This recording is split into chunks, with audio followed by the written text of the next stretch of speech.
Stay of the West Indies places high priority on preserving your health and safety. Please give me your attention for a few moments as I outline the emergency procedures to be followed at today's event. This building is equipped with a fire alarm system, and in the event of an emergency, the alarm will sound. Please note that we have no planned drills for today, so if the alarm sounds, we will treat it as a real emergency. Once the alarm has sounded, or in the event of an emergency, calmly make your way through one of the exits. This lecture theatre has 3 exits, 2 to the front of the theatre, 1 at the middle of the room. There are 2 additional exits to the sides of the room, and these exits are labeled as emergency exits. Only open the emergency exit doors if the alarm sounds or there is an emergency. Once outside the theatre, make your way to the assembly area, which is at the back of this building, west of your present location on the field. Stay at the assembly area point and await further instructions. In the event of an earthquake, stay calm. There are no tables under which we can cover. Keep low, hold on, and look out for falling debris. Once the shaking stops, exit the building in a calm and orderly manner and gather at the assembly area where you will receive further instructions. Thank you so much, ladies and gentlemen, for paying attention there to the safety brief. I ask at this point in time if we can rise, if you can, for the national anthem of the Republic of Trinidad and Tobago, being delivered this morning on our national instrument, the steel pan, by UTT panist Neela Rogers.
Indeed. Yes.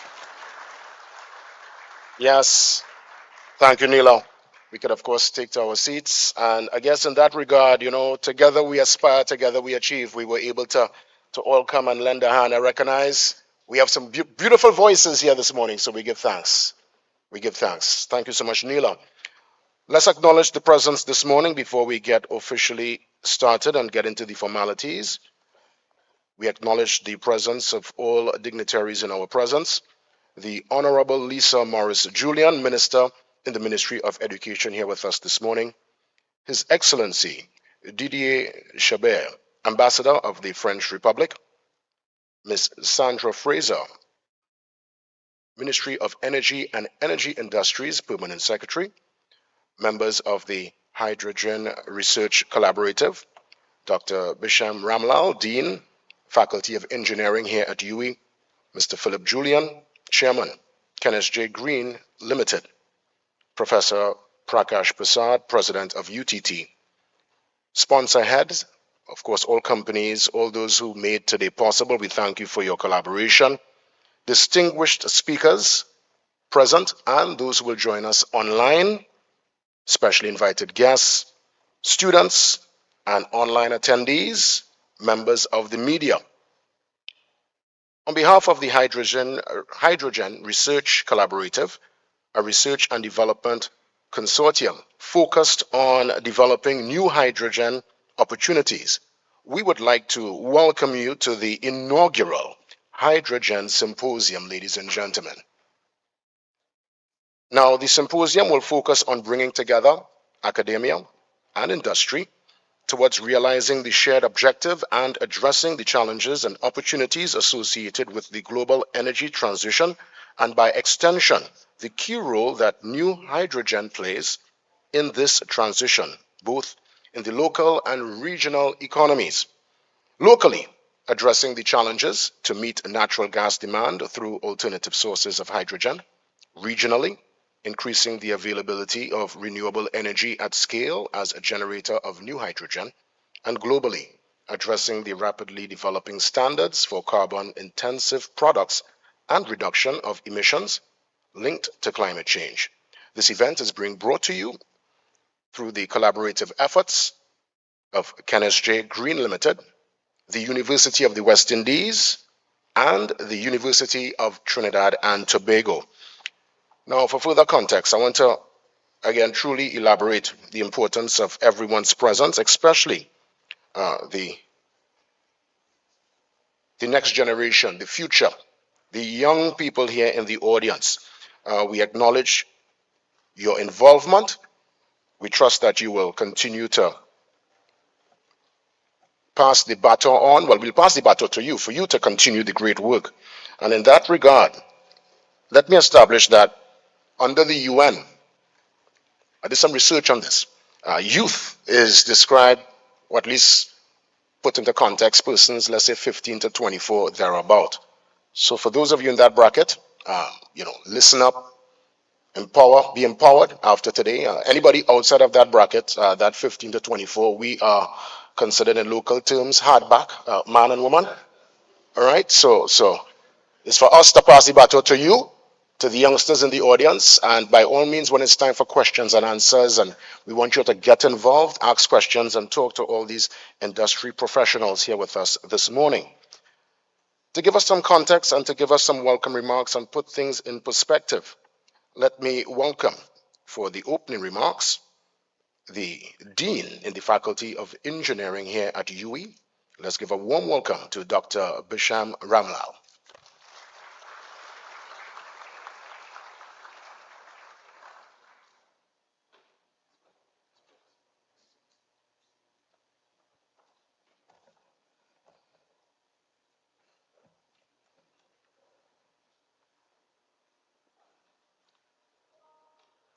Sorry, my technology is misbehaving.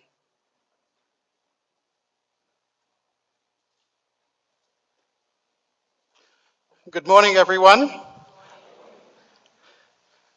As Mr. Williams said, I am Bisham Ramlal, incoming Dean of the Faculty of Engineering.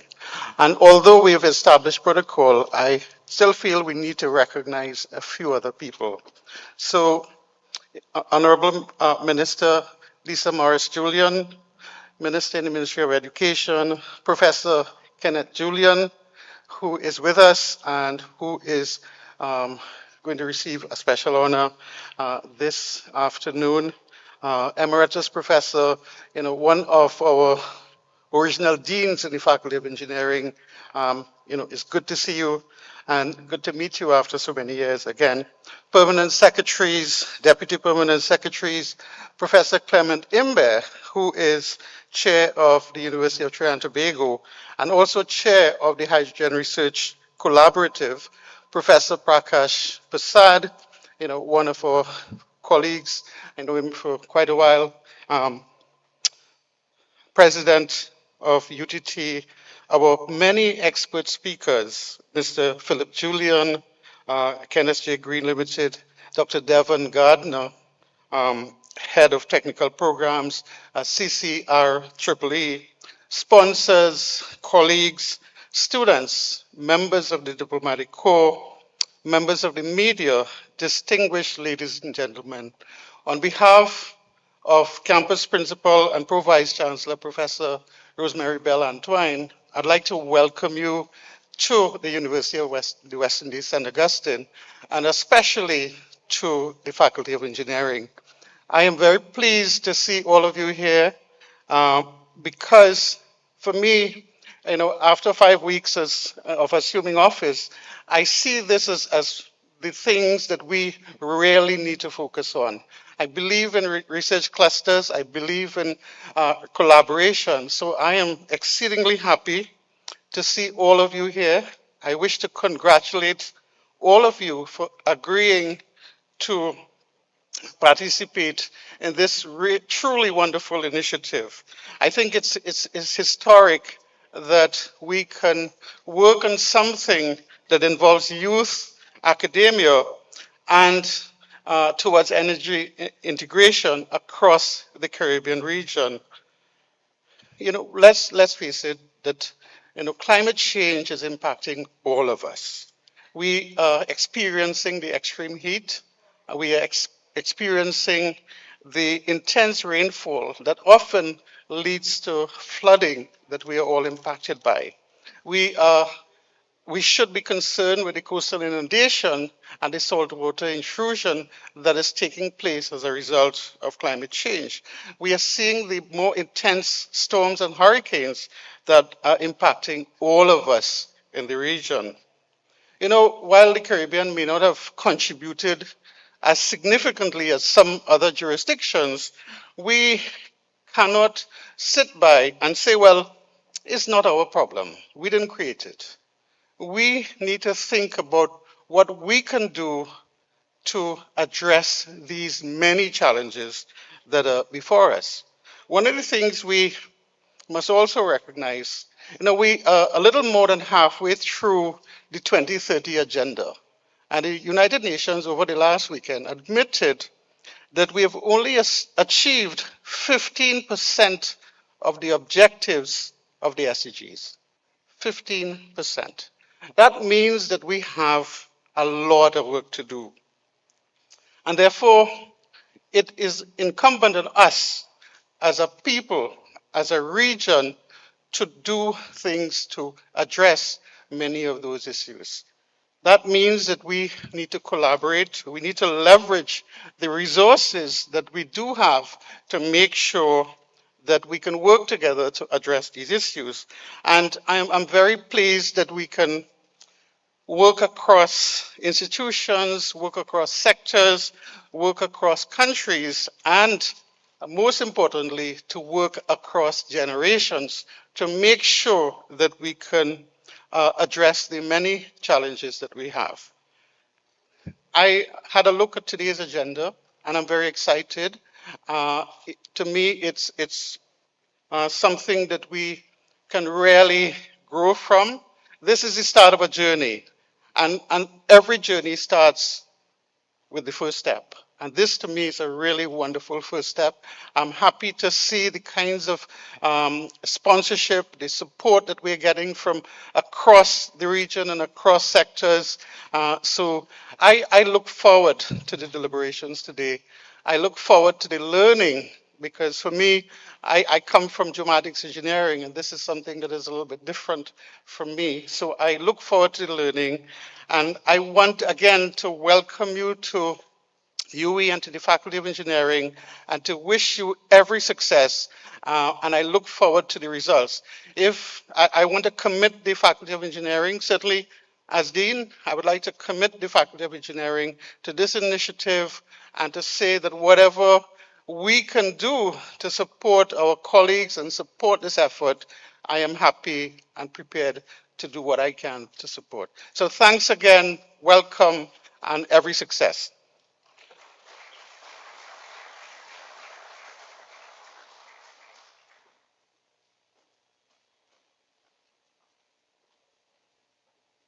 Thank you so much, Dr. Ramlal, for your inspiration and, of course, remarks. Again, it's a day where we will all leave empowered, and as you rightfully said, every journey starts with the first step, and today is a great one, the inaugural. So you know that next year, year after, we're going to keep the ball rolling. Again, a sincere thanks to all the corporate sponsors who made today possible. We thank you for your collaboration. Now, today, a very important one. Coming out of today's session, the Hydrogen Symposium, we will share findings from current research by members of academia, including students, both from the university and, of course, students. I just saw some young men from our presentation, Shagonas, and we look forward to your presentation later on. Great to see you. Now, the background and relevance to the region's energy sector will also be shared by key energy industry stakeholders for the benefit of the student community, again, the youth that I spoke about earlier. To continue with some remarks and to give us some more context for today's Hydrogen Symposium, let's welcome to the lectern Professor Prakash Prasad, President of UTT. Let's give a warm welcome.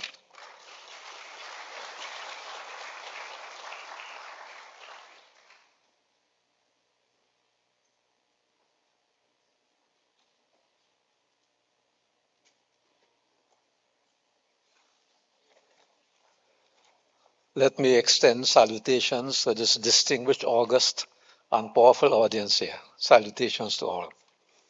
However, it would be remiss of me if I did not specially acknowledge a special, iconic, and legendary person, Professor K.S. Julian, who has been a mentor to me at UV and UTT. I think deserves a round of applause.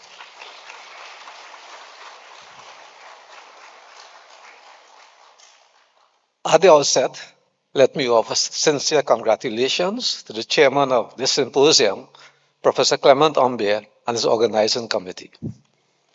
This important initiative brings together government, industry, and academia, the so-called triple helix, as the country considers an emergent aspect of industrialization and economic growth.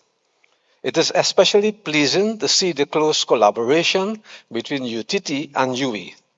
It is my hope that this collaboration deepens and extends to other research areas with some degree of formalization, which I understand, without stealing the thunder, will come later on. But it's important that we work together. To put it tastily, we both eat from the same pot. So it makes sense for us to work together. The use of hydrogen in the industrial sector is well established, as particularly in the refining and chemical sectors.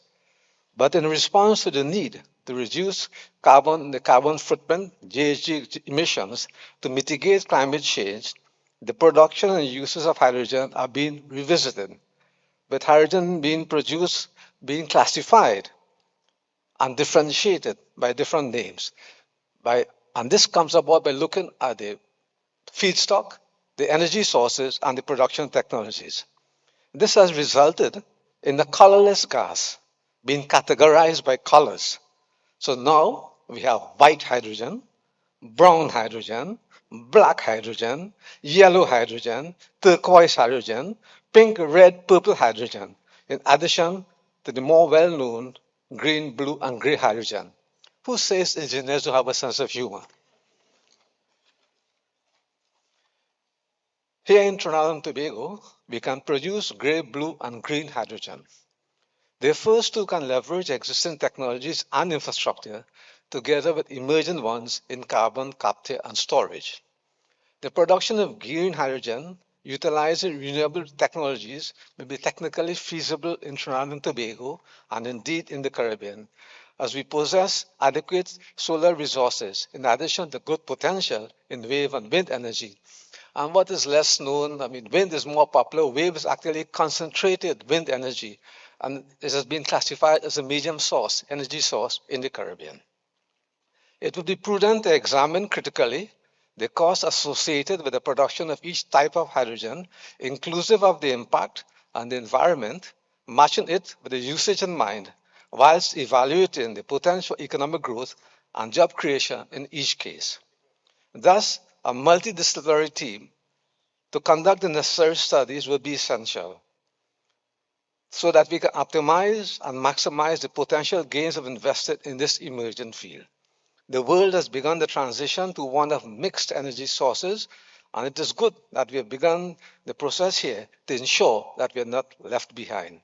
So in closing, I want to extend my appreciation to all speakers and participants, and also wish you a most productive symposium. Thank you.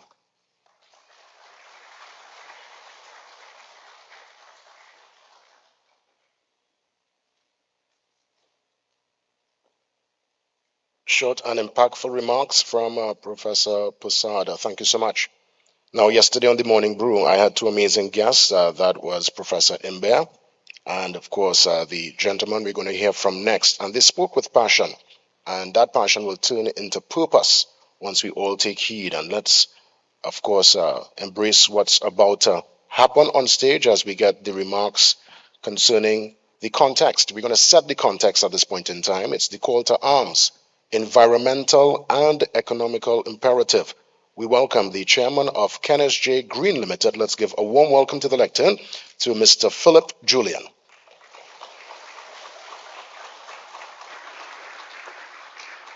Thanks, JD. Appreciate you being here. Okay, ladies and gentlemen, distinguished guests, good morning. Good morning. All right. So on behalf of the H2RC, we want to thank you all for being here this morning. And I'd like to start by answering the question, if we can get the slides going.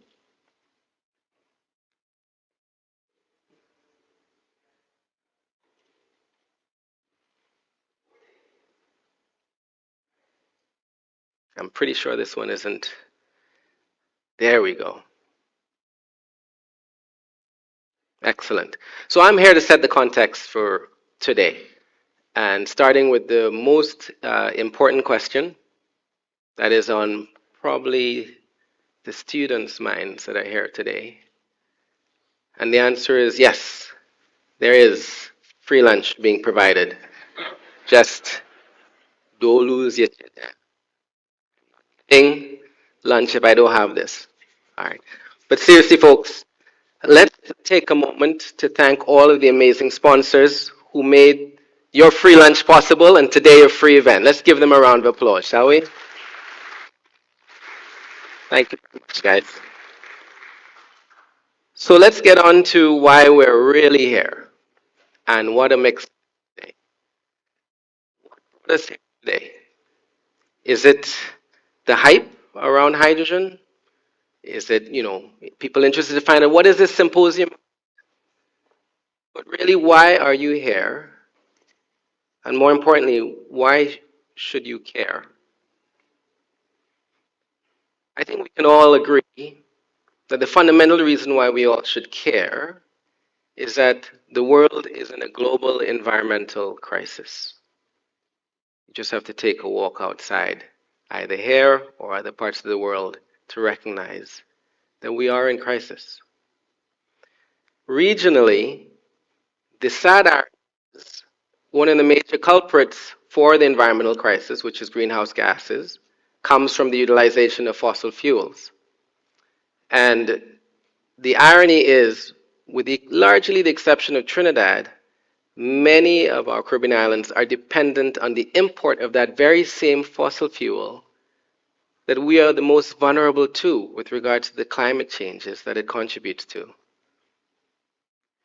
And Trinidad, we have been blessed with an abundance of the cleanest burning fossil fuel, natural gas, that our economy is based upon, that we have benefited from, and that we thrive with.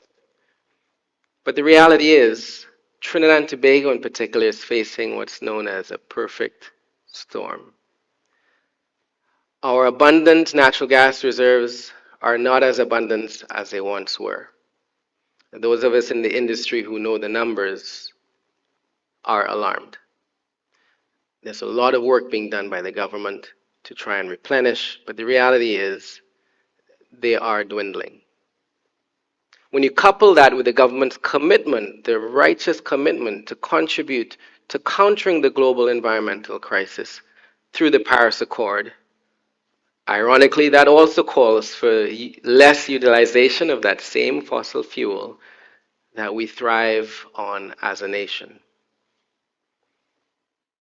Now, many of us might think there's a predictable future here, that there is no future, that we are slowly dimming the lights on humanity's future. But some of us, many of us in this room, are here to say that we are taking a stand. We will not go quietly into the night we will stay and we will fight. And that fight is for the future, a sustainable future through sensible energy utilization. That is what Kenneth J. Green is, creating a sustainable energy future. That is what compelled us to reach out to the University of the West Indies, the University of Trinidad and Tobago, to create this hydrogen research collaborative that is in service of bringing the best of academia to bear against the toughest challenges that our energy sector faces in creating a sustainable energy future. Now, what's the hype about hydrogen? Why is hydrogen such a big deal? You're hearing so much about it. Fundamentally, the most important thing to recognize is hydrogen is the clean alternative fuel to many of those end uses you see on the slide behind me. Think about it. Power, transportation, petrochemical, all of these things that we currently depend on from a fossil fuel base can theoretically be substituted, replenished, enhanced with a fossil-free source of energy called hydrogen.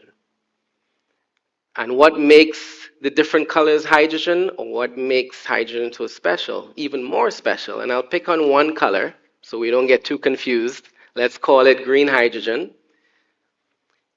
So the process of making hydrogen is coming from, as Professor Imbert reminded me yesterday, the most popular molecule in the world, which is, and come on students, molecule, right, H2O.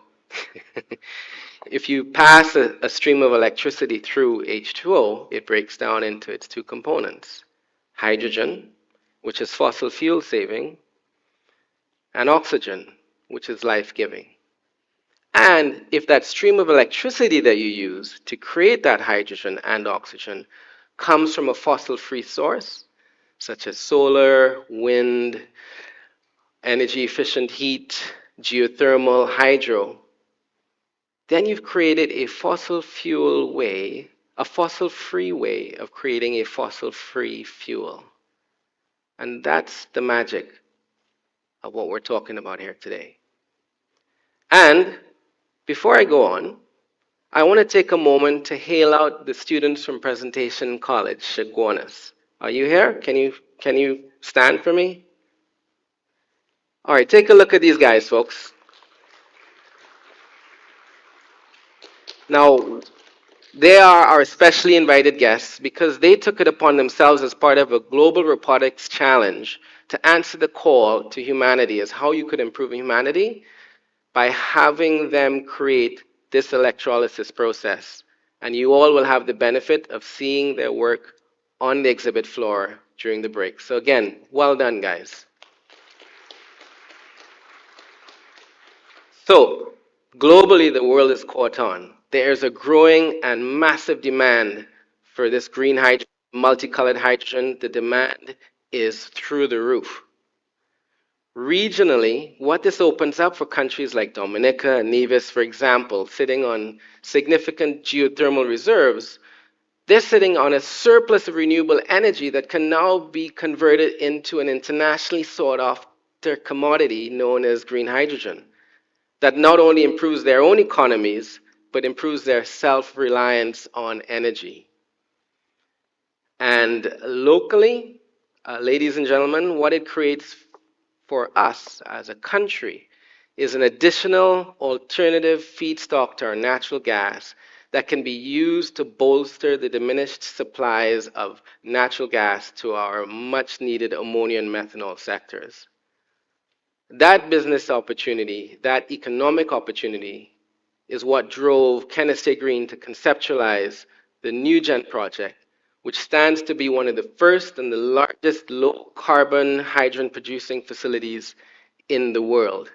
And we have our French colleagues, HDF Energy, in town, who have joined us on this quest. And we ask for your support as we get over the next finish line of making this a reality. The challenge, though, ladies and gentlemen, despite all that I've said, is that it's not enough. We're not moving fast enough. Something needs to change. We need something disruptive. We need a technological breakthrough. We need a radical transformation to accelerate this change that is much needed for our environment and for our people. That's where you come.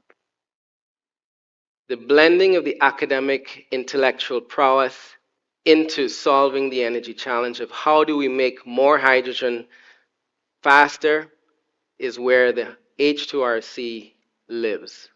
And this is where we are asking you to join us in our quest. In simple terms, it's where we ask for the ideation from the academic world to shoulder with the challenges faced by our energy sector to come up with the solutions that will be presented at this symposium in years to come. Now, how many of you recognize that image on the screen? Just by a show of hands. All right, that'll do. Otherwise, it'll make for a very short remaining of my presentation. So what movie is this from, guys? All right. So I don't have time because Mr. Jardine will get in trouble about me breaking down the synopsis within Matrix. But this gentleman, his name is Neo. And what you're seeing here is he is literally jacked into a chair that after 10 hours downloads a whole bunch of information into him. Does anyone remember this scene? What does he do when he opens his eyes? What's the first thing he says? Close. I know Kung Fu. All right. Now, I'm pleased to say every single one of you is sitting in one of those chairs. You're presently being jacked into. You're not aware. It's high technology. And for the next 8 hours, at the end of the next 8 hours, when you open your eyes, figuratively, I don't expect anyone to fall asleep, right, speakers? When you open your eyes at the end at 5:01 p.m., you'll be saying, I know H2.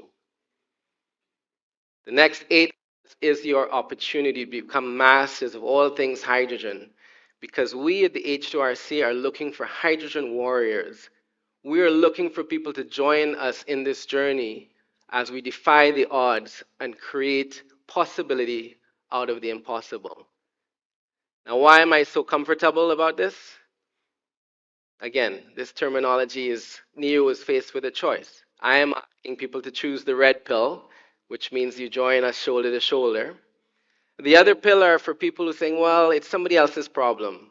You know, let's just wait on the Harvards and the MITs and the Yales and the McGills of the world to figure it out and come to us with a solution. I have 3 things to say. First, nobody's coming to save us. We have to save ourselves as a species, as humanity, as a people. The second, why I'm so confident on this stage, is because we in Trinidad and Tobago have faced the impossible before. We have done things that people thought we as a third world country would not consider possible for us to do. Point Lisas, Atlantic LNG are just 2 examples of us achieving the impossible. And 3, well, we have our very own Neo.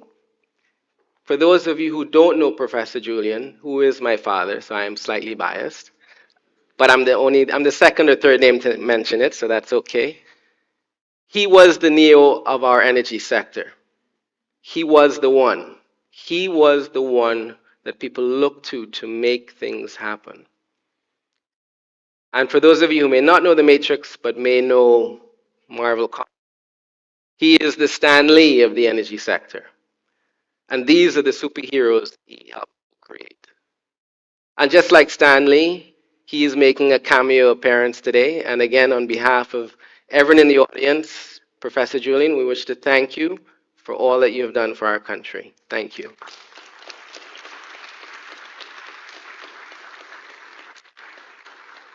So I've had the pleasure of spending some time with Dad and trying to understand what was it that made all of this possible? How do we recreate it? And we've put together a 2-minute video that starts to scrape at the surface of what made the impossible possible. In so many cases in history, The mother of invention is not always necessity, it's audacity. Eric Williams, his famous statement, well, where there was sugar, there'll not be wire rods. Even before it produces those unforeseen. Right. That's what he had to say. Right. How does one man help engineer the transformation of a tract of swamp into a powerhouse that would transform a society dependent on agriculture into a giant in the global steel and energy arena?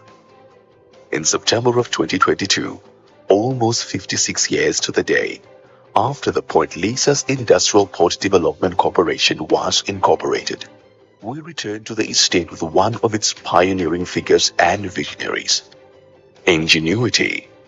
See, this whole road leading to Pioneers was built for Pioneers. Okay. Yeah, this whole exchange going to Pioneers. What was here before? I think some little truck or so. Okay. And before you had to get there, Hold on. we had to go to Chagonas. Right. But this was built because Pioneers had a big port. One of the men who dared to imagine that sugarcane workers and cocoa farmers could be transformed into makers of steel and harvesters of energy. When the energy and steel industries were dominated by the few nations that built them, the local economy was still dominated by agriculture. Tenacity. But in the minds of the people, there's a big conference in England, Trinidad and Calypso, I think, man, Carnival, all this thing with our business. Join us on the road in an exploration. How does a single individual become a transformer? I had shoes, but it was kept for Sunday. You had to go to church, and you couldn't go to church barefooted.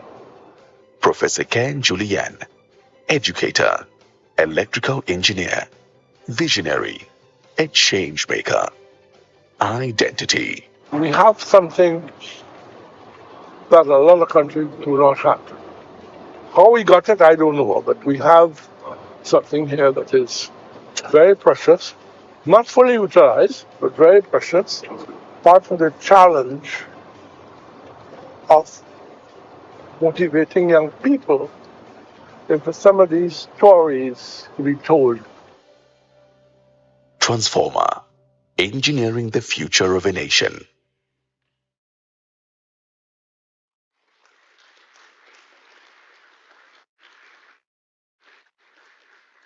Now, a couple of things Dad said that really struck me was to help motivate young people, stories have to be told.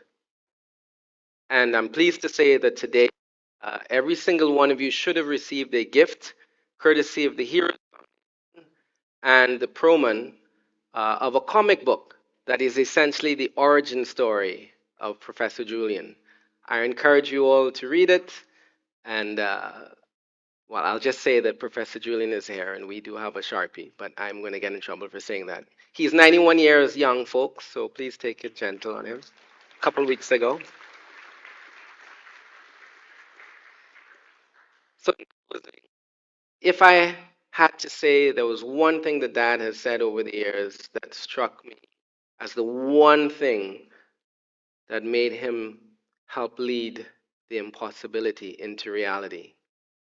It was the moment when our founding Prime Minister, Dr. Eric Williams, said to him, I believe in you. I believe you can get this done.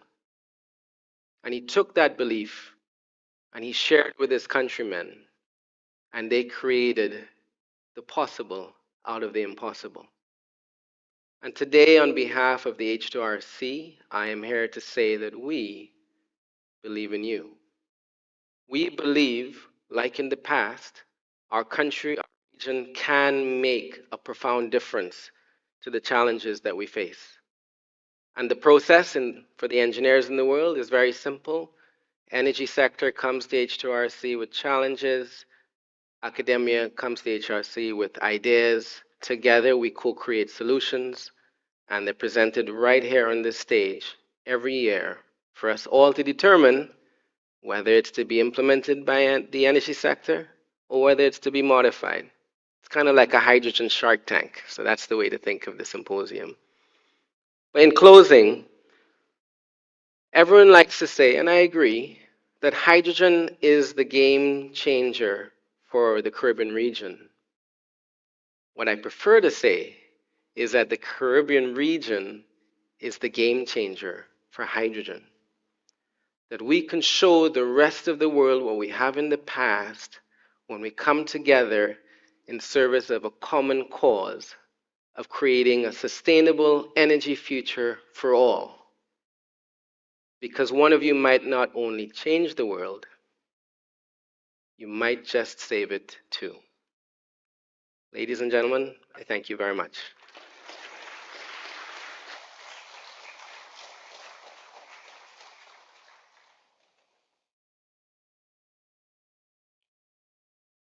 Thank you for your words of inspiration, Mr. Julian. And of course, I add to your voice when we again celebrate the amazing work and we continue to build on the foundation set by your dad, Professor Julian. A real honor to be in his presence this morning. Now, just a quick house announcement before we get back into the session this morning. The driver of a Nissan Sentra, license plate PDK 7551. You need to move your vehicle as soon as possible. You're blocking the ambulance. So again, PDK 7551, a Nissan Sentra. I suspect if that's your car, the person might try to slip out in about the next 2 minutes, not to kind of get make out. You know, they'll kind of ease out when I finish talking. Right, but if you're hearing, if that's your car already, just ease out smooth and please move it as soon as possible. Now, Mr. Julian, I want to thank you for identifying and really spotting all those. Now, I know we've all come here to get the information and to be empowered, but some have also come here for the food. Yes, and we established that earlier on. So when it's time for the break time and the lunch, we will all meet and network. Now, you made some important points. We're trying to solve the energy challenge. Of course, we are dealing with green hydrogen, improving humanity, and of course, seeking the interest, obviously, of our environment. I mean, there's no plan B. I said that yesterday when we were on the show. There's no planet B. Even though folks like Elon Musk via SpaceX, they're trying to colonize Mars. I mean, me personally, I know it have no bacon shark up there, so I'm not looking to go up in no Mars. Right? We have to make sure we deal with what we have here on planet Earth.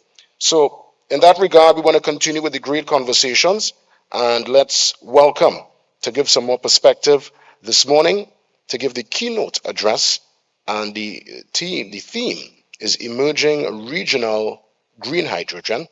We want to welcome Dr. Devon Gardner, Head of Technical Programs at CRE, for the remarks. Again, let's welcome Dr. Gardner, front and center.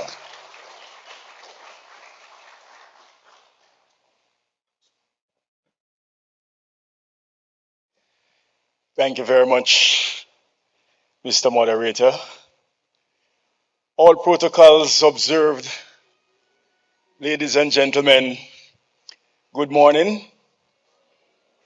Boy, that was a weak morning, eh? Good morning, ladies and gentlemen. Great.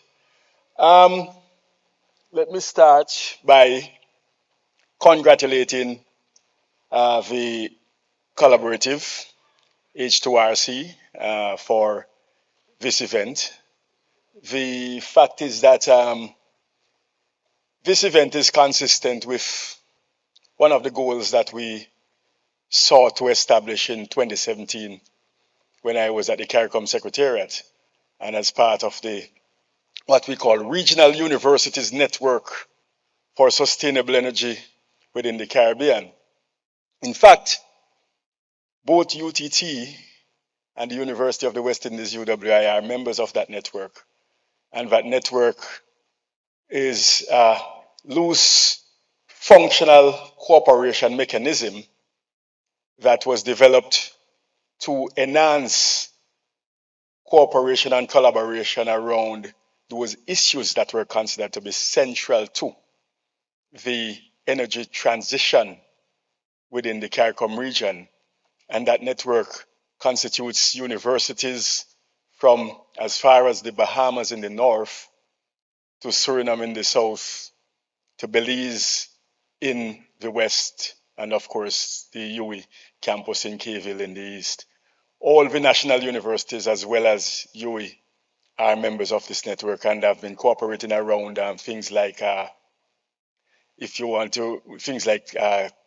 curricular development, teaching, research and innovation, and of course, project implementation. So this is one manifestation that has occurred even without us having to put any catalyst there from the CARICOM side for it to happen. But Graham has been a part of that. He knows that there's a lot that we have been promoting, and there has been work even on marine renewable energy within this network, to which I will, of course, allude in my brief interjection.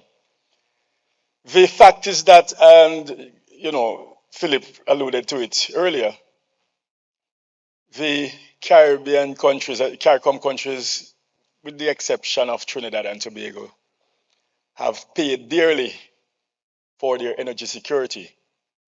We have had to enter into mostly expensive and volatile pricing contracts in order to deliver secure energy supplies to meet our demands across the region. And so the goal of CARICOM and the CCRE, which is a CARICOM institution, in fact, for those who don't know, the Caribbean Center for Renewable Energy and Energy Efficiency, which is what CCRE stands for, was established in April 2018 formally, an establishment process that started in 2014 to be exact, by CARICOM heads of governments as the energy agency for CARICOM. It's the agency that is intended and is currently working to support member states with their energy transitions. And so within that regard, at the forefront of that transition is the goal of shifting that energy security from the dependence on imported fuels in those countries that are dependent on imported fuels to a dependence on indigenous, cost-effective sources of renewable energy. But linked into that, more than just the security piece on a national basis, is the integration on a regional basis, energy integration on a regional basis, so that countries can begin to be able to recognize and articulate security in energy resources that are not necessarily based within their own shores, but which are based within the CARICOM region as a whole. As we move towards developing that energy security and integration mechanism, there was the recognition that an architecture that allows for the movement of electrons and molecules from where there are places of cost-effective renewable resources to where the demand centers reside, there was a recognition that that movement of electrons and molecules was critical to the integration process. But more importantly, there was a recognition that within that integration arrangement, it was also valuable to countries to shift much of their economic base.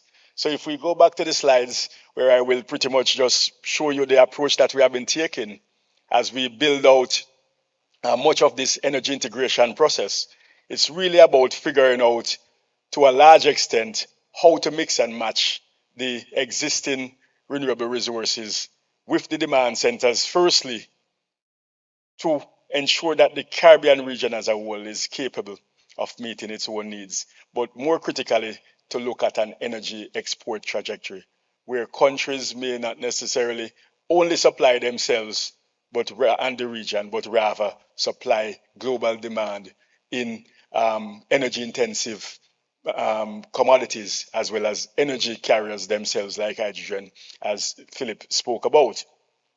Where we have started the journey is within the countries themselves, building bottom up. to do what we call integrated resource and resilience planning, to decipher within the countries what the different resource options and opportunities are in detail, in great detail, to look at what the demand requirements and projections are, look at the demand not just in terms of kilowatt hours, but more so in terms of energy services, so that we can understand how best to serve those demands. And as we look at the resource potential, we seek to figure out how much of those resource potentials, as you look at the top of the screen, you will see that a key piece of the puzzle is how we harness the renewable energy potential. In most instances, the renewable potential is best if it's harnessed at scale. But in most countries which have the cost-effective resource options available, the scale is not there, and you will see that in a minute. But we have started significant amount of work within this area of harnessing the renewable energy potential by trying to understand the exact magnitude in terms of quality and quantity of the renewable resources that are available and how these may be brought online most cost effectively, and how these may be integrated into a value chain that constitutes energy storage and distribution, and build the resilience to our system as a whole. And not just resilience to the energy system, but even resilience to our societies and our economies. Within the hydrogen construct, therefore, we are focusing initially at the CCRE on the production of the renewable energy, as Philip spoke about, that will allow us to be able to generate hydrogen from green sources. And so we are doing significant amount of work within the member states to identify where the clean sources of energy for the production of hydrogen will originate. The expectation is that as we go towards the second stage, which looks at the storage and distribution aspect, we will do much of that through private-public partnerships. And by the time you get to the last stage where you look at the application, that is where the market pieces and a lot of the work that Philip and the team on the private sector side are already doing will come into play. The governments are not always the best to figure out what the applications are. Oftentimes the markets are better to determine where the applications lie. If we go to the next slide, we can see that the geothermal energy resources in the region provides us with a significant amount of energy for utilization towards green and hydrogen production. The countries of the Eastern Caribbean are known to be sitting along that volcanic belt of the Lesser Antilles. And we can see the numbers in brackets. The numbers in brackets are the actual installed capacity, and that was put there for context. Where we are seeing that the available geothermal potential, and available is put in quotations because, of course, those are based on, if you want to call it, surface studies and extrapolations. And we say proven geothermal potential because the only country within that list which really can be termed as proven is Dominica, because they have drilled production wells.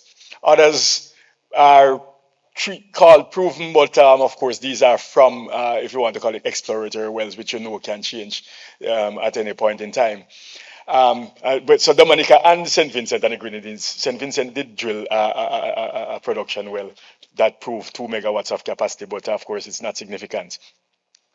But if you look at the planned capacity, you would see that a lot of the planned capacity is, of course, meant for domestic supplies and therefore is not significant relative to what has been proven, and more so to what is available. The reason why a lot more of the available geothermal potential has not been proven or has not been studied or not been explored is because countries have been seeking to produce enough for their domestic supplies. So they have not had incentives to go beyond the proven amounts that are here today on this chart.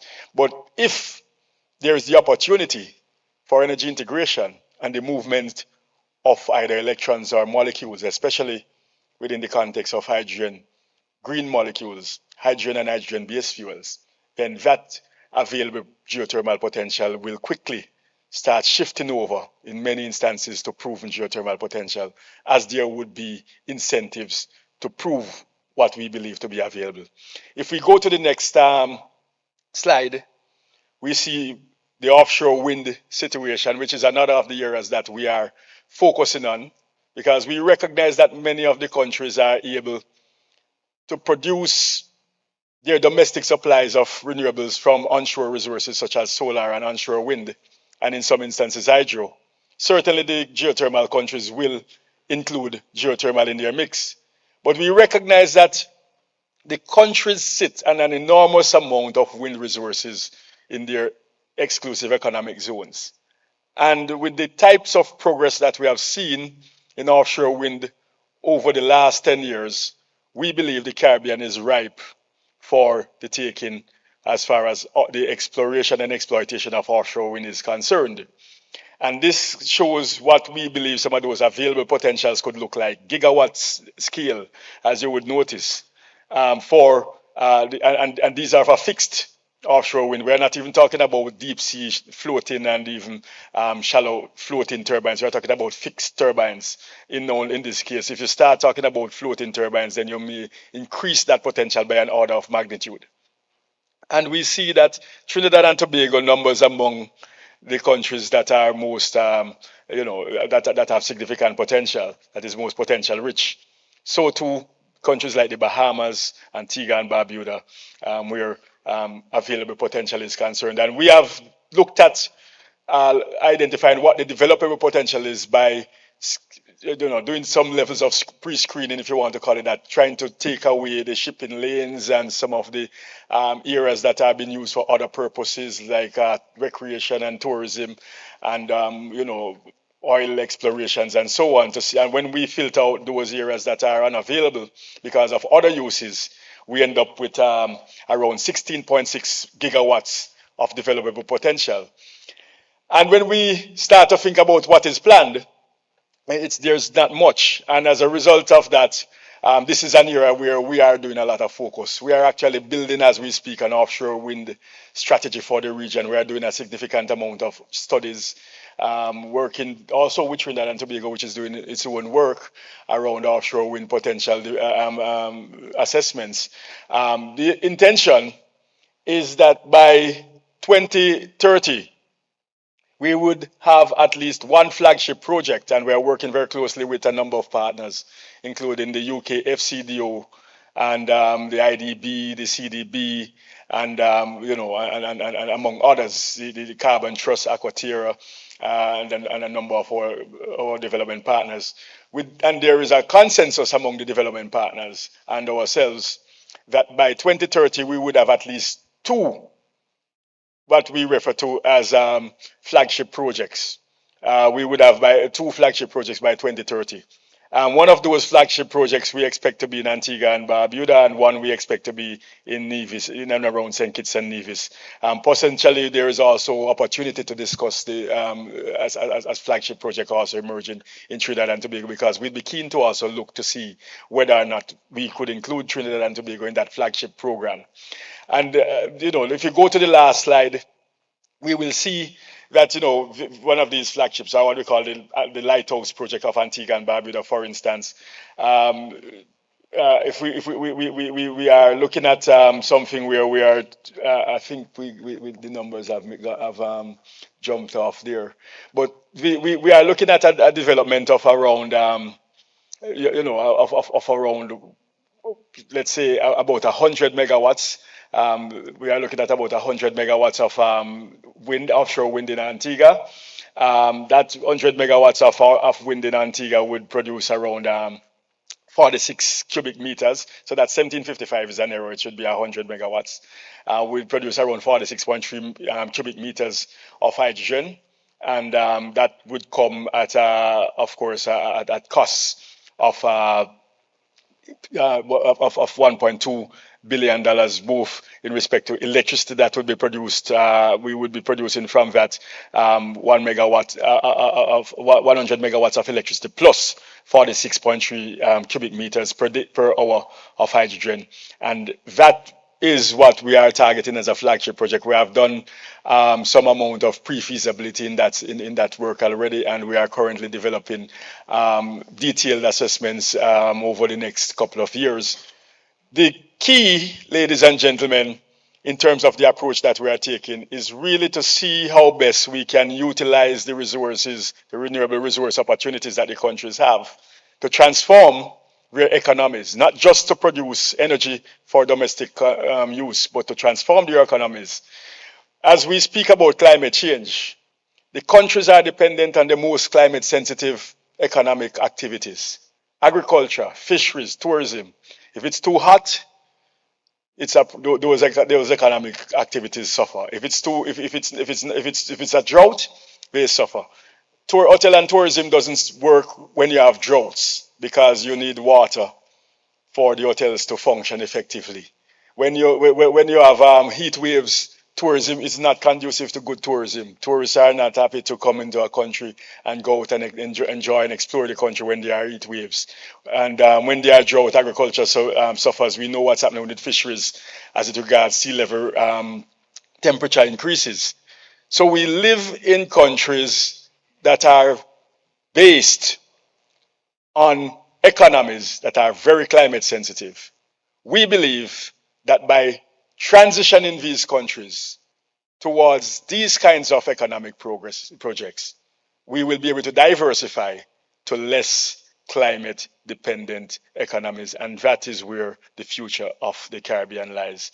And so within the context of the Caribbean community and the CCRE, which is the energy agency for the region, we are committed and will continue to support the countries, including Trinidad and Tobago, in identifying the opportunities through which cost-effective renewable resources and the opportunities through which the energy management requirements to support their integration will happen, and happen in ways that will integrate into the domestic demand, but also happen in ways that will facilitate innovative industries, similar to what was done with Point Lisas. So in the future, we expect low carbon development industries across the region that will take their model from the blueprints that Professor Julian and his colleagues would have done in Point Lisas. I wish you success in today's forum, and I will be very happy to have conversations with anyone who would like to discuss further some of the thinking, some of the plans, some of the visions. If I had more time, I would have been able to reel out a lot more. So thank you very much, and have a good day.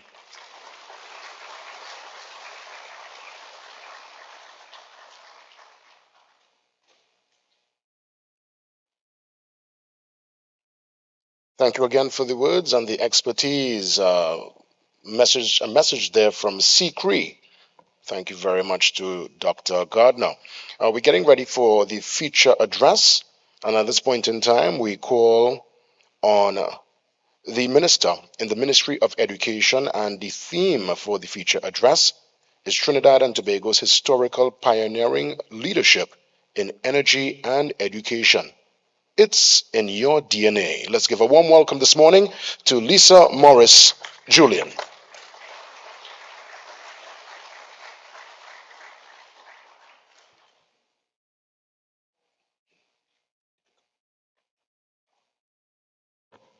Thank you very much. I got so excited when I heard Mr. Julian speak about hydrogen, and I decided I need to sign up.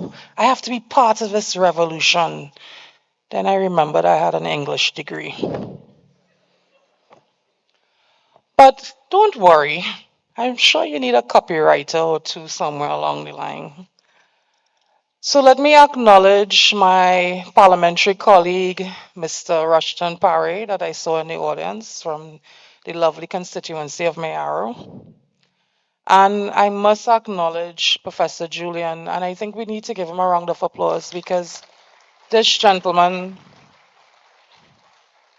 is an icon to Trinidad and Tobago, the Caribbean, and dare I say so, the world. And I must admit, 91, I find you looking good, man. You sure it's not a little 47 or 46? I am honored to stand before you today at this inaugural Hydrogen Symposium organized by the University of the West Indies Faculty of Engineering. And let's say big up the Faculty of Engineering. I am very much looking forward as you save the world. Yes, I say the world. This event marks a significant milestone in our journey towards a sustainable and cleaner energy future. I would like to extend my heartfelt appreciation to all those who have contributed to this organization of this symposium, and to all of you who have gathered here to engage in the vital discussions that lie ahead. You see, we do need clean energy, not just as a catalyst for economic development, both locally and regionally, but also it is the fuel of the future. And thanks to Mr. Julian, I now understand the future is now. The global energy landscape is rapidly evolving, driven by our urgent need to reduce greenhouse gas emissions and combat climate change. Hydrogen, often referred to as the fuel of the future, is the key player in this endeavor. It can change everything, offering clean, versatile alternative to fossil fuels. This symposium provides us with the opportunity to delve into multifaceted aspects of hydrogen utilization, therefore propelling the objectives associated with Target 7 of the Sustainable Development Goals, which seeks to ensure access to affordable, reliable, sustainable, and modern energy for all. We must all contribute. Now, you might ask, why is the Ministry of Education here? What's education got to do with it? I'm here to say everything. Education and clean energy must go hand in hand. In fact, education plays a crucial role through 1. Research and innovation. University of the West Indies, through its Faculty of Engineering, has been at the forefront of research and innovation in the field of hydrogen energy. So are our other stakeholders, such as the University of Trinidad and Tobago, UTT, MIC. Our workforce development. Clean energy industries require a skilled workforce with expertise in such areas as renewable energy systems, energy efficiency, and sustainable practices. 3, this is probably where I could come in, public awareness, and we must be advocates. Technological literacy. And number 5, policy development. The role of education in advancing clean energy is endless. The Ministry of Education recognizes the connection between education and the sustainable energy future we strive for. We are committed to continue to support educational initiatives that promote environmental awareness, foster innovation, and equip our future generations with the knowledge and skills necessary to contribute meaningfully to the clean energy transition. Currently, we have our newly minted National Education Policy 2023 to 2027. It is paramount that the education system is reimagined and strategically positioned to meet the future challenges of climate change, employment, and work. Technological changes, health, and economic inequalities. The effectiveness of the education system depends on reimagination, as the education sector has a major role in propelling the economy among its developmental part. So again, education is important. Ladies and gentlemen, my favorite Professor Imbert, yeah, you know I like you more than the other one. Education and research are the cornerstones of progress, and they hold the key to addressing the challenges posed by climate change and ensuring a prosperous future for our nation and beyond. Once again, on behalf of my minister and my ministry, I would like to express our profound gratitude to the Hydrogen Research Collaborative for organizing this symposium and to all the distinguished speakers and participants for sharing their knowledge and expertise. These discussions, these insights that will emerge from this event will no doubt shape our path towards a cleaner, more sustainable energy future. I remember while I listened to Mr. Julian, I felt a little depressed, but then he gave me hope. And I thank you for continuing to give us hope as we fight the war to save not just our lives, but for generations to come. Thank you.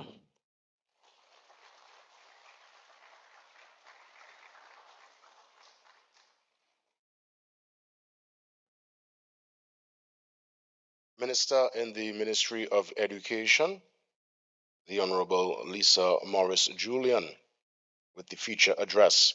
It brings us to the first pause, the first break in the agenda. Now, what we're going to do is ask for our VIPs and, of course, the Sustainability Committee and our platinum sponsors, those from IARA and Republic Bank, to exit the auditorium. There's going to be a special presentation at one of the booths in the expo area. So just rally the folks in the front row. Everyone else will just hold the strain for a few. I think there's a video we're going to look at for about a minute or so. Now, when we exit, there will be some breakfast. And just a quick reminder as we transition into another space, the JFK Auditorium, that the muster point for this facility is to the east, but the muster point for the JFK Auditorium is south of the said JFK Auditorium. So just a quick reminder concerning muster points and in case of any emergency. I mean, obviously we don't expect any today, but still it's important to know the layout of the land, as it were, here at the University of the West Indies. So again, in that regard, we stand by for the first break period. We will come back after for a fireside discussion. No fire included. That just, I doubt they're going to light up anything on the stage here. Can't do that. But we'll have the fireside discussion. But as the executives make their way out, let's turn our attention to the multimedia screen. And after that, we can also make our exit for breakfast. So let's hold on for now. We'll just ask the presentation boys from Chaguanas to also exit. And then we'll take in the presentation as we continue with today's inaugural session.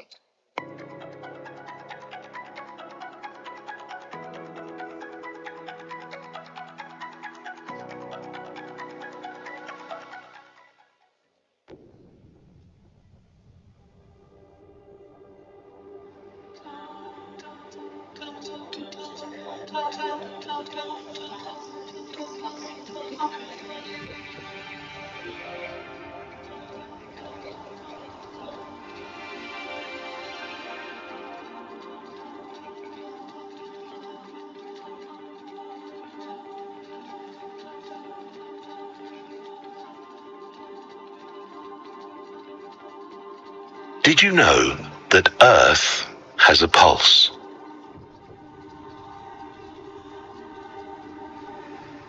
That every 26 seconds, a beat runs through our planet. Like the heartbeats of living creatures. But the rhythm is fading.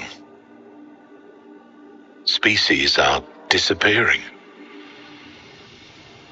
Farmland and natural habitats are drying up, burning, flooding, and vanishing. The soil feeding humanity is exhausted. What happens if the pulse suddenly stops?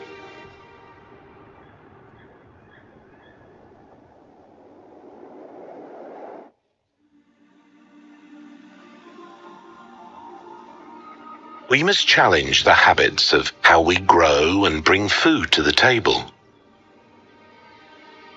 Farmers, food companies, supermarkets, consumers, and agricultural companies like us. Everybody must respond now.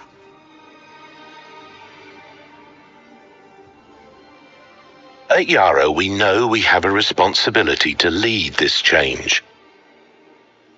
But we cannot do it alone.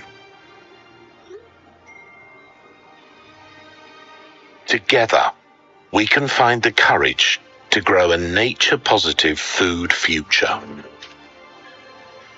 Earth has a pulse. Let's keep the beat going.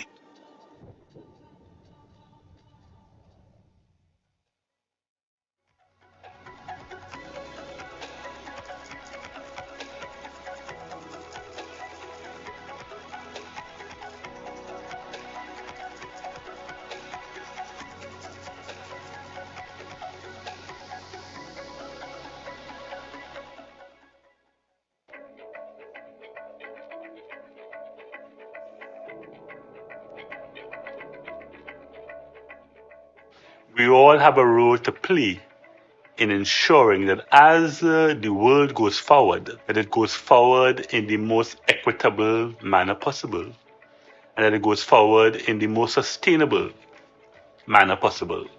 And I think it was those two words of equity and sustainability that really attracted Republic Bank to it when we first heard about it. There is one common goal, and the common goal is that at the end of it all, and it will not end in 2030, but at the end of it all, we will have a more equitable world for all of our future generations to live in, and a more sustainable world for all of our future generations.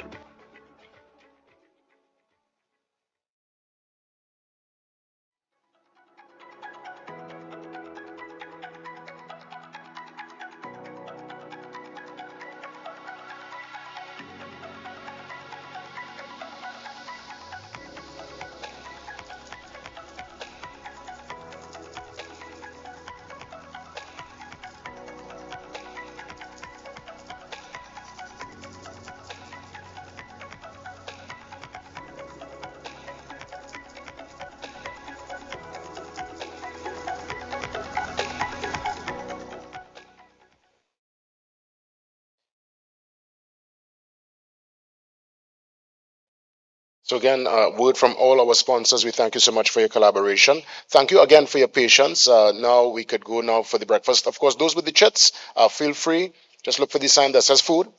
Just go. All right, enjoy. That's breakfast. And for those without a chit, you could just hold a strain. And of course, once there's a surplus with the food, you could then enjoy. So we'll take a pause for a couple minutes, and then we come back for the second session of today's inaugural Hydrogen Symposium. See you soon.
Hello.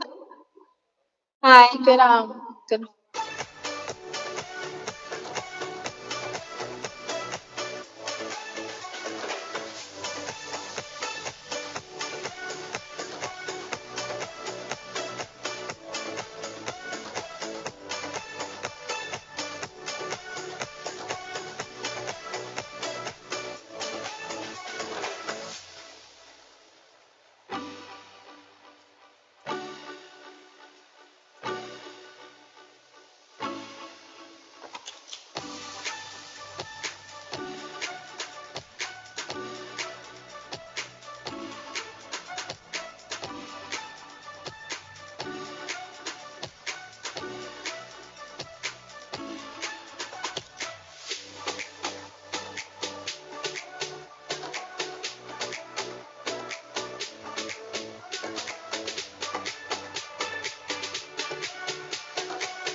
All right, everyone. I trust that we thoroughly enjoyed a little break, a little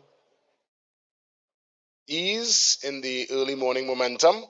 So we're getting ready now for the second session, the session before lunch.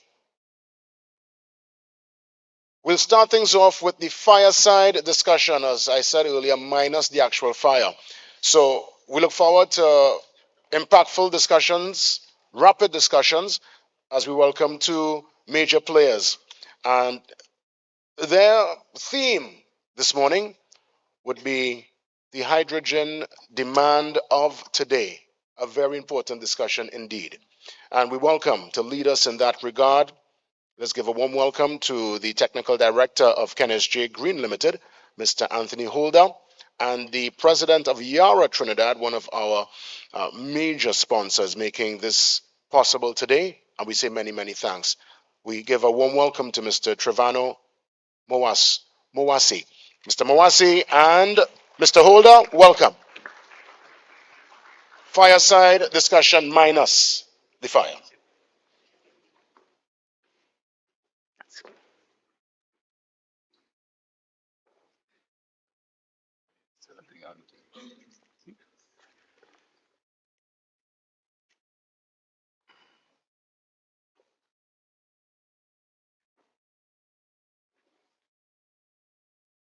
So greetings all protocols observed.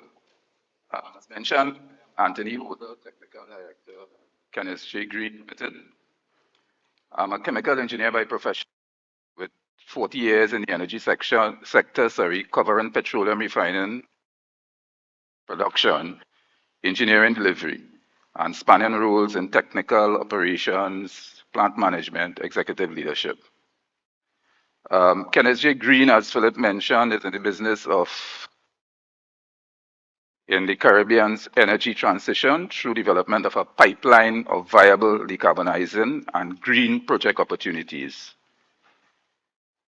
I'll approach the segment first clarifying the hydrogen demand of today I plan to speak on is not just from the standpoint of the market aspect, but more from an inspirational aspect, which I'd best cover in my journey to this point in my career.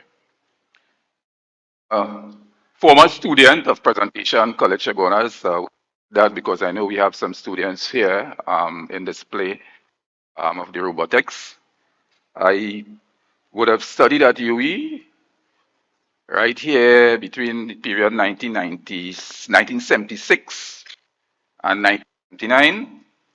And incidentally, I was taught in my first year by Dr. Julian, of course, in electrical engineering. At the time, all engineers or would-be engineers would have been subjected to a common first year. I graduated in 1979, and just to set the stage, Point Lisas was then in the early stages of development. Fortran had its break-in ceremony on January 79. Iscot, which was the steel plant, was commissioned in 1980. And at that time, there was a major focus on oil production, with Point Lisas relying on associated gas and specifically produced gas. Began my employment at the Petrotrin refinery in Point Fortin, and it was my first exposure to hydrogen in an industrial setting.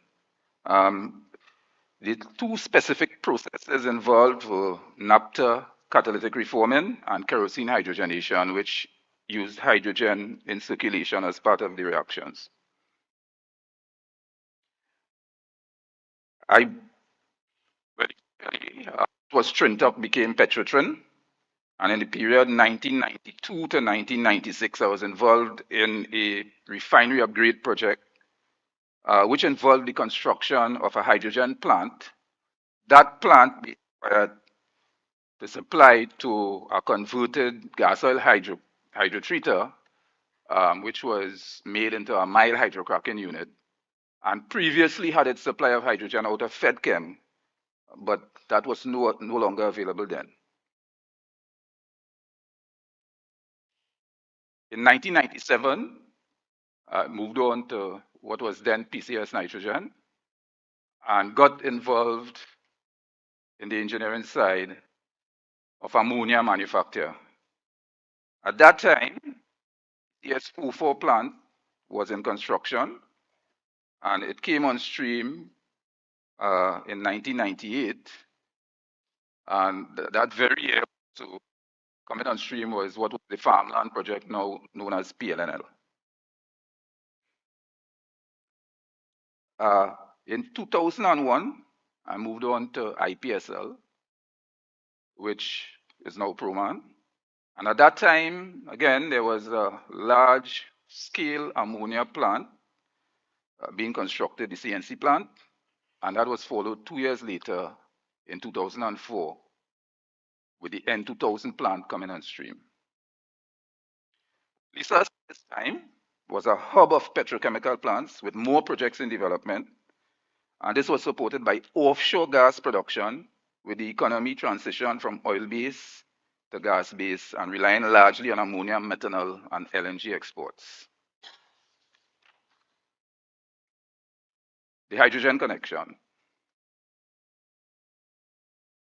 Production of petrochemicals such as ammonia and methanol is in fact the production of hydrogen, which in our case utilizes a fossil fuel feedstock, namely natural gas. Fossil fuels are the most dominant source of industrial hydrogen, with around 95% produced by steam reforming of natural gas and other light hydrocarbons, partial oxidation of heavier hydrocarbons, and coal gasification. Global production in 2020 was roughly 87 million tons for uses such as ammonia production, methanol production, and oil refining.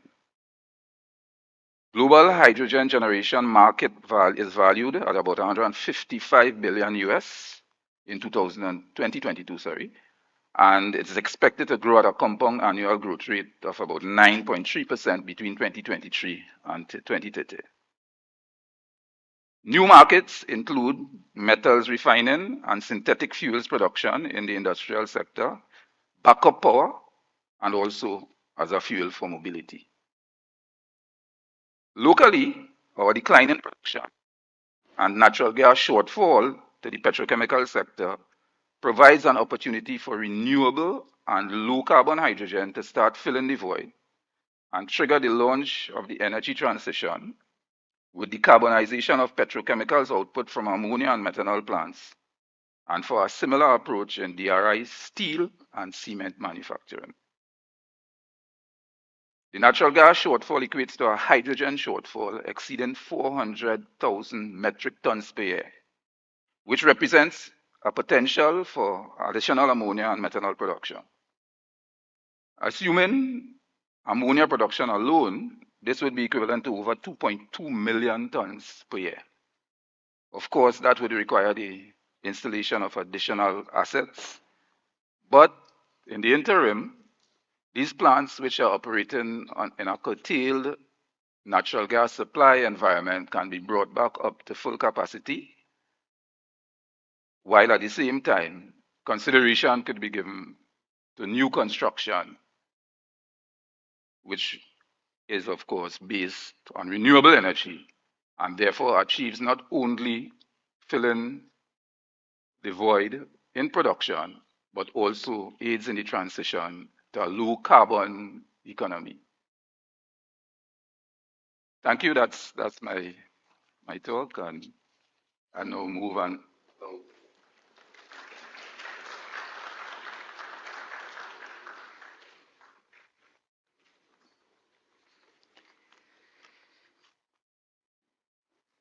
Good morning, all, and thank you very much. All.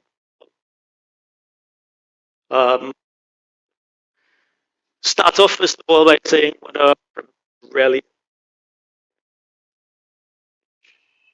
symposium.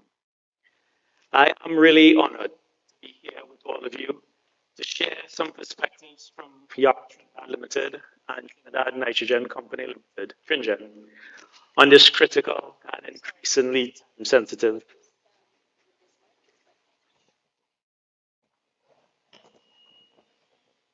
Hopefully this is a bit better for everyone.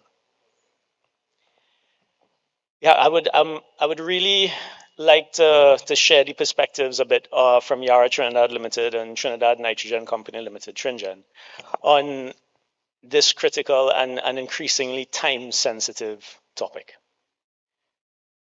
It's very clear from the impressive agenda that we have and the number of different items that we have for today's symposium, that coupled with the turnout and the people in the audience, that there is truly a keen interest and a need to accelerate our efforts towards a green future.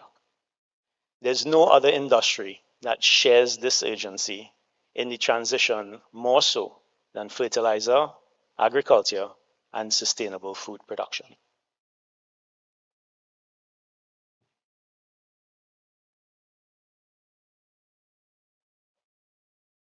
So bear with me while I try to figure out the technology a bit.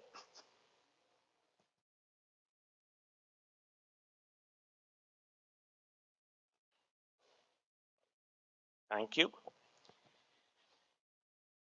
Yara Trinidad Limited and Tringen are committed to the mission of responsibly feeding the world and protecting the planet by growing a nature-positive food future.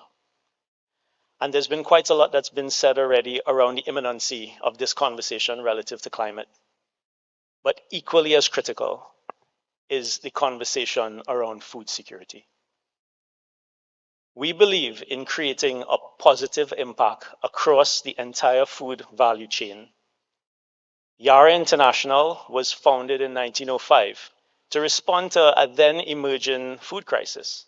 And since then, Yara has grown to be a leading global crop nutrition company across the entire food value chain. From raw material sourcing to production assets, which include ammonia and fertilizer production, to global shipping and agronomy in the fields with farmers, Yara's interest is in providing value at every step of the chain through our belief that knowledge grows.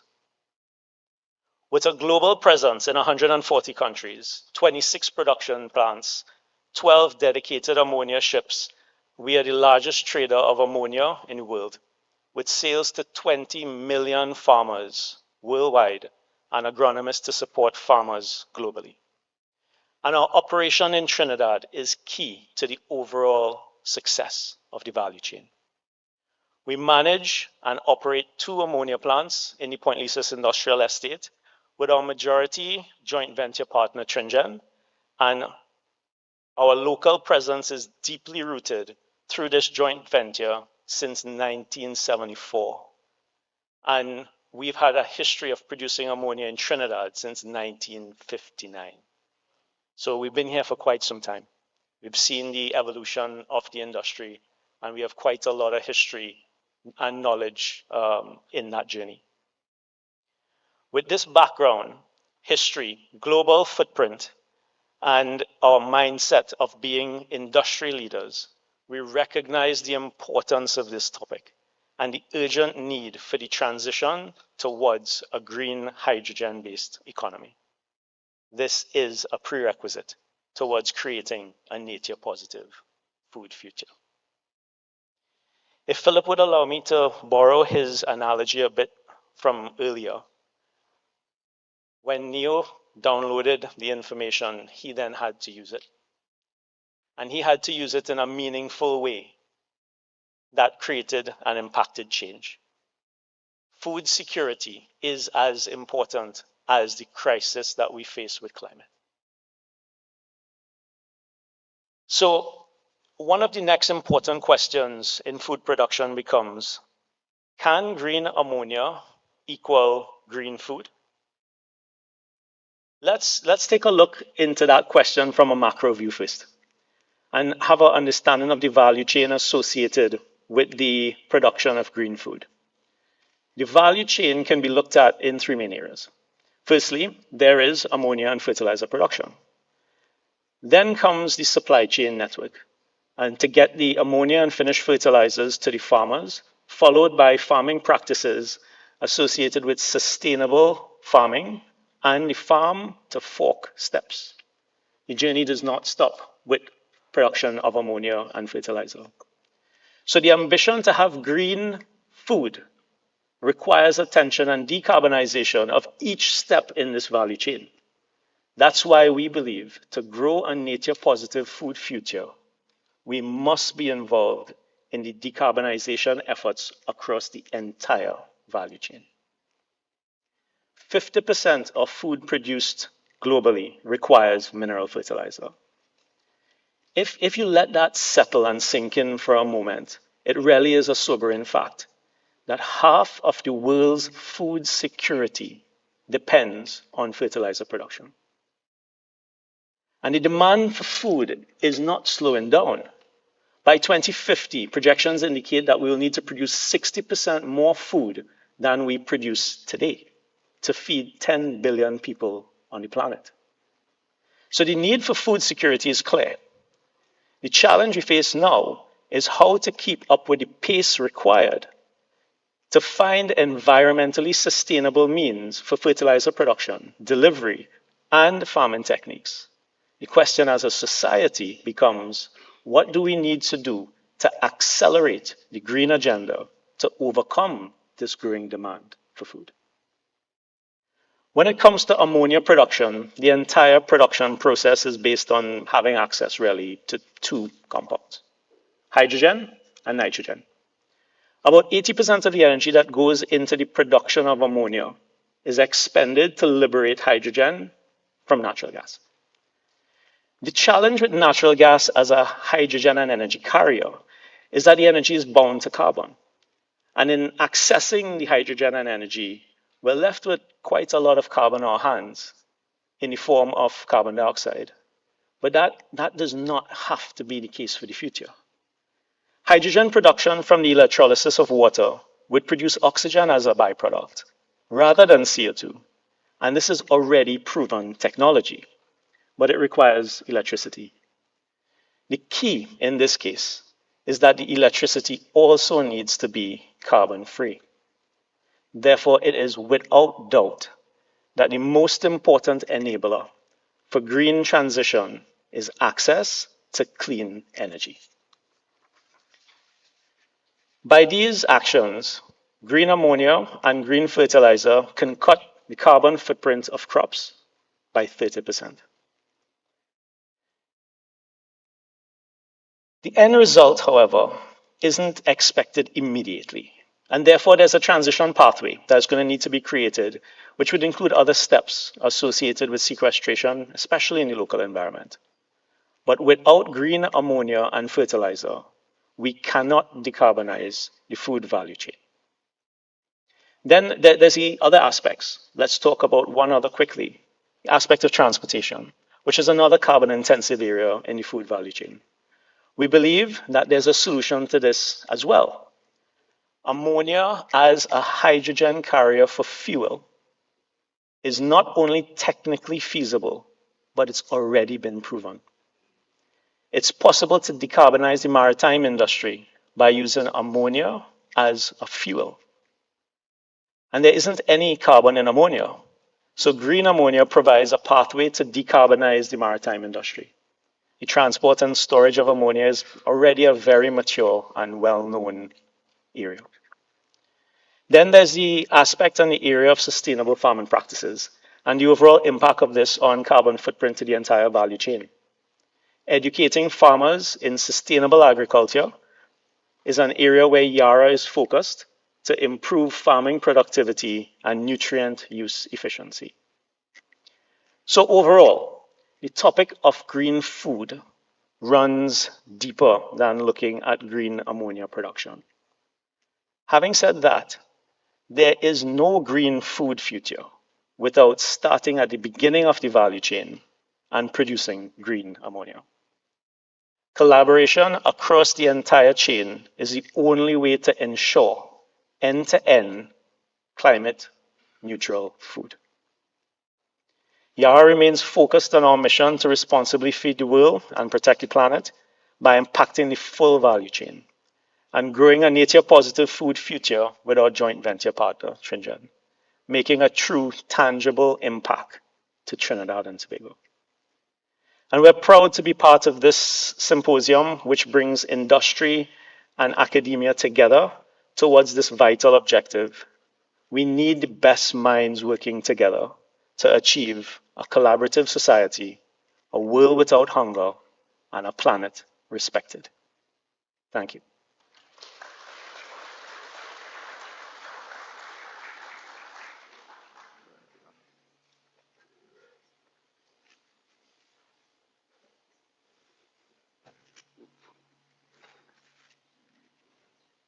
Okay. I think we. So all right. so I think we need to entertain for a little longer, but with some useful information when it comes to the actual tangible use of hydrogen in the Trinidad environment and in our economy as well. So given our interactions around the NewGen project, which of course is intended to provide a supply of low carbon hydrogen for ammonia production. What can you share in terms of the modifications that may be required in an existing ammonia plant to accommodate this? Yeah, that's a really good question, because as we move forward into the transition, what's going to be really important is the pathway that we get there. The expectation that we can flip a switch tomorrow and just land on a green energy solution is not necessarily grounded in firm reality. So there needs to be a transition pathway. And with the assets that we have existing already, you mentioned that the NewGen project is one of those items that we have been looking at very closely over the last couple of years and invest in effort to understand how we can utilize our existing infrastructure, what we already have at our site, to introduce the concept of green hydrogen into the production of green ammonia, and then enable that pathway as barriers and hurdles are crossed, and then scale that model up into a full transition towards green. So we've been doing quite a lot of work over the last 2 years or so around trying to understand what would it take for our existing assets to integrate green hydrogen produced here into green ammonia. And the results are really, really encouraging. The results show that the need for modifications on the existing assets is relatively low compared to other initiatives. So, I mean, we've studied our particular assets. We have a certain type of technology in our ammonia production at Yara and Trinidad. But, I mean, I can extrapolate what we know about that already to say that integration into other designs and other facilities can also be relatively easily done, relatively. But there definitely is not a barrier to entry based on trying to integrate into existing assets that may run on natural gas today and then scaling that for the future. Yeah, I think we've have the same view on that. There will be, no doubt, some challenges from the standpoint of timing and making sure that those ambitions are parallel by development on the clean energy side. Right. We are not blessed with a lot of land space, and although we can accommodate some solar and electricity development, the likelihood is that to bring it to the scale required, we'll have to have the most optimal approach seems to be offshore wind, and of course that will take some significant deployment of capital and some time. But it's good that Yara is thinking ahead. I mean, obviously, with the the investment involved in the kind of hardware we have in Point Lisas, it can't be an acceptable approach to take this simply say we will shut it all down, right, and build green ammonia plants. Absolutely right. And energy transition is, of course, a journey. So somewhere along, before we get to that point, we have to make sure that we utilize the asset to the fullest extent that we can, while at the same time making improvements in terms of decarbonization. Yeah, and the beauty of the solutions that are available today, the technology that is available today, is that it is modular. So you don't need to necessarily find the end solution on day one. It is modular. You can build on it as more clean energy becomes available in the country. So yeah, that is also an additional enabler for this process. And we've been building on the concept of start with the modular approach of what we have, integrate that into the facilities, and then transition that into a full turnover into a green plant as the landscape allows. Given this imperative, can you share any kind of insights into, the asset extension and utilization strategy that Yara might be contemplating? Yeah, sure, I can share that. As I would have mentioned in what I just said, yeah.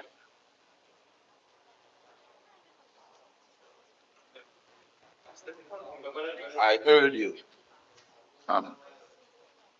Are you hearing me? Is the audience hearing me? Okay. Okay, this is better, hopefully. There we go. Yeah, strategies as we move forward. I mean, as I mentioned before, it's a transitionary strategy. It needs to be, because while we make the journey, and don't get me wrong, I'm not reducing the importance on the acceleration required for that journey. That's absolutely vital. But I think the reality on the strategy is going to be a transitionary one.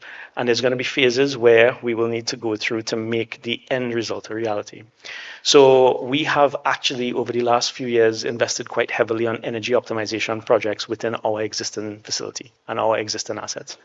And to reduce our energy footprint, which by extension in our ammonia plant environment reduces your carbon footprint.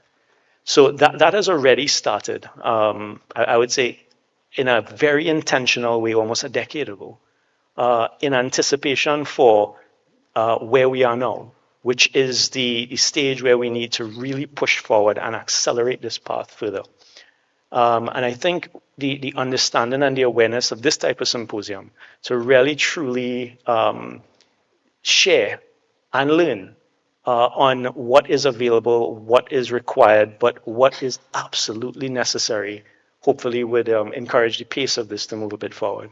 So yeah, looking forward, I mean, it's going to be continued optimization of the assets. That's a given. We foresee a transitionary period where the category blue might be one type of ammonia through the transitionary phase that we would need to go through. And then, of course, with the ultimate goal to gradually phase that out to true green. But, I mean, it's gotten to the point where these colors probably doesn't make sense anymore. They had a really, really good, useful life at the beginning when there was a lot of conceptual understanding and learning still required. What's your thoughts on how this transition from color scheme maybe to carbon footprint will evolve?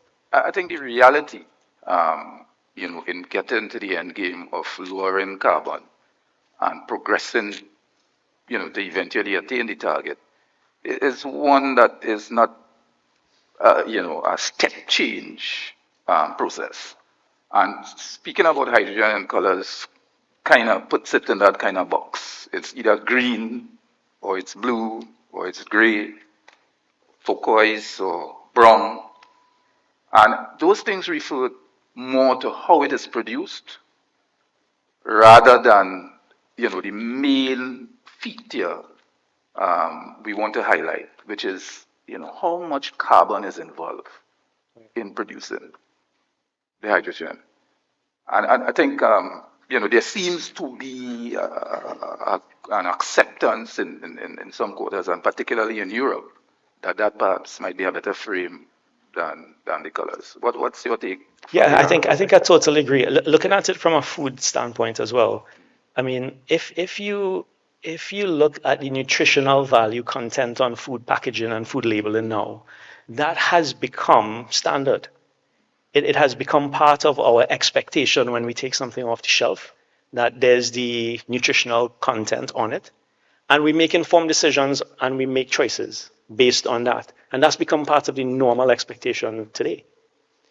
We foresee the future when it comes to food and carbon footprint to be the same. In the future, we envision that when you pick up a product off the shelf, it will carry a carbon footprint number. And the consumer then will have a choice, as they do now, as to whether or not they would support and prefer a lower carbon footprint product over another.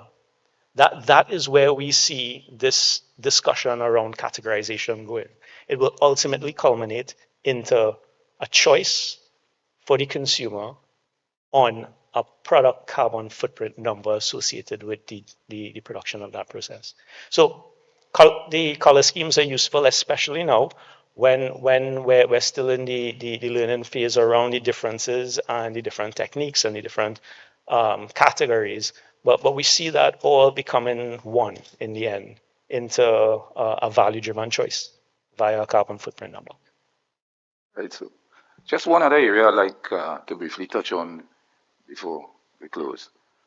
In some quarters, the idea of hydrogen connotes a vision of something dangerous and, highly explosive and should be something to stay away from. I mean, our industrial experience suggests differently, although we've not handled hydrogen itself as pure hydrogen as an energy vector. Maybe you could share something on that. Yeah, I can a bit. I mean, I could understand from a distance maybe the fear factor that hydrogen brings. But I think being in the industry, I mean, I have a production background, operations background. I'm happy to say actually I'm a graduate of this university from the Faculty of Engineering in Chemical and Process Engineering. And I mean, I've worked in this environment for 20 years, predominantly in a production and operational type forum. And though hydrogen, of course, is to be absolutely respected, we have been respecting it in the industry for decades. We have been using hydrogen in our processes for decades, maybe not in its purest form, but in our ammonia plant, seeing 60% hydrogen in a process stream is not abnormal. So respect, absolutely. But we have already proven within our industry and others that the ability to control that and to be able to design and engineer safety controls around that is already well established. Yeah. Beyond that, some people think of it as, it is very, very dangerous in comparison to some of, the chemicals or let's just say fuels that they're in contact with. But, they'd be surprised to discover, for example, that even though it has a wide flammability range, it has a higher ignition temperature requirement. It, in fact, burns, without releasing the level of heat, like, for example, gasoline. It is buoyant, so it dissipates easily. So under well-ventilated conditions, you don't have accumulations that could produce explosive mixtures. So there's a lot of positives also about the very properties of hydrogen that, which managed in accordance with good safety standards present no excessive risk as people may think. Yeah, I completely agree that it is 100% manageable. Okay, I suspect that we could consider this the end of our exchange. Maybe we're a little bit over time, I'm not sure, but hope it. Hopefully we were able to create a fire in the fireside in the spirit and the intent without actually creating a fire on stage. There's a question from the audience. We seem to have a question from, is that correct?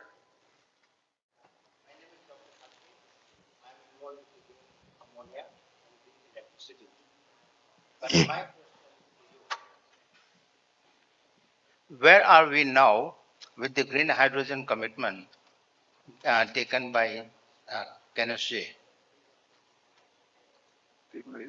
Kenichi. Okay. Are Green we hydrogen commitment taken by KNSJ. right? Well, you'd hear more about that in the conference later, but through the New Gen project, Uh-huh. which is designed essentially to utilize part solar energy, part waste heat to generate electricity that is low carbon, combine this, generate hydrogen through water electrolysis, and supply it to an ammonia plant.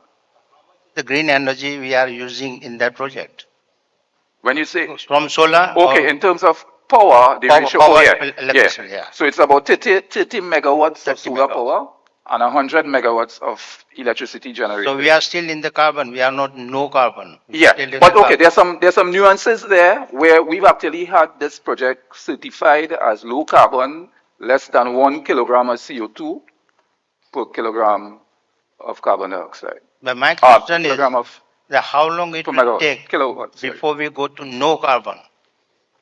Yeah, well, of course, that would require, of course, further investment in renewable sources of energy, which I mean, I can't speak for in terms of the timing of those developments, but we are hopeful that there will be policy arrangements that will go into place which should accelerate development on that side.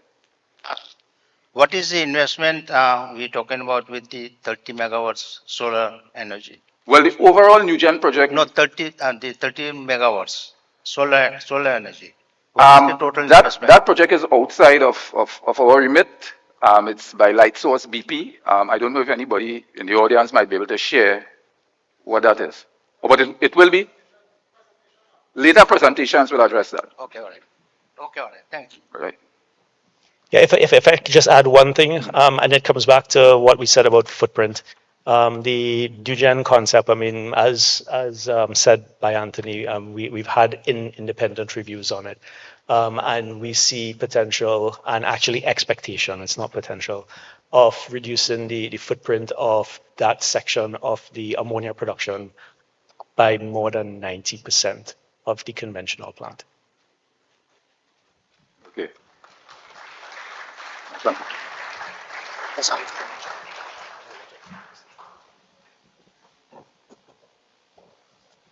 Yes. Starting the fire here on stage with the fireside discussion. Again, sincere thanks to Mr. Holder and to Mr. Mowasi. Couple of quick side notes. We must make mention again of the hashtag. Chairman of KNSJ told us about it earlier, Mr. Julian, and it is hashtag I know H2. So we look forward to those here with us, especially, and I continue to celebrate the youngsters. And I mean, I don't say youngsters as in, youngsters, but in terms of the youth, really and truly the next generation, the young men and young women here who will pass the baton to, and you will indeed take this and apply it in real time. And in that regard, just a quick, I've been reliably informed that the students here with us this morning will be in place for a random draw. A fantastic prize is in place for you, and it complements all our sponsors coming together. They have put up their resources to put their hands on, again, this is before its release, the all-new iPhone 15 charger. You could, after you graduate with first class honors, buy the phone your damn self. All right? Just to make sure you're in the room and you're paying attention. Good. Fantastic. Good. Yeah. Wayfield. It's a hydrogen conference, folks. All right. Let me move on and welcome our moderator for the next session. So what we're going to experience is a combination of academic professionals, folks who are versed in their field, in combination with students. We'll let, of course, the professors and doctors just give a 2-minute intro, and then the students will come in for about 8 minutes to deliver their remarks on the topic, and to really lead us in that regard on a plethora of topics. We're going to deal with things like feasibility of producing and using green hydrogen, to life cycle analysis, some impactful topics. To lead us in that regard, let's welcome the Senior Manager, Group Sustainability Officer, and Group Sustainability Legal Services and Corporate Affairs at RBL. Let's give a warm welcome to Ms. Tisha Maharaj.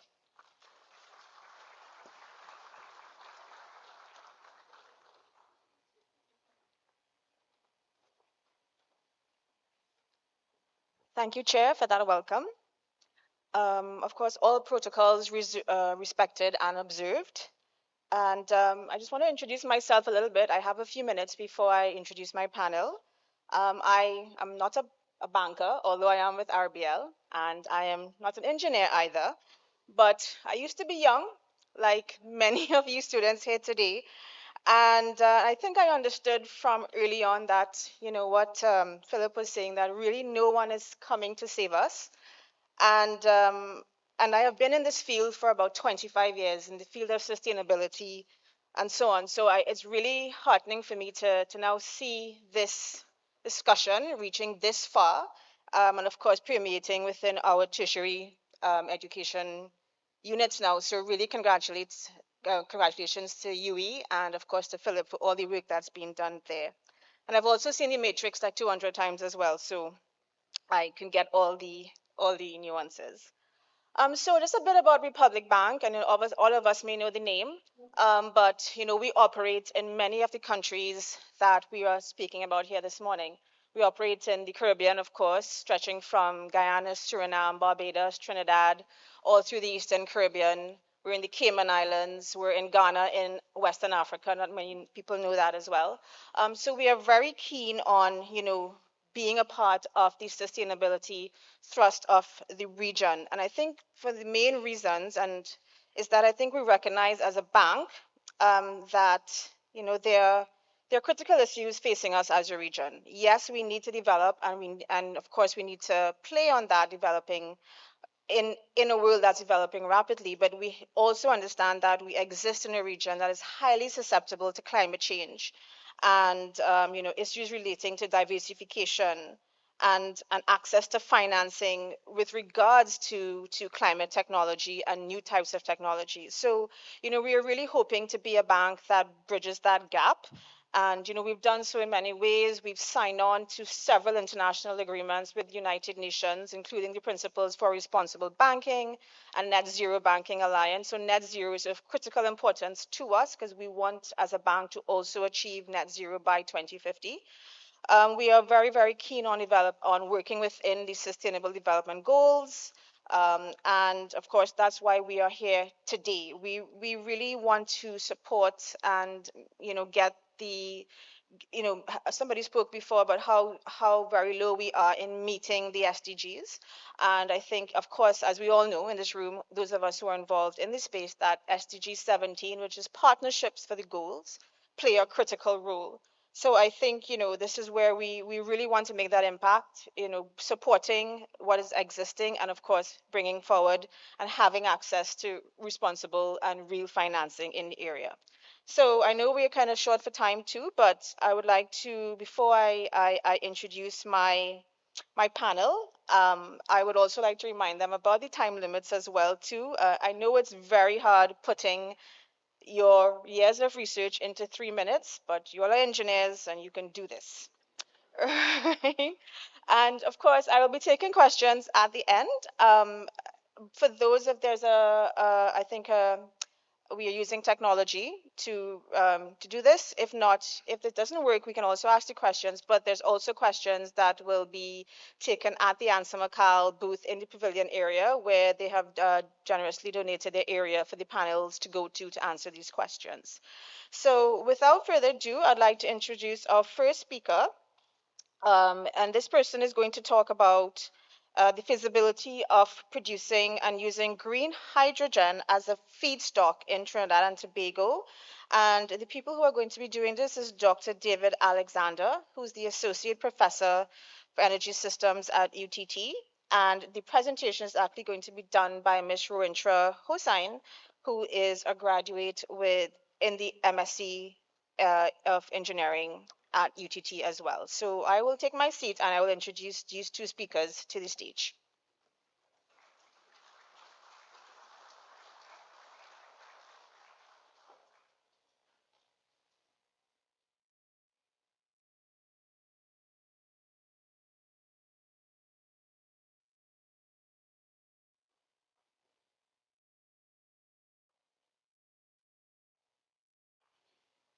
All right, good morning, everyone.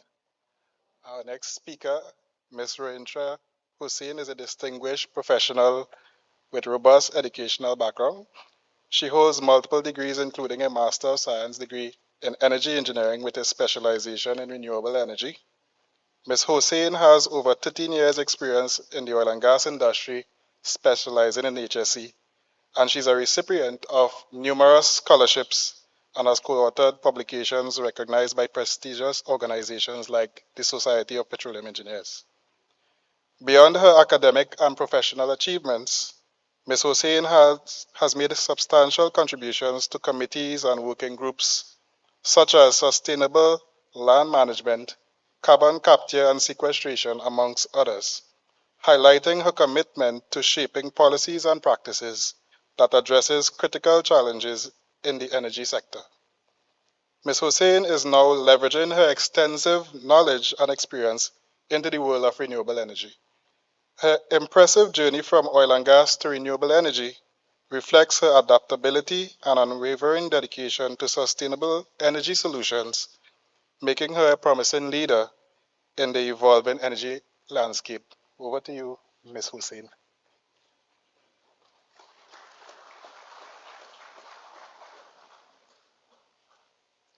Hi, afternoon, guys.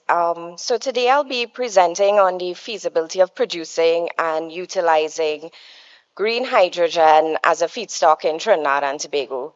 Now, before I get into the presentation, just because this morning it was mentioned so many times, I thought I would show the colors of the rainbow.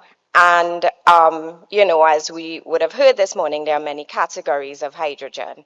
But of course, the three main ones that has even become buzzwords are gray, blue, and green hydrogen.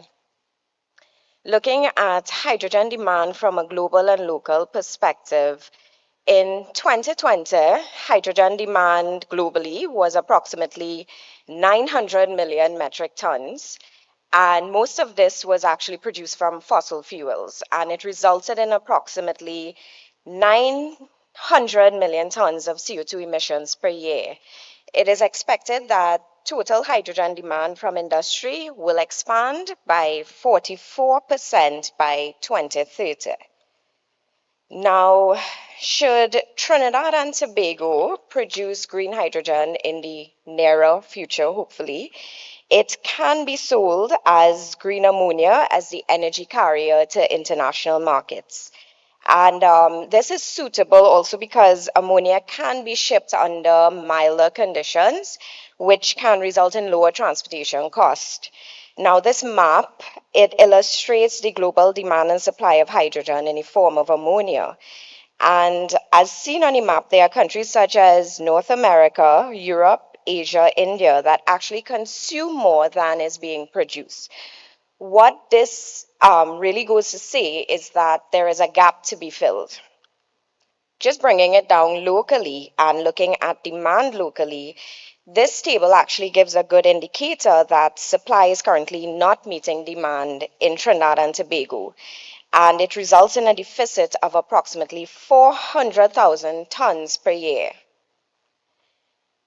Now, for this project, production figures from a local company in Trinidad and Tobago was used to conduct a feasibility analysis, and for green hydrogen, by extension, green ammonia, using a cost of production of $3 to $8 as a guidance to conduct sensitivity analysis.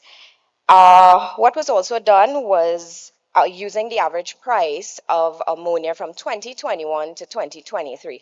This was really done to get a high, low, and medium price point.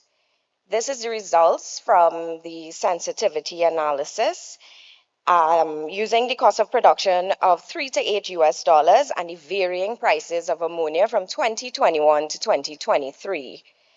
If we take a look at 2021 average price of ammonia of $547, it showed a feasibility for the cost of production at $2.9 per kilogram. Now, this is just at the lower end I mentioned earlier of $3 to $8, as expected by the IEA. In 2022, Now, we all know in 2022, ammonia prices had skyrocketed due to that Russian-Ukrainian war, and it had gone as high as $1,500. So this was used as the high price point, and it actually showed feasibility even at the highest range of $8. In 2023, the average price of ammonia was used thus far, and it showed feasibility at $1.6 per kilogram. Now, this is not in the range of the $3 to $8 I mentioned, but it does leave a lot to be considered for Trinidad, and it is an indicator that, at least using this sample, for green hydrogen to be ideally feasible, either the price of ammonia will have to be higher or the cost of production will have to be lower. For the greenhouse gas calculations that were done for this company, what it showed is that should the entire production of gray hydrogen, and by extension gray ammonia, be replaced with green hydrogen and ammonia, it can result in a mitigation of 2.1 million metric tons per year. Now, it is important to note that our petrochemical sector in Trinidad and Tobago actually accounts for 58% of total CO2. This is the equivalent of approximately 30 million metric tons of CO2. And when this 2.1 is compared to the 30 million, it actually gives approximately 7% that can be mitigated. It does not sound like a lot, but it can contribute to our NDCs and the decarbonization of the petrochemical sector. Now, before I go into my last slide, I'll go into the last slide, but I just want to leave you guys with some food for thought. And across the globe, we are seeing financial incentives that are being unrolled, such as subsidies.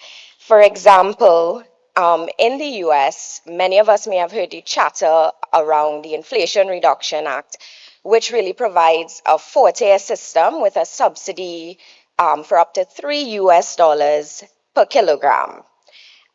We may have also seen this 111 being thrown around. What that really means is that the US government actually intends on bringing the cost of clean hydrogen down to $1 for 1 kilogram in 1 decade.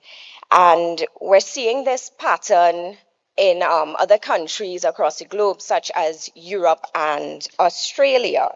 Now, as countries continue to roll out their financial incentives for green hydrogen, we need to consider what does this mean for Trinidad and Tobago. We would need to consider, can this deter investors from Trinidad and Tobago? This would have to be considered as Trinidad and Tobago take its next steps in decision making and meeting its commitments.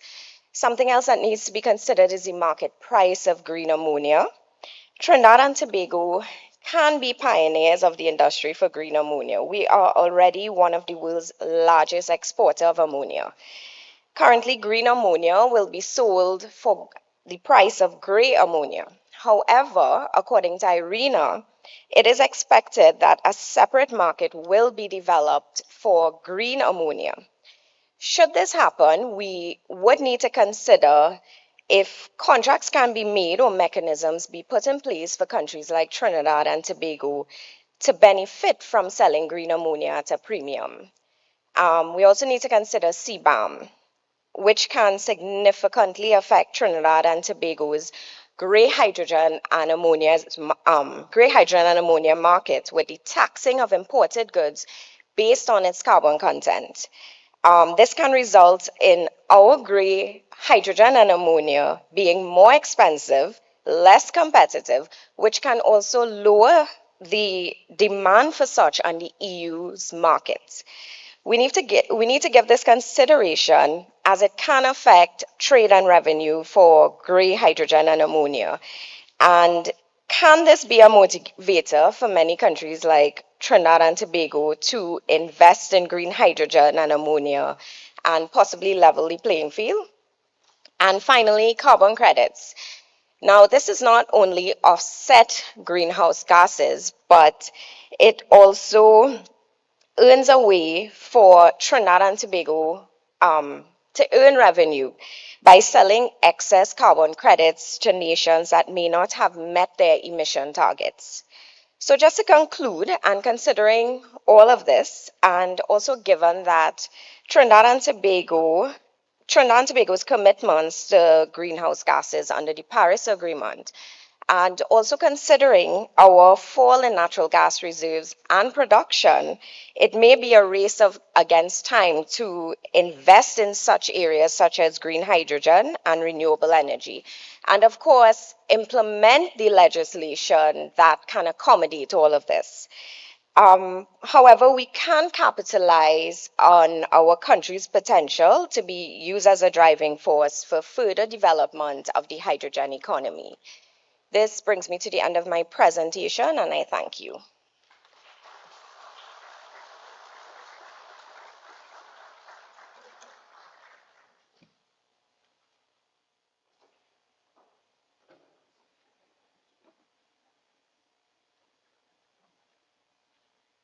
Testing. Sorry about that.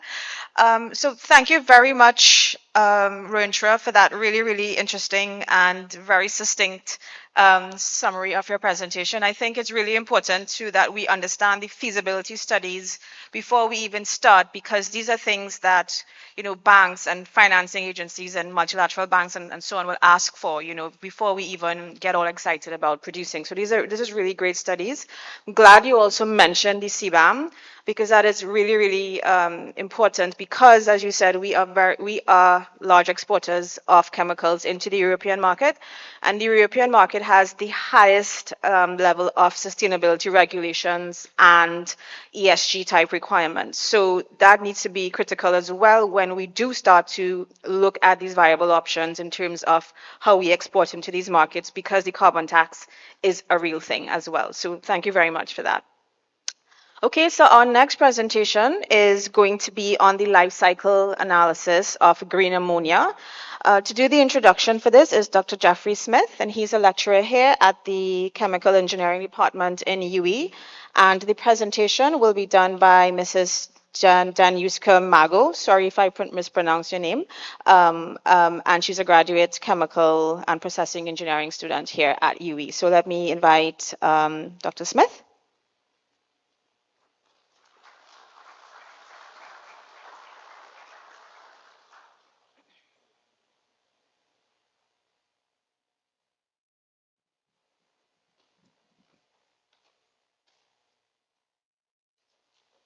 Okay, so good morning. I'm here on behalf of my head of department, Dr. Chakrabarti. Just to give a little review of what is going on in the chemical engineering department at UE. The Department of Chemical Engineering is doing research in areas to develop a more sustainable industrial sector and country. As far back as 2013, we had an MSc project entitled Feasibility of Hydrogen Generation from Renewable Energy Sources in Trinidad. This is well before the term hydrogen became sexy and it was on everybody's front burner. Okay, current research includes optimization of sustainable energy transitions, looking at electrolytic hydrogen as a feedstock instead of getting the hydrogen from natural gas, ultimately reducing the life cycle greenhouse gases.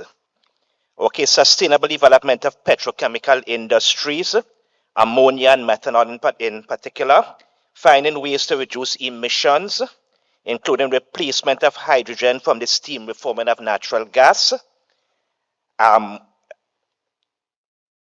with the accompanying emissions of CO2 with hydrogen produced from electrolysis via renewable energy resources.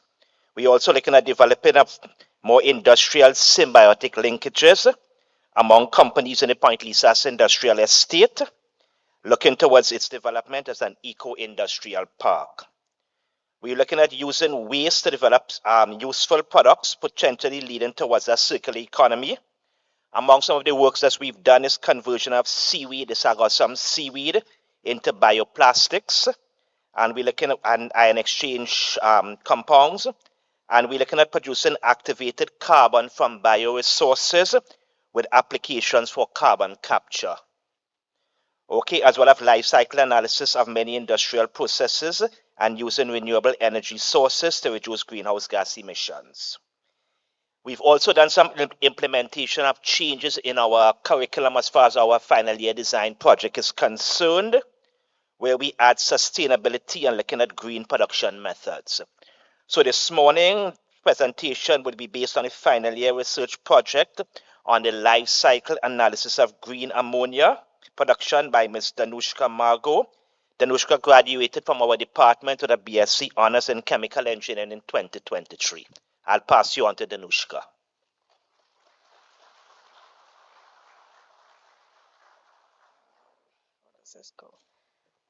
Thank you, Dr. Smith, for that introduction. Welcome, ladies and gentlemen. I am Danushka Margot, and I will be presenting the environmental impact analysis on a green ammonia process. Just bear with me a bit so I could, right. So today I would be speaking about what is green ammonia, the importance of a LCA analysis,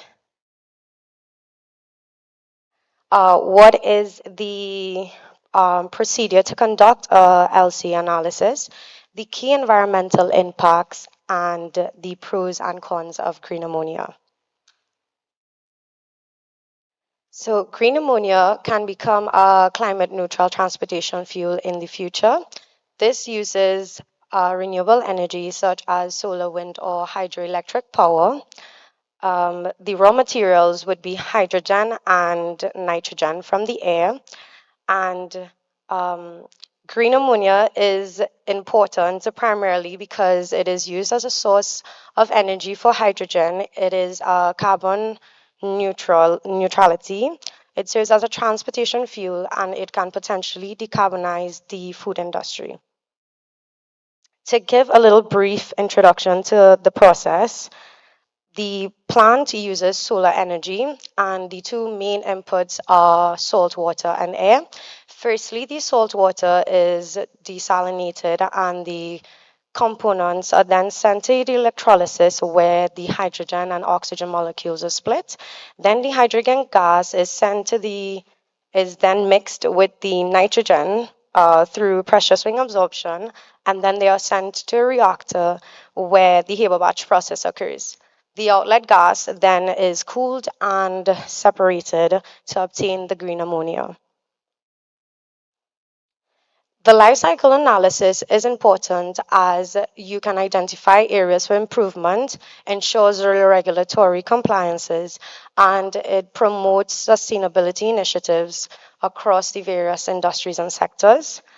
The life cycle stages for this process would be solar energy, electrolysis, nitrogen production, ammonia synthesis, purification, and storage and end users.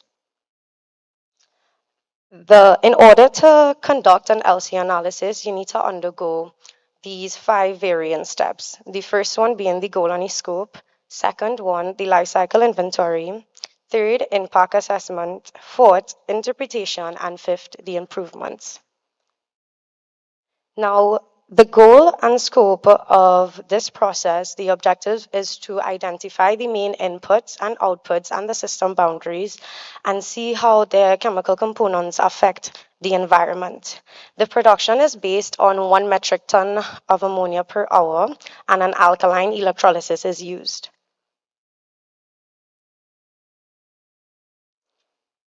For step 2, the life cycle inventory, the objective is to see the potential environmental impacts associated with the production, considering various impact stages. In order to obtain these life cycle inventories, programs such as Aspen ISIS and SimmerPro was used.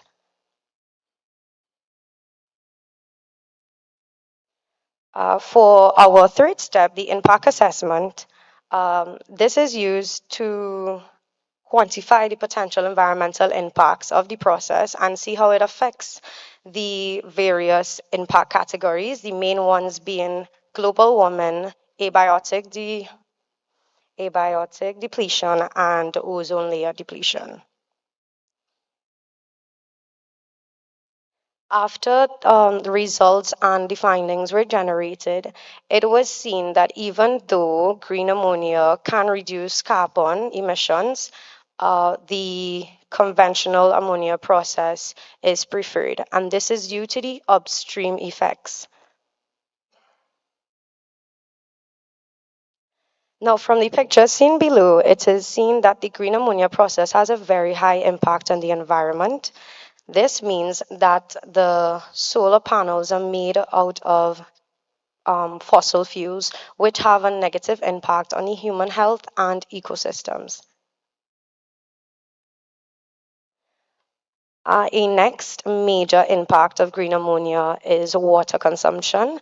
It has the ability to cause eutrophication and plant overgrowth in water bodies. Now, as we relate to the social and economic impact, for our main input streams, which is water and air, you would have a total expenditure of approximately 3,500 US per year, and it can produce a total product profit of approximately 15.4 million USDs per year. So green ammonia has its advantages, such as low carbon production and energy storage, but it also has its disadvantages, which would be infrastructural development and supply chain complexity. When it comes to green ammonia, conventional ammonia would obviously, green ammonia would obviously have more benefits than the conventional ammonia, the main ones being land use, reduced greenhouse gases, and air quality. So if you want to know if green ammonia processes actually do work, I took a little example, and according to the Ammonia Energy Association, they actually use, in North America, they actually supply wind and solar energy to their electrolysis, and this accounts for more than, between 2030 and 2050, they could have a 90% reduction in emissions, which is very amazing. Now, certain challenges that we can face with this green ammonia process would be efficiency of electrolysis, integration of renewable energy, and carbon capture and utilization. But there are ways in order that we could improve. So we would have to improve in LCA advancements, optimization, and environmental and safety factors. In order to do this, we have to do further research in these fields and learn how to improve our cutting edge technologies. So in conclusion, this green ammonia process doesn't agree with literature, and this is just due to the upstream products that were used and the data that was used and inputted in the simulations that were run. So therefore, the conventional ammonia process would be preferred, but further research on those critical points have to be done, and in order to comprehend the full advantages and disadvantages of green ammonia and how it would be used as an energy carrier. I would like to thank the Department of Chemical Engineering, my lecturers, and my family members that are here. Thank you all for giving me this opportunity, and this concludes my presentation. Thank you very much, Tanishka. Did I say it right this time? Danuska. Okay, lovely name. Thanks so much for that. And I think, again, this is also very interesting, I mean, at least from my standpoint, not just as working for the bank, but in terms of where we've reached in terms of the research and best practice. Republic Bank, just as a little plug, we have a financing target that we want to support sustainable agriculture by offering concessionary type financing in the field of sustainable agriculture up to $100 million. And we're getting a lot of, feedback from Guyana and Suriname in that regard, and a lot of interest. And I think green ammonia is a really exciting sort of area of study for the agricultural industry. So these are things definitely, we'll be hoping to find out more about. And again, the research is very critical. So thank you very much for that presentation. So we move on to our next presentation, which is entitled How Can TNT Meet Emission Targets in the Power Generation Sector and the Related Implications for Blue Hydrogen. To do the introduction, I'm going to invite Dr. Donny Budal, who's the Associate Professor for Process Engineering at UTT. And this presentation will be done by Dr. Dylan Ramsuk, who I know as well, also from UTT. So Dr. Budal and Dylan, thanks.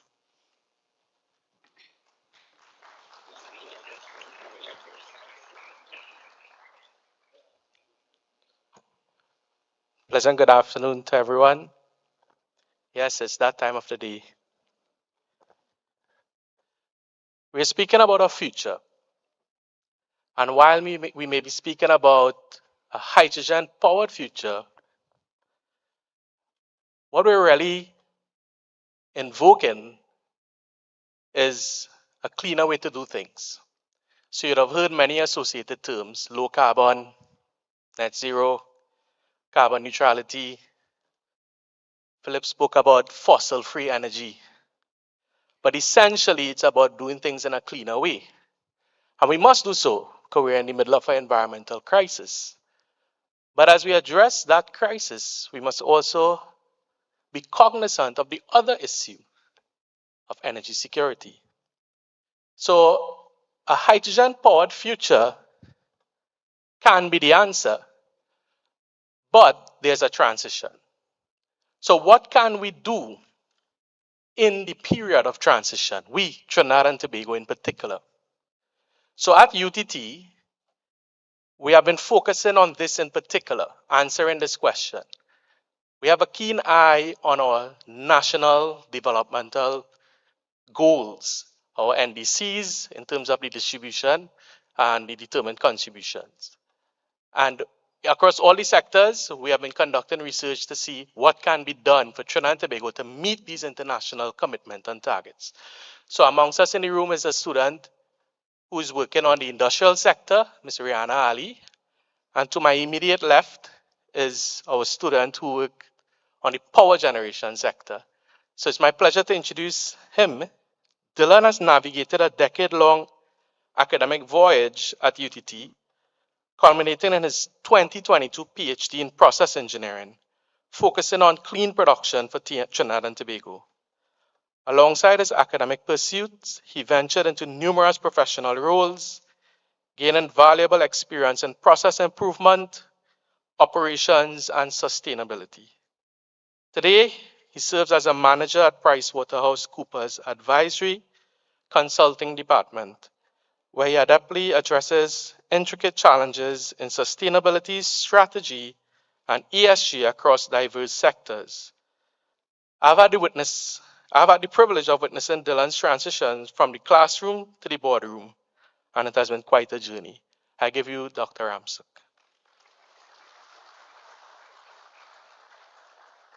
Thanks, Prof. Thank you so much. Dr. Donny and I had a love-hate relationship. Anybody who did a PhD or master's, your supervisor want to ring your neck sometimes. So glad to know that he thinks so highly of me still. Let me just make sure I have my setup moving. Right, good. So today, I'm going to talk about how, and people probably think, oh gosh, this man going to talk about his PhD research, but talking about the findings I did in power generation and what the implications are for our friends at Yara mentioned the energy transition and blue hydrogen and implications of existing studies and the benefits of it in Trinidad and Tobago. Just to give some background, Trinidad and Tobago's government, we've committed the nation to avoid CO2 emissions following global trends using NDCs, nationally determined contributions. And I think it's been said 9 times, I'll say the 10th time, that climate change has been established as the single most important environmental issue facing the world today. So there have been extensive studies to show that Trinidad and Tobago and other small island developing states will experience the most negative effects of climate change, if no adaptive, meaning building resilience, or mitigative, meaning reducing your emissions, actions are taken. Anthropogenic GHGs have been identified as the main contributors, and on the graph on your right, a nice graph shows 14 countries, a population about 20 million people, and Trinidad has about 5% of that, but we contribute about 40% of the emissions in the Caribbean. So Trinidad and Tobago, we're special, and we've enacted unprecedented actions and resources to mitigate the effects on the planet. To give you some context on Trinidad and Tobago's NDCs, we focused mainly on three sectors: power generation, transport, and industry. 50% of the proposed funding at the time of our NDC was allocated to the power generation sector. Things like energy pricing, renewable energy, energy efficiency, all those names and buzzwords were called. As part of the National Development Strategy, Vision 2030, and the NDCs form a critical part of the country's strategic sustainable future for development. So overall, Trinidad and Tobago aims to reduce 103 million tons of CO2 by 2030 from business as usual levels. In the power generation sector, however, there was an apparent gap that my PhD we sought to fill. We first want to identify a holistic carbon-constrained energy planning strategy for Trinidad and Tobago that has not been publicly presented to achieve the NDC. So we have the achieving targets, we have the emission reduction business levels, we have the infrastructure that we mentioned, renewable energy efficient power plants, but a clear roadmap of activities was not presented, optimizing the current supply and the impacts on business as usual activities. So the solution should consider these implications to pragmatically achieve transition to the GHG reduction targets. So to fill the gaps, we call it the problem statement. For Trinidad and Tobago's 2030 NDCs for the power generation sector, we established a baseline for measuring emissions and energy demand, understood the current infrastructure, and proposed actions, like looking at technologies such as renewable energy, carbon capture and storage, heat recovery, steam generation, and so on. And we wanted to quantify the techno-economic activity levels. There was this, I'm going to say mathematics, people probably when I say maths, but I'll just call it carbon emission pinch analysis. We used that method, adapted it for Trinidad and Tobago, and found some really interesting things. Just a snapshot of the method that I looked, 4 steps: gathering the information, published Trinidad and Tobago's grid emission factor, looked at Trinidad and Tobago's business as usual projections for energy, looked at this mathematical tool that was used, adapted it for Trinidad and Tobago, conducted different scenario analysis, and then conducted economic modeling. The key technical findings, we found, it was interesting to find for the power generation sector. In scenario 1, we call it S1 in the graph, we looked at the scenario where if we optimize Trinidad and Tobago's existing power supply, can we meet the NDC? The answer is no, by 92%. In scenario 2, however, we optimized the existing supply, we introduced renewable energy. In this case, it was solar energy. We also did a model for wind energy as well. In consultant, we call it the aha moment. We call it in Trinidad, the aha moment. So we say, how much renewable energy is needed? So for the power generation, people in the room, 2,169 megawatts to meet our NDC target by 2030. That's almost doubling Trinidad and Tobago's existing fossil fuel supply. So in terms of energy transition, the point should be noted that it's going to cause a disruptive change to meet our energy, to our emission reduction targets. But there's a little technology called carbon capture and storage. And we wanted to see the impact of carbon capture and storage on achieving our emission reduction targets. So we say, in Trinidad, it's a different so we say, we watch carbon capture and storage. Can that alone by itself achieve the targets? The answer is no, by almost 45%, scenario 3. So we said, all right, we need to cooperate. Renewable energy needs to ask for transition.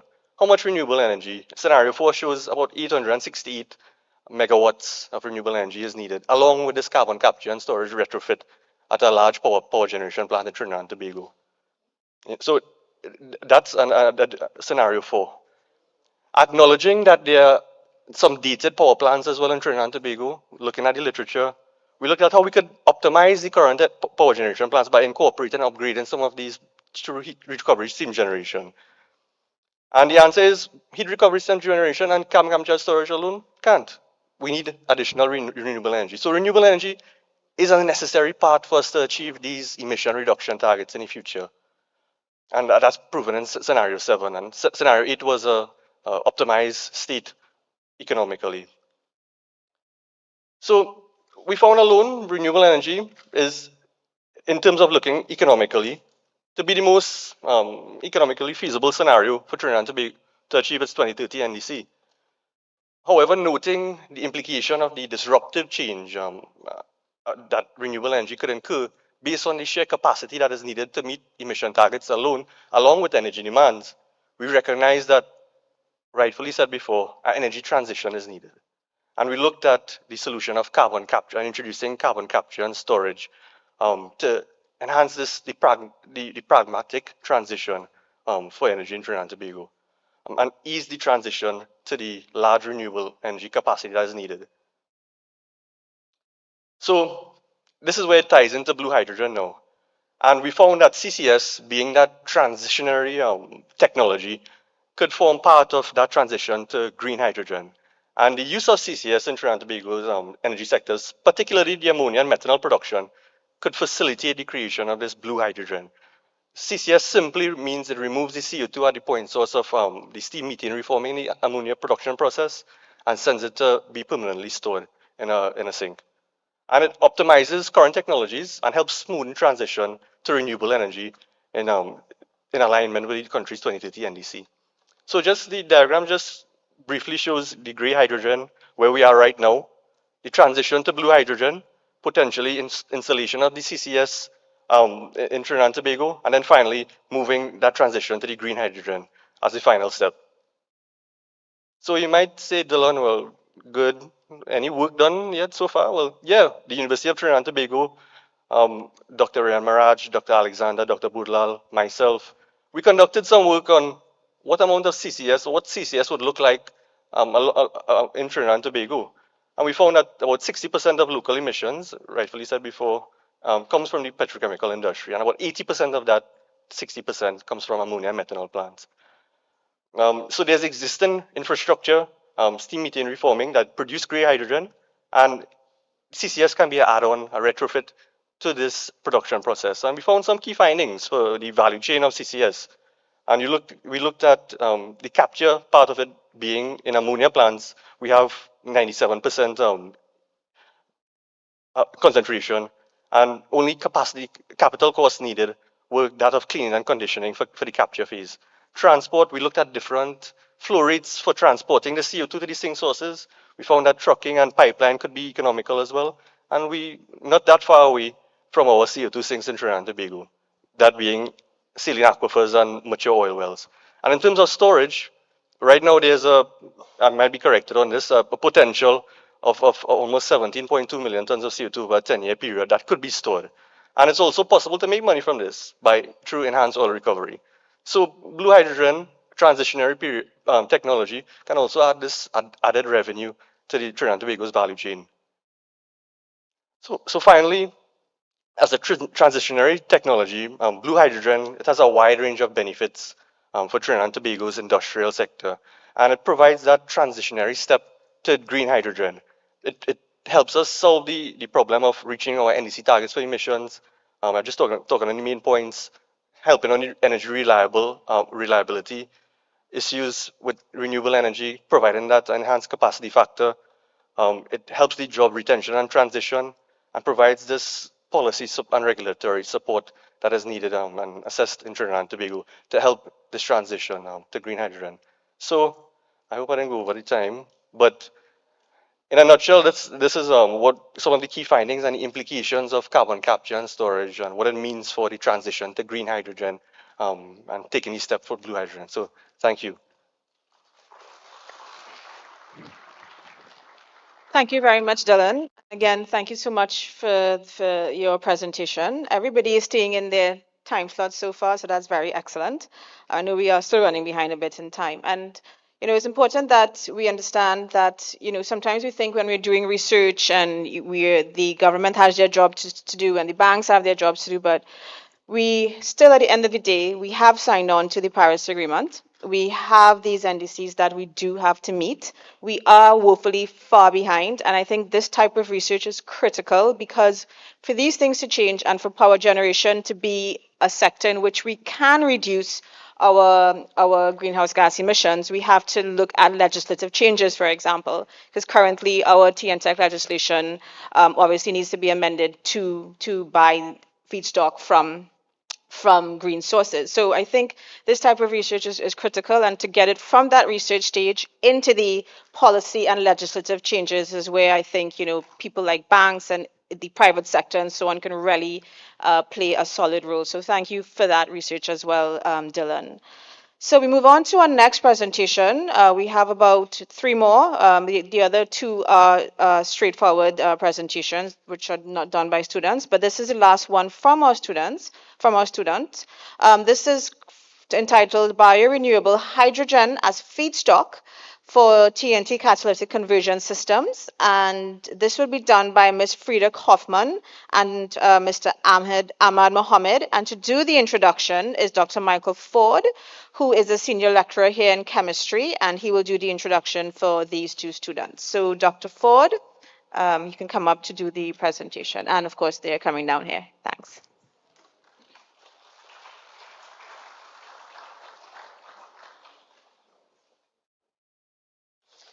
Thank you. First, let me say thank you to the organizers for inviting us, and also the sponsors for making this opportunity available to hear a little bit of chemistry.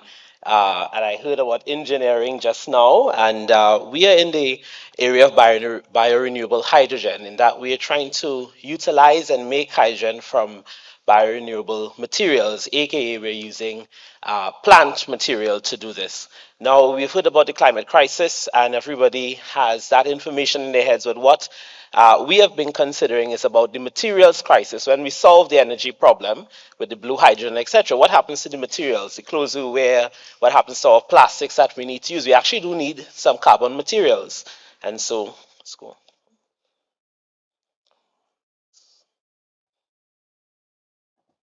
It's not moving. So I'm going to introduce my two students. It should be moving. Yep.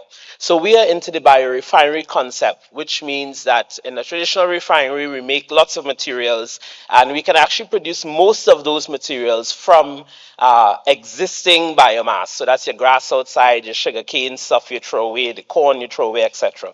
That's what we're doing. And this is so that we can have carbon-based chemicals and commodities. And in the roadmap that we're moving to using hydrogen for electricity generation and, of course, electric vehicles, etc. In that roadmap, there'll be many places where they will still need liquid carbon fuels, possibly, right? And so this is sort of a dual exercise. One of the issues with that is that the biomass molecules, I don't know if you can see clearly at the top, they have a lot of oxygen in there. And to get rid of that, we need hydrogen. And so the presentations today will talk about sort of connecting the issue of where do we get that hydrogen from without having to do sort of the things that people have been talking about, make hydrogen separately, then transport it, store it, and use it. We want to do that all in a one-pot process. We want to do that in one process to increase the sustainability. So I'll hand you over first to Frida, who'll talk about her work, and then Ahmad.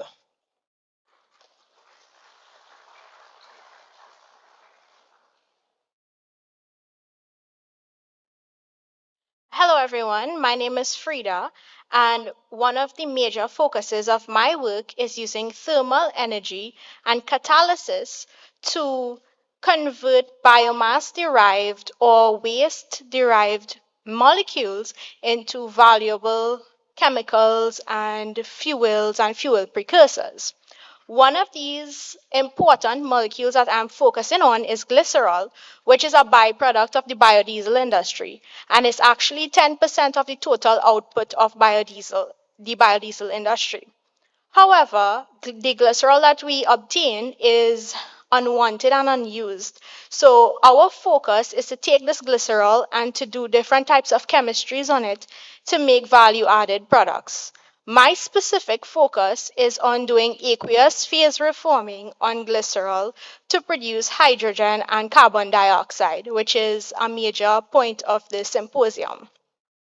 Another bio molecule that I am focusing on is levulinic acid, which is derived from the lignocellulosic part of biomass, so the non-edible part of biomass.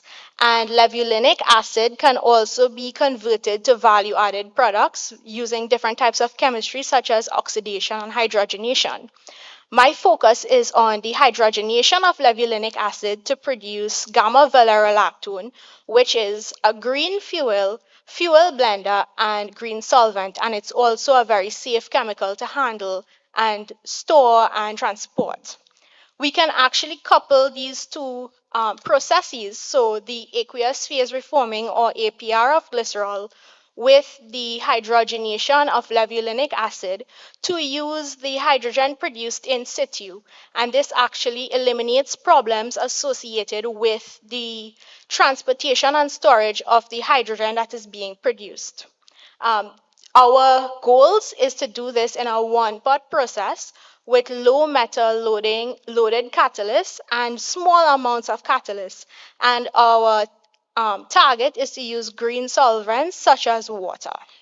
Just to quickly touch on some of the work I've been doing in my PhD, I have already successfully done APR on glycerol. And if we look at the first plot, what we can see is the blue line is actually the production of hydrogen as time goes on from glycerol. The pink line is another product that is produced in the same pot, which is 1,2-propanediol. 1,2-propanediol is produced when glycerol undergoes hydrogenolysis. So what's actually happening in this system is that glycerol is undergoing APR, producing hydrogen, and then using the hydrogen to upgrade itself into another value-added chemical, which is 1,2-propanediol, thus self-upgrading. And the key takeaway here is that the hydrogen production is much higher than that of the 1,2-propanediol. And since the hydrogen is in the gas phase, we can easily separate the products. Finally, the last plot shows the coupling of the levulinic acid hydrogenation with in situ hydrogen production. And the key takeaway here is that glycerol could actually comparatively donate hydrogen to upgrade levulinic acid to gamma-valeriolactone, which is our green solvent and green fuel precursor, and it performs just as well as some of the other ones without the ethical issues. And we get quantitative yields of our gamma-valeriolactone. Now I'll pass you over to my colleague Ahmad, who will speak a little more on hydrogen production.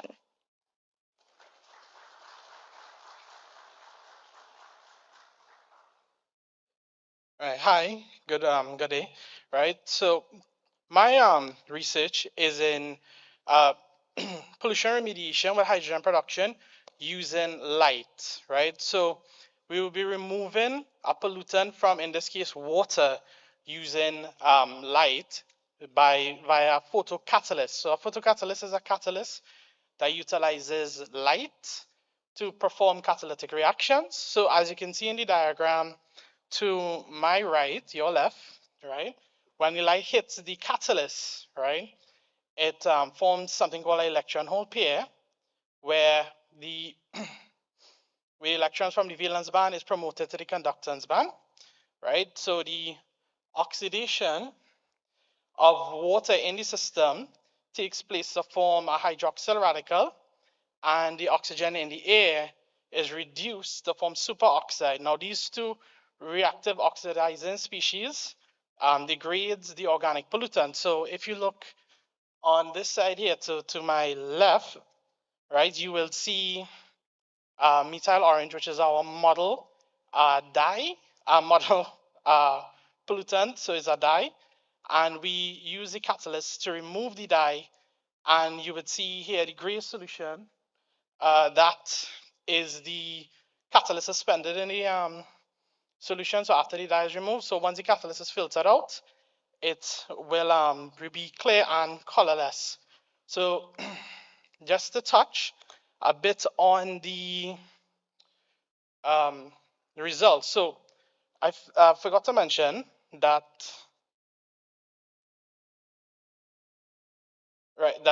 this process also produces hydrogen as a byproduct of the degradation of the dye, of the pollutant in this case.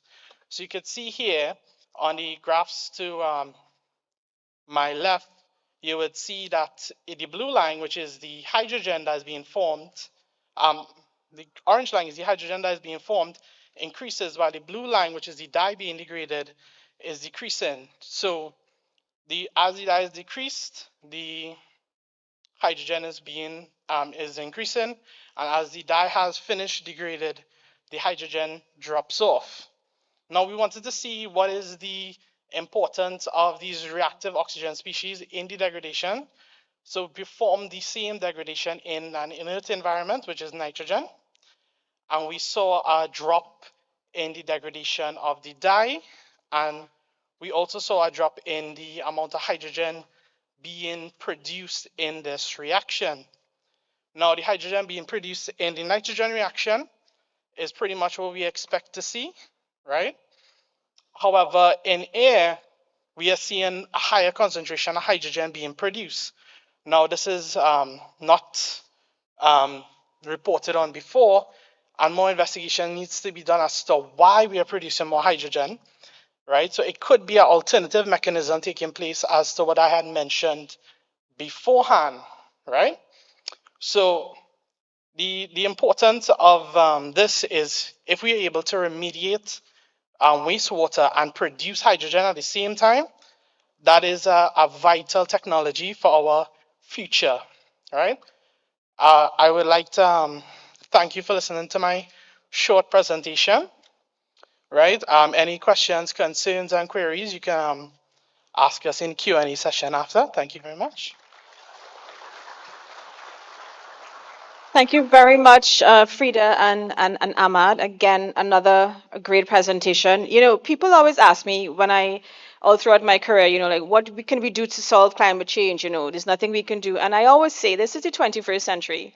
Technology exists. And as we are seeing by, especially this last presentation here, where it's fantastic research going on. And I think there's a gap, obviously, between moving from research into viable projects. And I think this is, again, this opportunity to link private sector with the research, you know, probably to create some sort of mentoring program where they can be mentored into making these projects into viable businesses, and that, you know, can contribute towards making a real difference into climate change. So thank you all again for that research.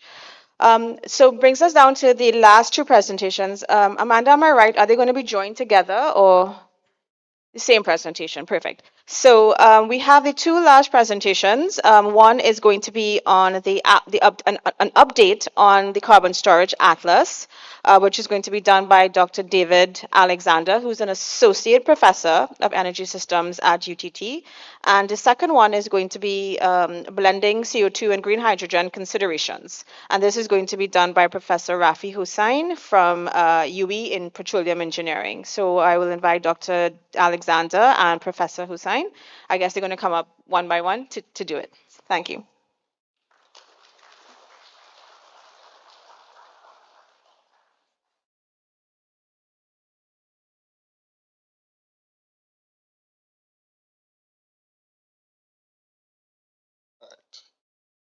Right, again, good morning, everyone. I think, well, I should say good afternoon, right? Dr. Budlal corrected us earlier. Kind of pointing to us that lunchtime was close by, right? So I'll be very quick with my part of the presentation, of this joint presentation between UWI and UTT. Just quick mention of our team members. Dr. Budlal, he's a key member of this project that we are working on with the Carbon Storage Atlas. Professor Imbe, he has been enabling catalyst at the UTT to make this project work, and the backbone of this project is Professor Andrew Jupiter. So special mention to those people. So I'll just basically give you some background as to how we ended up reaching to the stage where we are today, give you the historical context, justification, kind of give you all some of the methodologies that we use Um, Professor Hussein will take you through the workflow, key highlights, challenges, and opportunities. Those opportunities that he'll point to will tie into how CCS could tie into the hydrogen space. Um, in a nutshell, Trinidad and Tobago has done a really good job of quantifying emissions. And so that helps us to be able to know how much emissions we produce, from which sectors, and how best we can utilize those emissions for the benefit of our country. And so the justification for our project, more or less, is that we want to have in our arsenal um, all the tools possible to be able to reach a low carbon environment. And so, according to the IPCC, we can use all the different renewable energy strategies and so on, but without carbon capture and storage, it will be very difficult to meet our emission targets. And so, the key objective of our project is really to identify the potential of carbon storage onshore and offshore in Trinidad and Tobago. And once we identify those locations, we need to be able to quantify how much emissions these different reservoirs can store. UW and UTT have been working together for a number of years. We started working closer and closer together, looking at the potential of CCS in Trinidad and Tobago. Year after year, we present our updates at the COPs. So we started off 23, 24. And with time, we realized that we needed to come together to see how best we can utilize our resources and our technical capabilities to be able to solve this issue. And so in 2019, we did a joint international symposium supported by the University of Texas, the IAGHG, and so on. And we were able to host a two-day workshop, and that was the catalyst for us moving forward to be able to see what should we be doing. And so the first day we had a lot of presentations by international stakeholders who were able to share their experience with us and tell us what they were able to do and how they actually got it done. And on the second day, we hosted a discussion, roundtable discussion, where all the key stakeholders that participated in the workshop were able to discuss what their ideas and perspective were to move forward with this. And so we had a lot of institutions participating, major energy companies, ministries, the Energy Chamber, and so on. And a lot of key points came out from the discussions, ranging from public outreach, should we include enhanced oil recovery or not?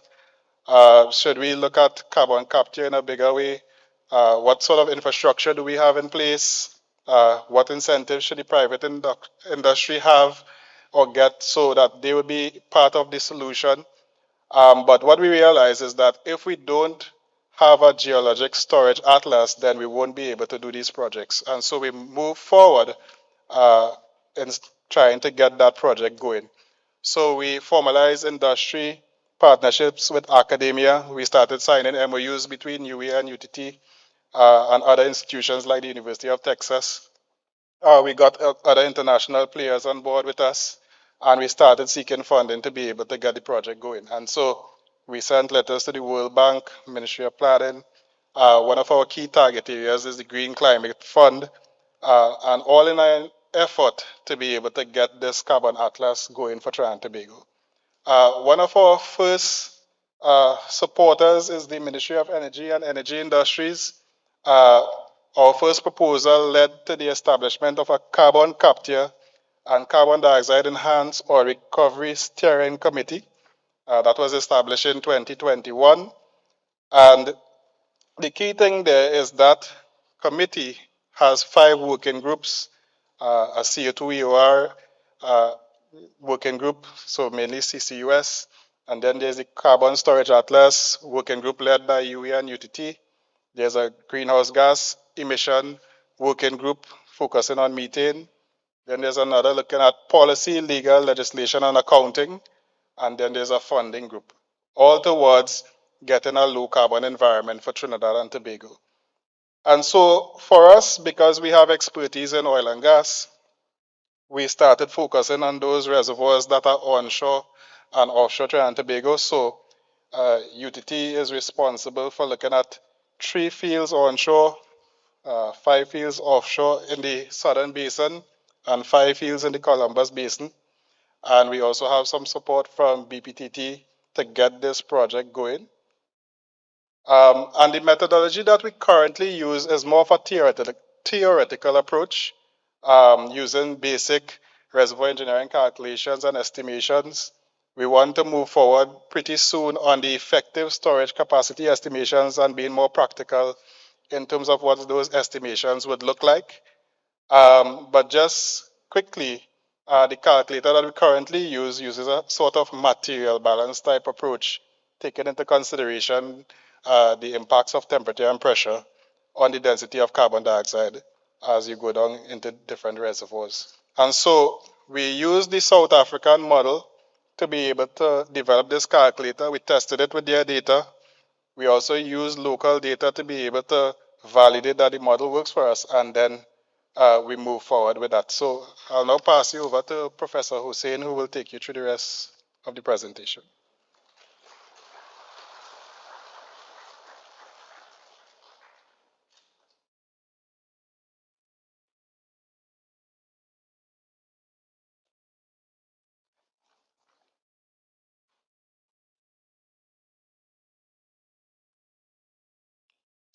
Good afternoon, everyone.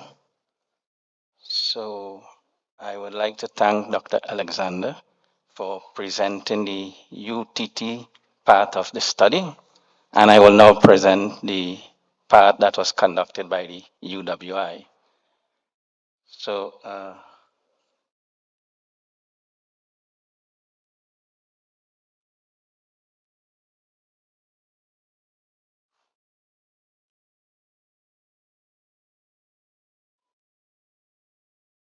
So the UTT, the UWI is also responsible for certain fields.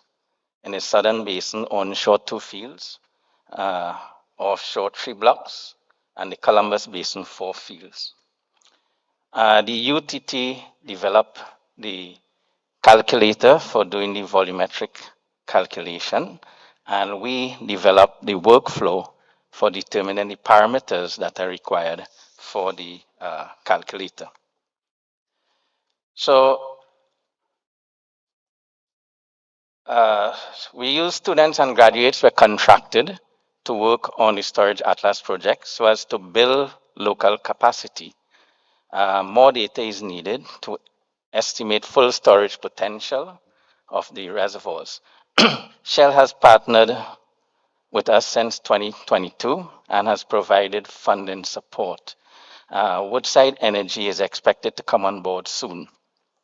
And we are also planning a CCUS Symposium in 2024. That will be April 25th and 26th, so keep a note of the date. Data were obtained, but not as timely as expected. The data was screened and cataloged, and complete data sets which were not available, we use offset data and analog data. So there are future opportunities for UWI and UTT, which include collaboration between the CCS and the CO2 EOR working team, development of carbon and gas management programs and courses, and the establishment of a center to drive relevant projects to develop a proposal for a pilot CCS project and to also conduct combined projects, for example, blue and green hydrogen and direct air capture. So we also would like to also have programs, short programs and full MSc programs to be delivered by that center. So I will now move on to the next part of the presentation, which is on the hydrogen part. So hydrogen can occur naturally as a pure gas. However, it rarely exists on its own and is commonly found with water and methane molecules. Sorry. There are 2 main ways to extract hydrogen, and these have been presented by previous presenters. Electrolysis using electricity to separate the hydrogen and oxygen ions in water, and also methane reforming, in which steam and methane and sometimes oxygen are reacted at high temperatures and pressures. The water required has to be of very high quality with low concentration of salts and minerals.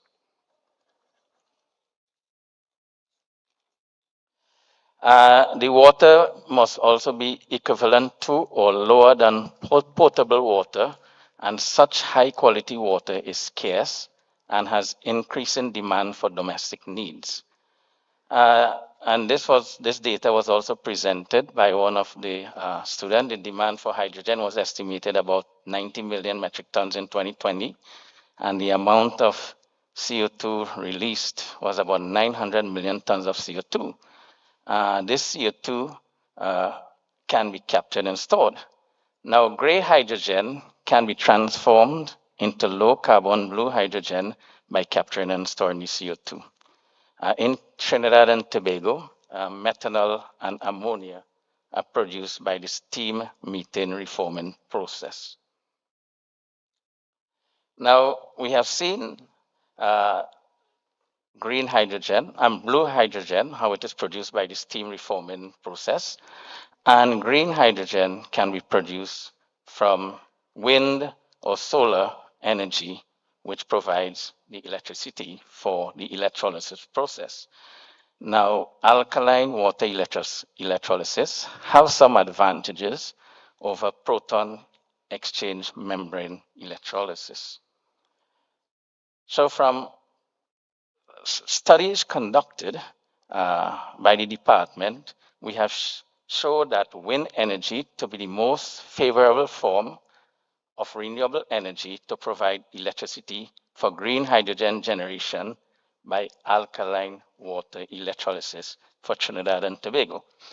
And we can obtain green ammonia and green methanol using wind energy and the electrolysis of water.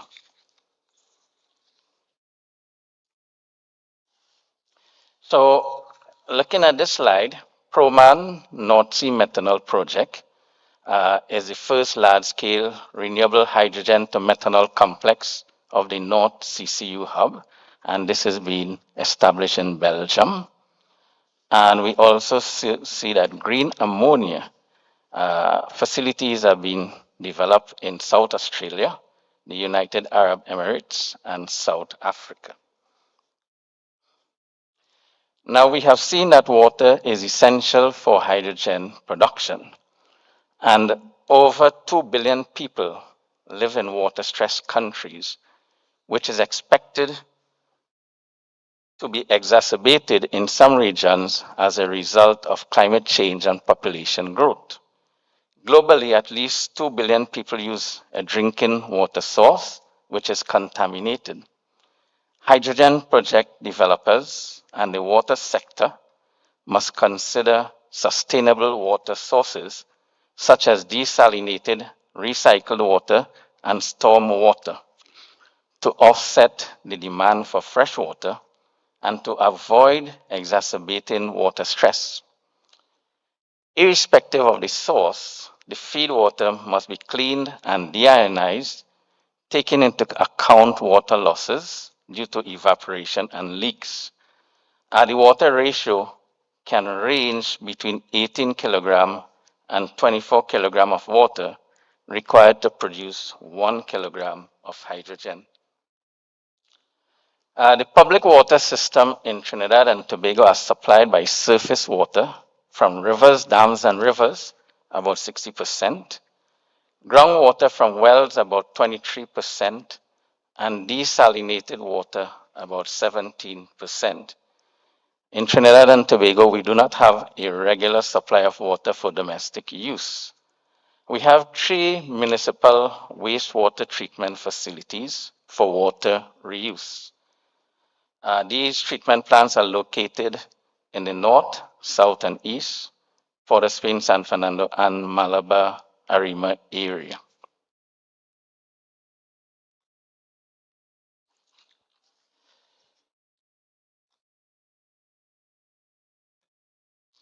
So in the wastewater treatment facilities, There are many processes that are involved, and I will not go through these processes in the interest of time.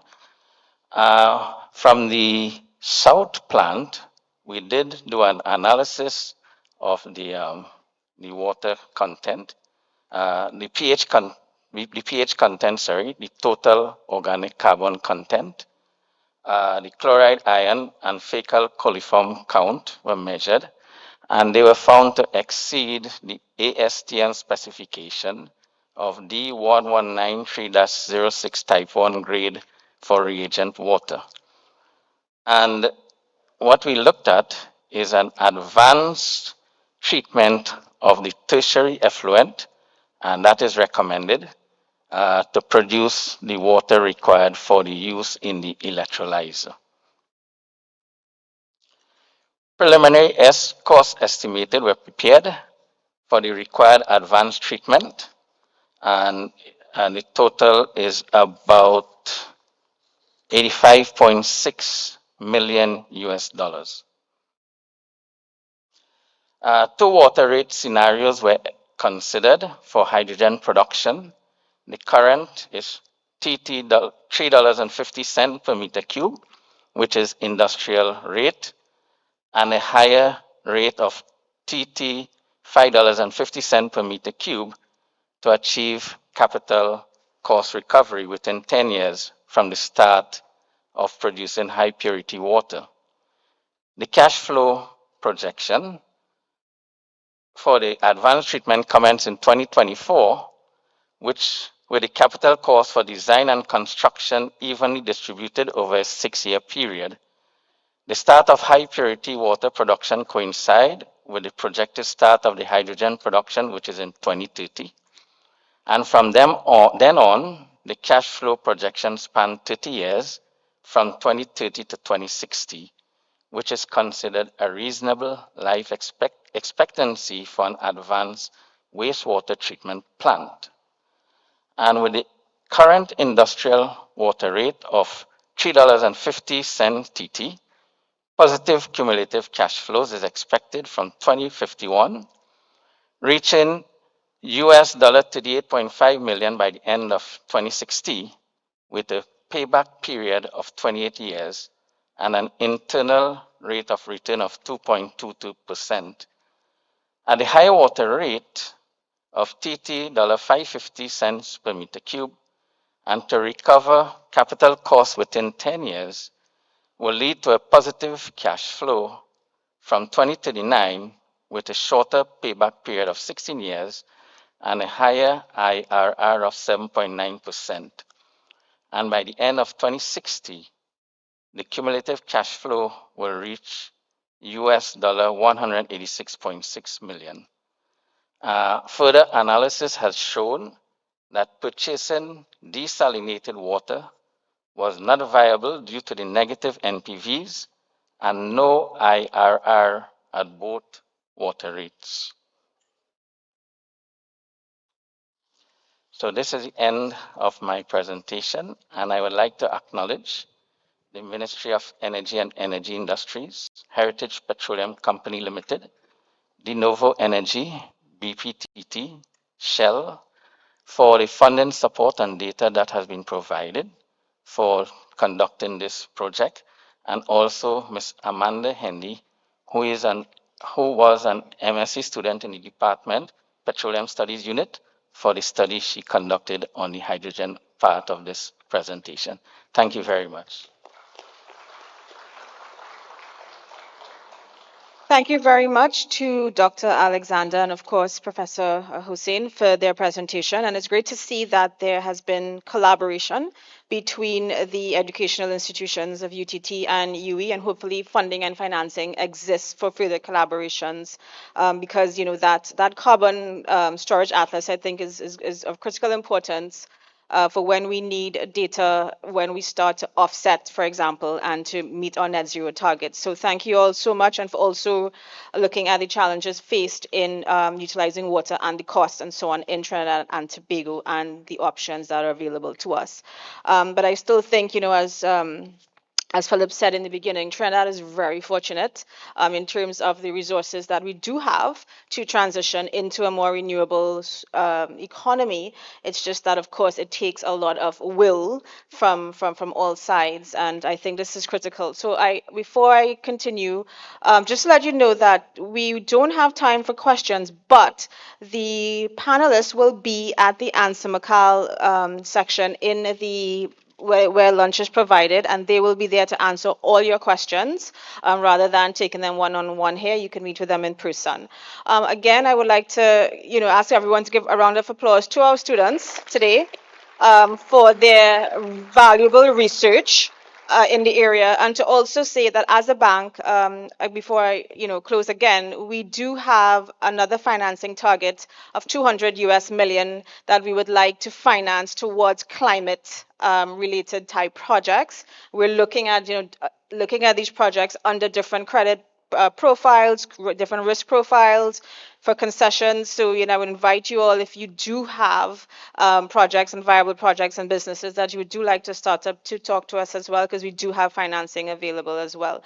So again, I wish you all well. It's great for us to understand what's happening in this space and to understand where the research is going, and of course to understand what the challenges are in getting this research into fruition. So again, thank you all so much, and I'll hand you over now to your MC. Thank you. Thank you so much, Tisha. Tisha Maharaj from RBL, and of course to all the professionals, all the expertise, all those who came forward with their presentation. We thank you so much. Truly amazing. I was taking some notes. Really quick, before we head to the lunch, as Tisha mentioned, the question and answers will take place at the Answer Makal booth. So feel free, you could talk to some of the professionals there. Now, after lunch, ladies and gentlemen, we're going right down till we lie down. We're going right down. So make sure you save some energy.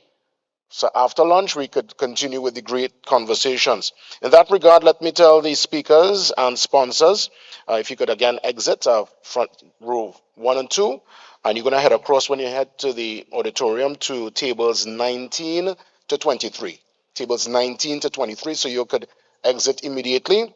And as you exit, we will follow suit. Remember, hold on to the chits. All right, and we're going to cut the lunch down to about 45 minutes so we could come back a bit early in the interest of time. Again, we thank all for their involvement this morning into the afternoon. Just a quick mention, there is a photo booth outside that you can use the hashtag when you go to take some pictures. Again, the hashtag is IKnowH2, and there is a photo booth outside. So lunch is served. Let's watch the timing. We'll come back around, let's say, 1:45. 1:45 thereabout to continue the afternoon session for this, our hydrogen symposium. Enjoy.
There's no one else who loves me like you used to. Sometimes we're not ourselves. There's no one I can turn to.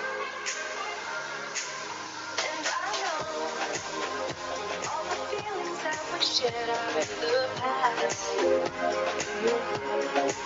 And I know your relationships are never meant to last. And I'll take some time, but I'll be alright. We're moving on. We're moving on. I know times are tough, but I've had enough. We're moving on. We're moving on. We're moving on.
Sometimes we're not ourselves.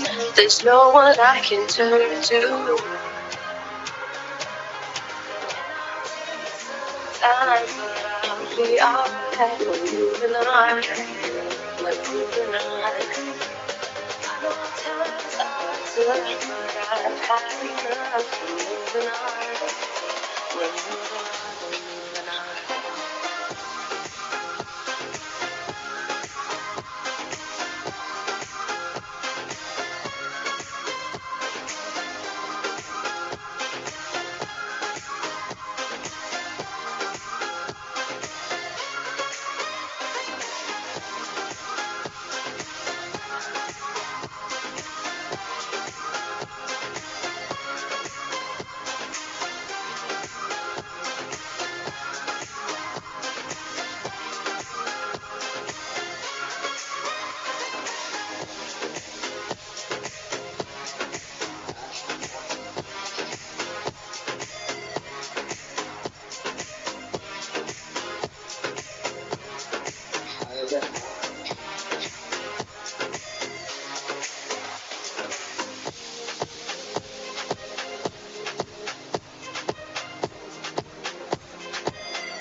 Can you hear me? Can you hear me?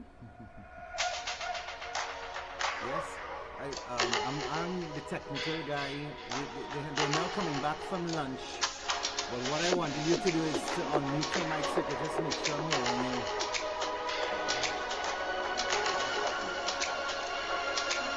Oh, how the music here.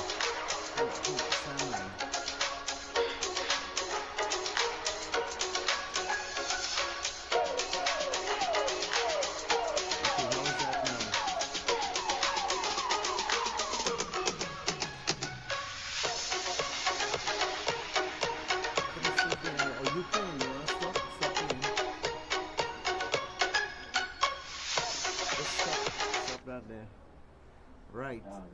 How is that now? Yeah, we were playing background music in the hall.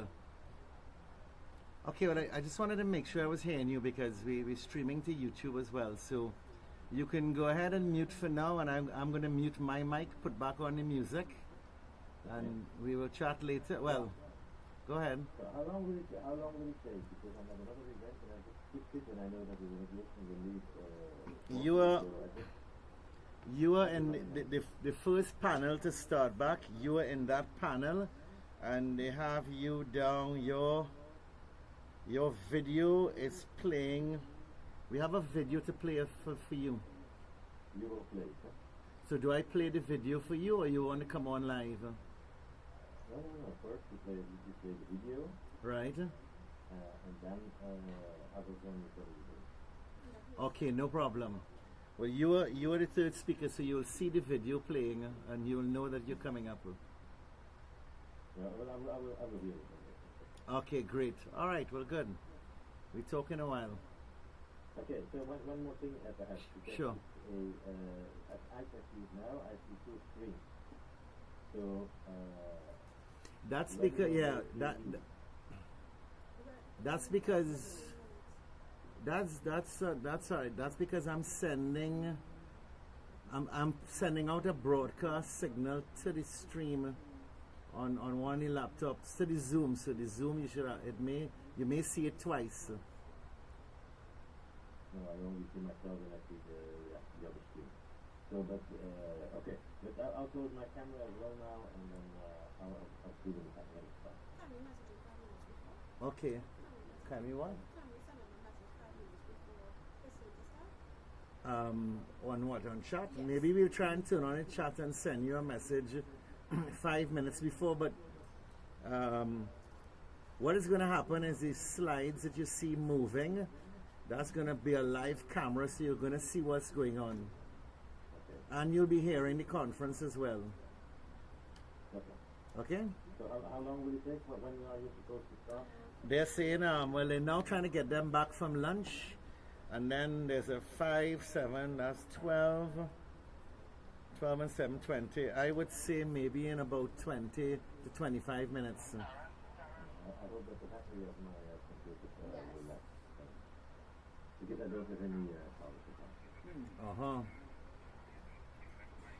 All right, well, I mean, I am tech, so I guess if you have anything with the timing, you can talk to whoever contacted you if they want to shift you into the slots.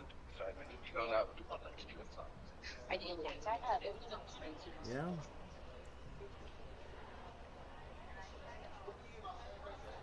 I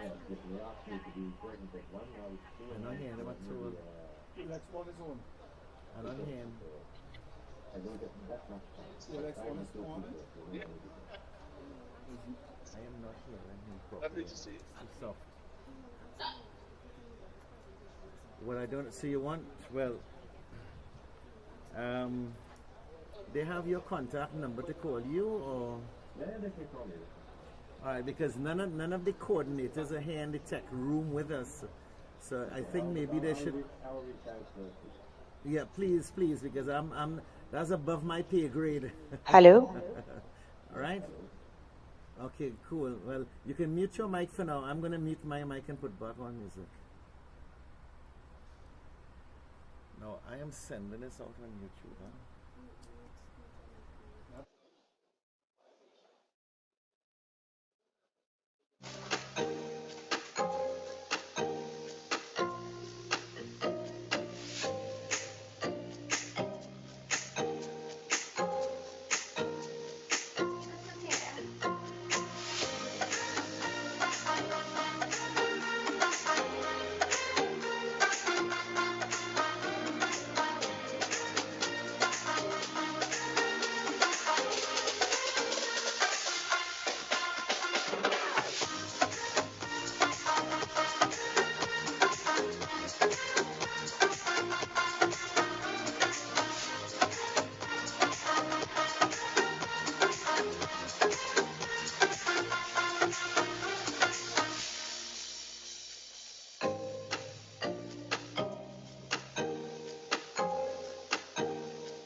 everyone. Good afternoon, everyone. I got on Amanda's wrong side, so I've gotten the worst possible opportunity to engage with people after eating. And I'm your new MC, so instead of calling me Philip Julian, I'm now PJ, right? Okay, so good afternoon, everyone. Thank you for being here. It's on behalf of the H2RC, it's great to have you here. We're going to move things rapidly along, given that we're a little bit behind schedule. So without further ado, I'm introducing the first panel called The Hydrogen Supply of Tomorrow. And the moderator of this panel is none other than my good friend, Dr. Graham King, automotive engineer and director of UE St. Augustine Center for Innovation and Entrepreneurship. So without further ado, Graham, the floor is yours. Please join me. Thanks, PJ. I'm a little concerned about PJs around just after lunch and an afternoon session. I don't think those go well together at all. So we're going to make this probably the snappiest presentation set of the day. You know, one, keep you energized, keep you engaged through the afternoon. We have some fantastic presenters and some very interesting topics, as Philip mentioned.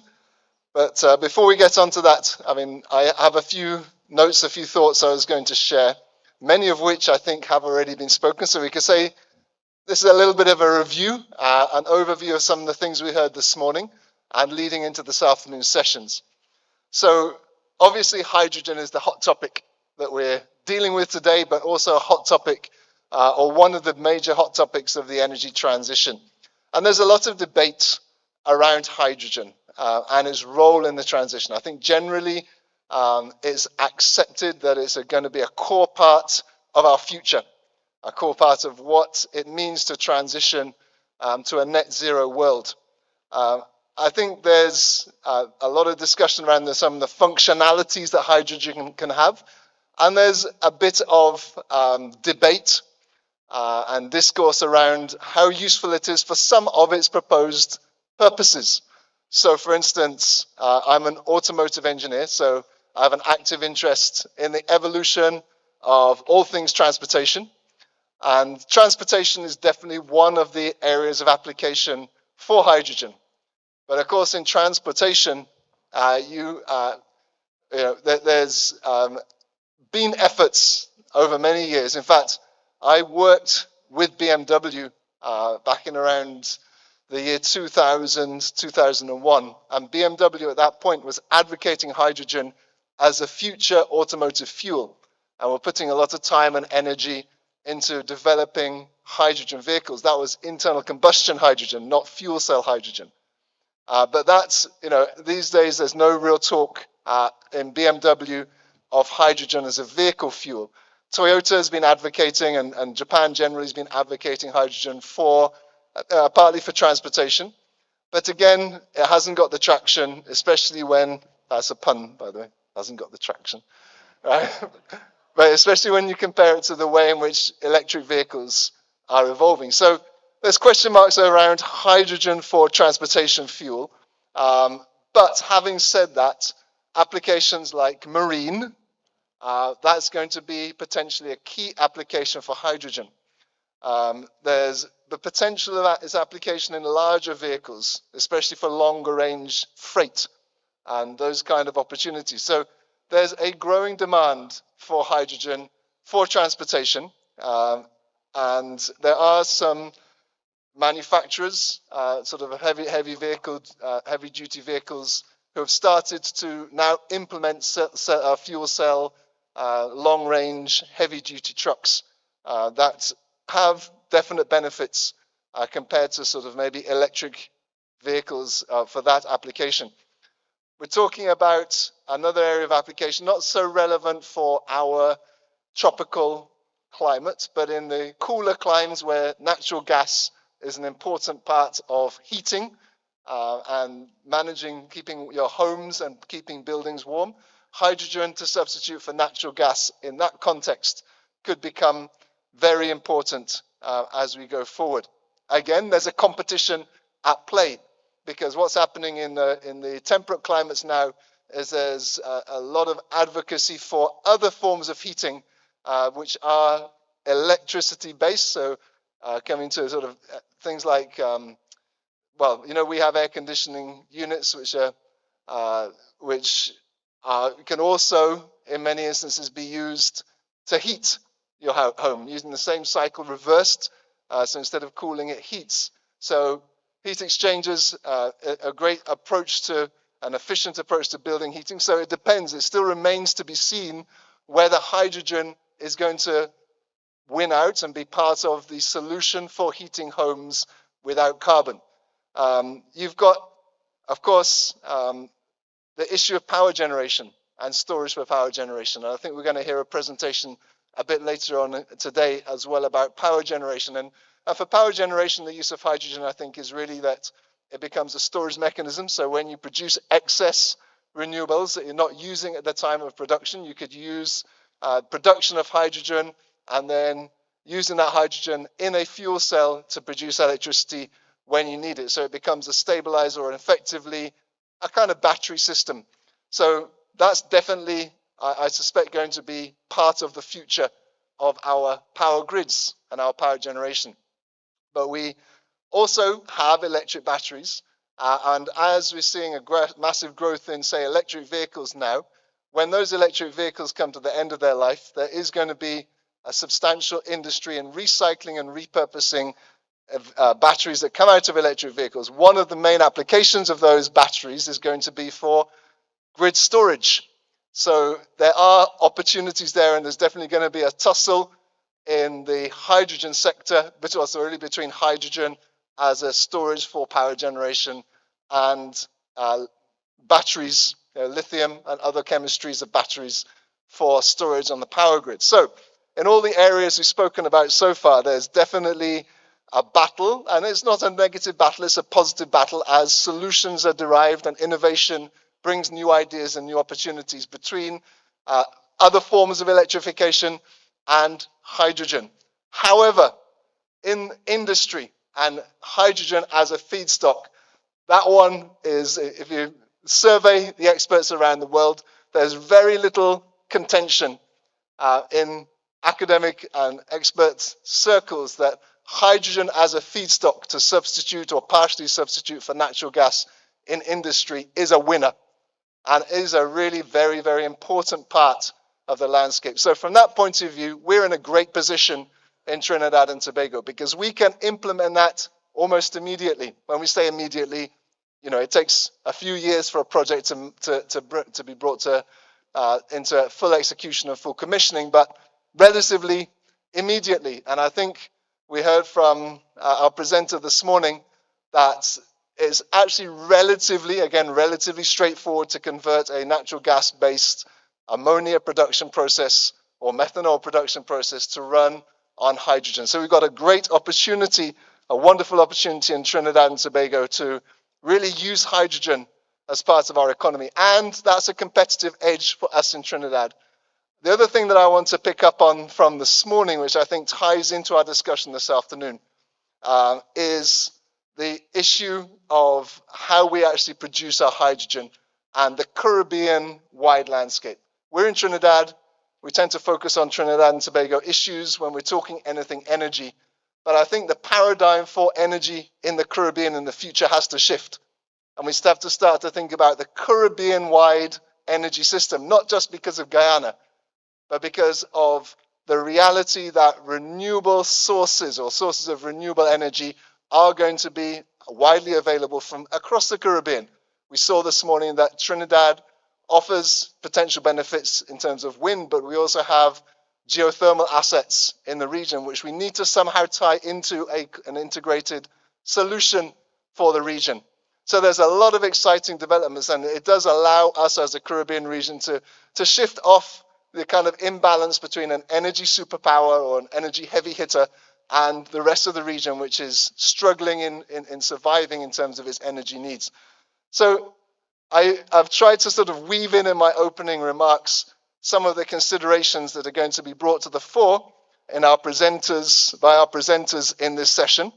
The first presenter we're going to be hearing from is Marcia Maynard. Marcia is the Vice President of Sustainable Energy at National Energy, and she's going to be talking to us about the Trinidad and Tobago Hydrogen Roadmap and RAP, as Wind Resource Assessment Program and Wind Generation Opportunity. So let me hand over to Marcia and invite her to the stage to hear from her.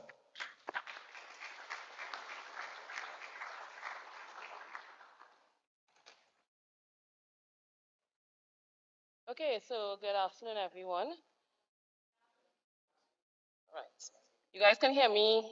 All right, good, good, great.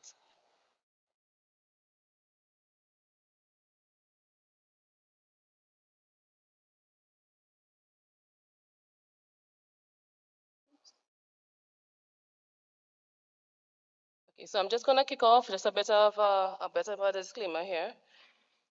But I'm going to start the presentation really in terms of getting to know who we are in terms of national energy. I know there are persons who sit in this room still don't know who we are, so I'm going to just kind of touch on that briefly. I'm also just as well going to just identify some of the focus areas that we are looking at over the next 5 years, and then kind of like really zone in terms of what the focus is this afternoon and the whole conversation about green hydrogen. So this is National Energy's current mandate. We are a 100% owned subsidiary of the National Gas Company of Trinidad and Tobago Limited. NGC was formed in 1975. National Energy came 4 years later, really with a mandate of being able to really add, in simple language, add value to natural gas.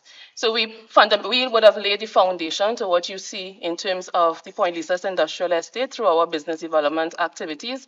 And some of the very first petrochemical plants, a lot of those investment holdings were at National Energy. The government's interest in those holdings were with National Energy. So that continues to be our focus. You will see here to the left, the top, you see investment facilitation.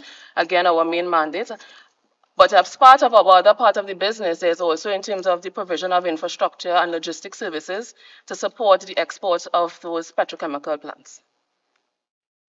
So over the next 5 years, these are sort of the main bucket areas in terms of the development that we are going to be looking at. We continue with the offshore logistics and port services, but I think one of the more important areas, which kind of leads off, kickstarts into our conversation this afternoon, is really looking in terms of the energy integration and sustainable petrochemicals, where we're looking at in terms of low carbon solutions. So last year November, to be exact, we would have publicly launched a green hydrogen roadmap for Trinidad and Tobago. And this work was done in collaboration with the IDB, supported through the Ministry of Energy and Energy Industries. And one of the main consultants on this report was KBR. And it really looked in terms of, these are what I have mapped out here is really the main areas that form part of the report. It really would have looked at looked across the different renewable energy technologies, really in terms of putting in some filters and seeing what technology is really the most applicable for our particular situation. It looked at in terms of the aspects of hydrogen supply and its competitiveness, and as well as in terms of looking at the enabling factors. What are some of the things that we will need to put in place in order for us to be successful? And another part of it as well talks about in terms of then how do you look at being able to put forward some potential pilots that really assist in being able to signal to the wider international marketplace that you are interested in moving seriously into this space, and also as well to have other to encourage participation by other sector players as well. So in doing the exercise, I think what becomes very important is that you really have to vision, because you have to determine where you really want to go with this, right?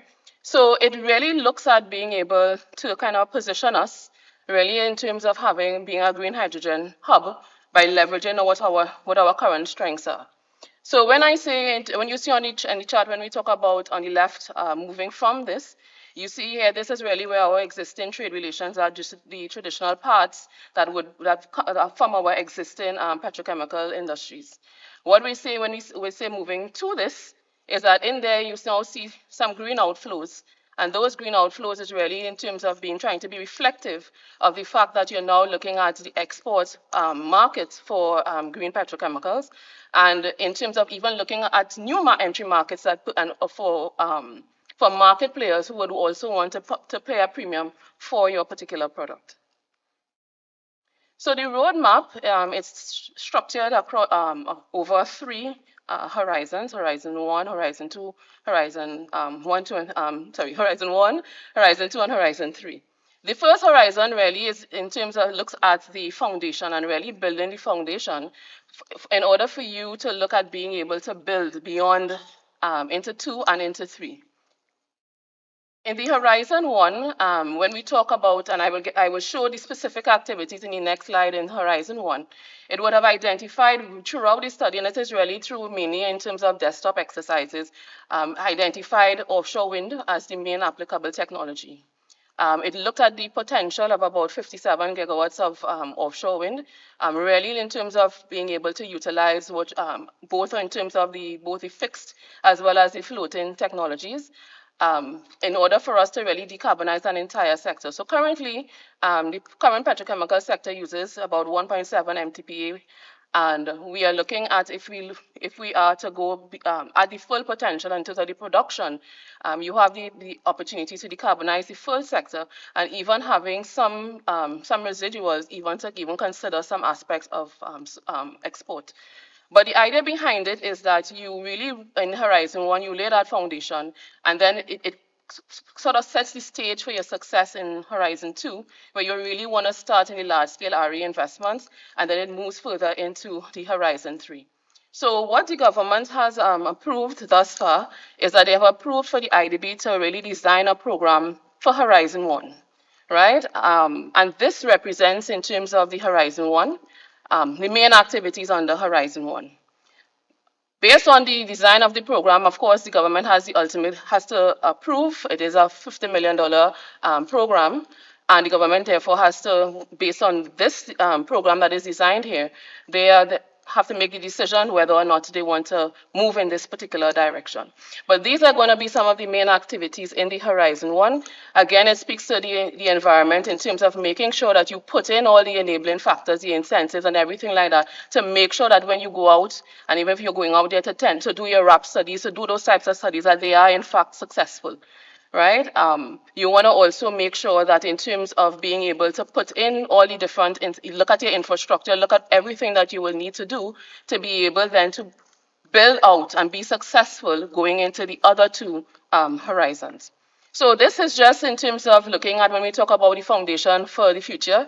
And of course, you want to always make sure if you're building a house, you want to make sure that your foundation is in fact a solid one. So this represents the first phase of the program, and we are currently working with the Ministry of Energy as well as with the IDB in being able to further facilitate and refine this program. The idea is by the end of the year to move it through to see whether or not the government would be amenable to be moving forward with this particular program. Right, that's it for me, Graham. Oh, just one thing before I forgot to mention that this roadmap is a publicly available document. So please visit our website and you're free to download the roadmap. That's it. Great. Thank you. Thank you so much, Marcia. Appreciate that insight. I think it's evident that to move into the hydrogen economy, it's going to take long-range planning, strategy, and strategic development, and investment. So these are big decisions, not something that we're necessarily not completely novel in a Trinidad context. We heard this morning about Point Lisas and how important that's been for our national economy over many years. That would have taken a similar strategic developmental approach, high levels of investment, potentially having some risk, but mitigating that risk through very thorough and detailed planning. And I think that's what Marcia was able to highlight to us in her presentation. Let's move on. We heard a little bit from Dr. Gardner this morning about geothermal resources around the region. We're going to dive into that a bit more with a presentation from Racine Bassant, who's a researcher at UE Seismic Research. Racine? All right. There she is. Okay, great. So Racine's going to talk to us about geothermal resource mapping and the potential for large-scale renewable energy development. Over to you.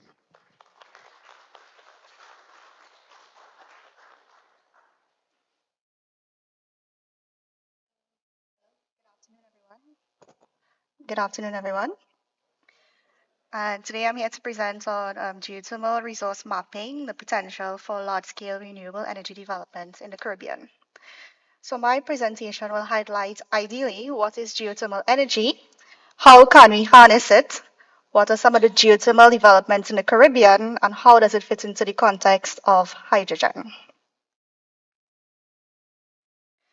So geothermal energy essentially is the heat stored within the Earth's crust. The flow is mainly from the decay of naturally occurring radioisotopes that occur within the Earth. Now, areas where earthquakes and volcanoes are concentrated are highlighted as highlighted in yellow in the figure above, hold an enormous potential for harnessing geothermal energy.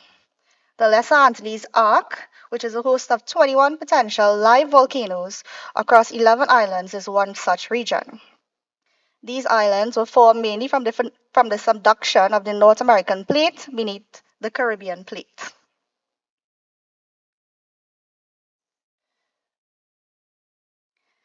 So, naturally occurring geothermal systems are the main hub for harnessing geothermal energy within volcanic islands. The schematic that you see here is ideally a representation of a geothermal system within a volcanic island. And what it ideally consists of is a heat source, a cap rock, and a reservoir. How it functions is that the heat source can be in the form of the magmatic body or a shallow intrusion that usually heats the subsurface rocks. Now, this pressurized body more or less creates fractures within the subsurface. And then we have rainwater and seawater that percolates into the system and becomes heated. So the heated water more or less rises to the surface due to density differences and is mainly stored underneath in this cap rock. So to harness this energy, we basically target wells within the upflow regions within this geothermal reservoir.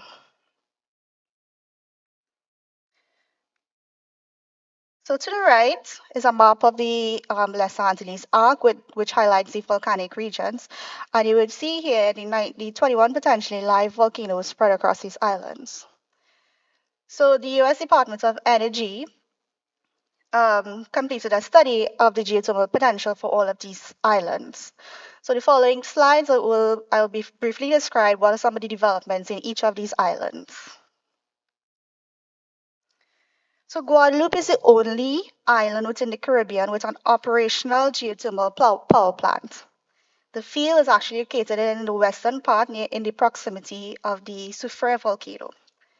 And below you can see here a timeline of how the geothermal plant has been developing. And this all began way back in 1963, which led to the drilling of wells.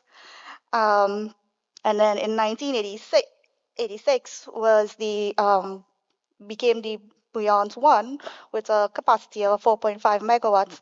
And later on, wells were drilled again, which increased the capacity to 15.5 megawatts.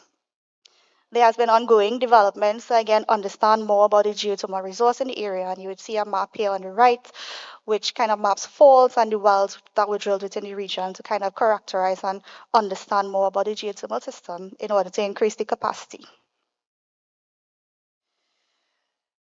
Now, the island of Dominica is one of the only islands in the Caribbean that has 9 volcanic bodies.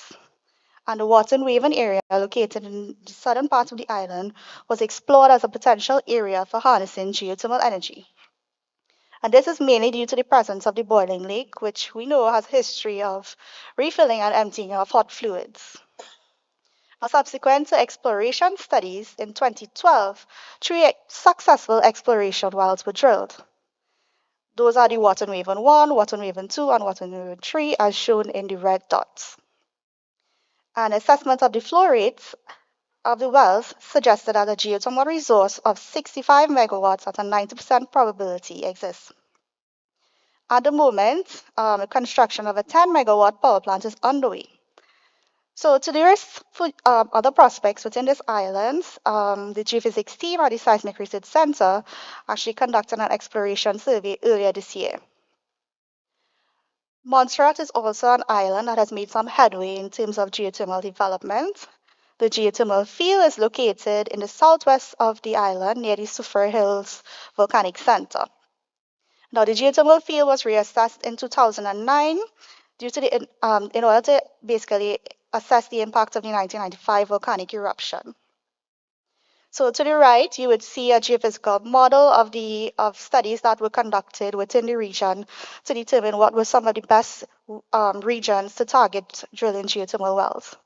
And during the period of 2012 to 2017, 3 geothermal wells were drilled, 2 of which were successful. The third geothermal well, however, collapsed. However, using the output of the 2 geothermal wells that were successful, the government actually has been debating and I think there are recent plans are implementing to develop a power plant. Earlier this year, there were flow tests that were conducted on the wells. So geothermal energy prospected in St. Kitts show that a geothermal prospect to the southwest of the Mount Liamiga volcanic body exists. To the right is a model that shows the prospect is located in the region of the Brimstone Hill. The Brimstone Hill, however, unfortunately is, well, not unfortunately, but it is a national park. So as a result of this, it was decided to explore the sister island, Nevis. Prior to exploration studies, 3 geothermal wells were drilled in the islands, and the government actually advertised a tender recently to drill 5 wells to support the development of a 10-megawatt power plant. Now, the geothermal potential in St. Vincent was mapped in the vicinity of the La Soufrière volcano, and to the right is a geophysical survey which shows a conceptual model of the geothermal system. 3 wells were drilled into this region, and what they basically found that there was significant heat, but none of the wells actually showed substantial permeabilities to support the development of a power plant. There were discussions to explore enhanced recovery mechanisms for stimulating the wells. However, in 2021, as we all know, the Sulphur Hills volcano erupted, which severely impacted the island. And as of 2022, the government announced that a feasibility study will access the geological data to evaluate the impact of the eruption and preliminary power plant designs. So geothermal energy potential in St. Lucia has been explored as way back as 1975 in the Sulphur Springs region. And 7 of these wells were drilled, but they were not deemed feasible for geothermal energy production. The government of St. Lucia has received funding from the World Bank for exploration, for conducting exploration studies on this island. And in Grenada, the geothermal prospect was also identified in close proximity of the Mount St. Catherine volcano, and future work is underway in terms of conducting exploration studies to de-risk this geothermal prospect. So what are the advantages of geothermal energy? And I've basically used the acronym CLEAR to identify what are some of these advantages. C, meaning in terms that it has a low cost in terms of providing electricity for these volcanic islands. Unlike Trinidad, these volcanic islands do not produce their own oil and gas. So they are heavily burdened by these, high prices of oil and gas. So this is one of the main reasons why they have been looking at feasibility studies for producing geothermal energy. What is mainly important is that it has a low carbon footprint. So in the context of hydrogen production, approximately 95% of hydrogen production comes from fossil fuels. And as we know, fossil fuels can contribute to carbon emissions. So hydrogen can also be produced from geothermal energy, and this can significantly reduce our carbon footprint. And EAR, meaning that it's efficient, it's abundant, and it's reliable. Reliable meaning that, unlike other renewable energy technologies, it is not dependent on environmental conditions. So in summary, I would like to say that there's a huge potential for geothermal energy within the Caribbean. However, and this can be put forward in terms of understanding how this can be produced on a large scale in terms of hydrogen production. However, it is important to understand some of the challenges there are in terms of developing geothermal energy. The first being that there are high initial upfront costs for geothermal energy development. And two, there's also the risk of drilling unproductive wells. This is why we need to focus a lot of feasibility studies in terms of conceptually modeling and understanding how this geothermal system works, so we can, reduce these financial costs. In summary, I guess finally, I'd just like to say that the hydrogen industry and the geothermal industry have an enormous degree of synergy to offer. And I think that is something that we can definitely look forward to in the future. Thank you. Thank you so much, Racine. A fascinating overview, insight into geothermal energy. I have a lot of questions if we have time for questions afterwards. But I think in the interest of time right now, we have to move right along. Next up, we have a video presentation from Tom Monbelau. I don't know whether I pronounced Tom's name correctly. I have to apologize to him if I didn't. He is the International Community Relations Manager at the Port of Antwerp, and I'm sure he'll explain or present to us how the Port of Antwerp is pivoting towards hydrogen as a core part of its strategy and its competitive edge. So hopefully the IT guys are lined up and we can hear from Tom. Good afternoon to all of you and greetings from Antwerp, Belgium. I regret to be unable to join you live, but I'm pleased to be able to address you via this way on the occasion of this inaugural Regional Hydrogen Symposium. I'm Tom Monbelau, International Community Relations Manager with the Port of Antwerp Bruges, and I will introduce our port's energy transition strategy, and more in particular, the role ports are and will be playing in the energy transition journey and the future economy. But first, let me start briefly with introducing the Port of Antwerp Bruges, of which you may have heard already. We are located in northwestern Europe, in the country of Belgium, and as the double name of our port suggests, we have one port platform located at the Belgian seaside, in the municipality of Zeebrugge, Zeebruges, and the other platform is located in Antwerp. While the coastal platform hosts one of Europe's largest LNG terminals, which is to be considered as a critical asset in today's gas supply, as it handles over 15% of the European gas import, and by doing so, it supports the energy needs of the European households and the European industry. Antwerp, in its turn, hosts Europe's largest integrated chemical cluster and is one of the largest ports in Europe. This slide depicts nicely the characteristics of our port, which covers 145 square kilometers, that is 56 square miles.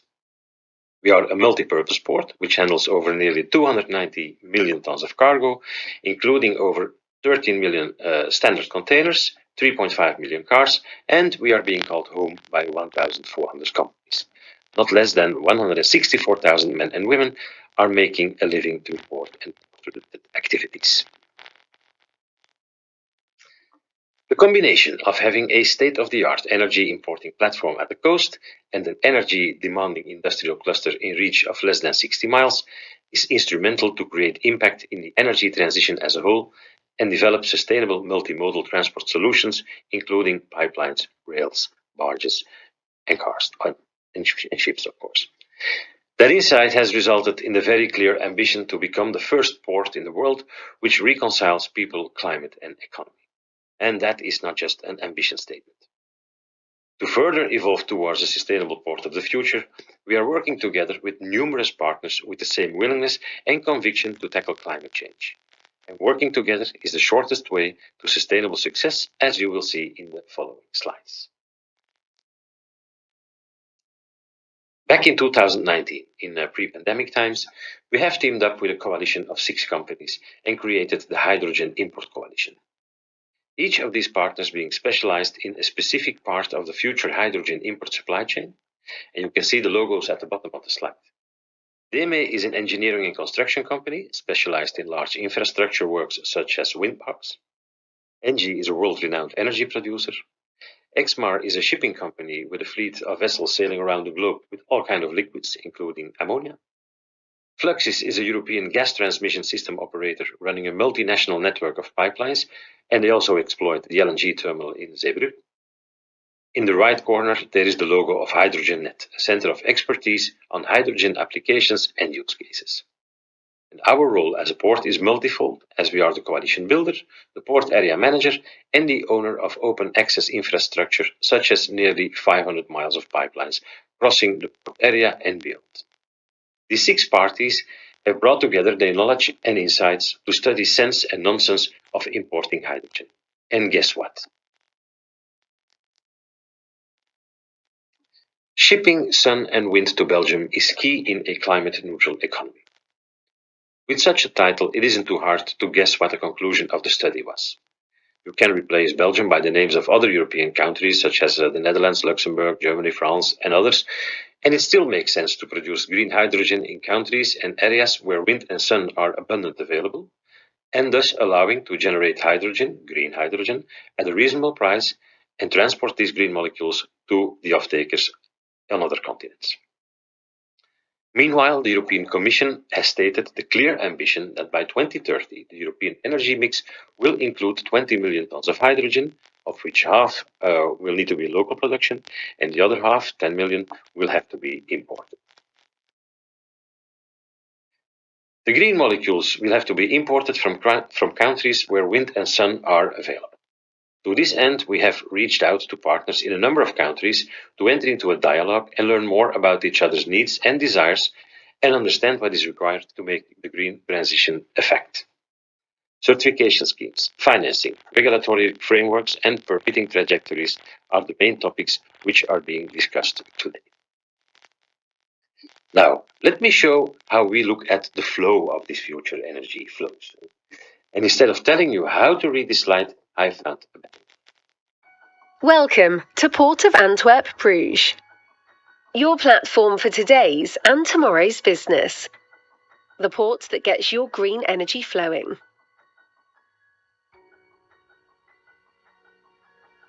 This video explains how Port of Antwerp, Bruges continues to remain Europe's leading energy hub, including becoming a major import hub of green energy and feedstock. The first step is expanding offshore wind capacity, providing additional import flows from North Sea wind farms to complement local energy production. This electricity will be partly converted into hydrogen and partly transmitted to Port of Antwerp, Bruges for use in the heat, electricity, fuel and chemical sectors.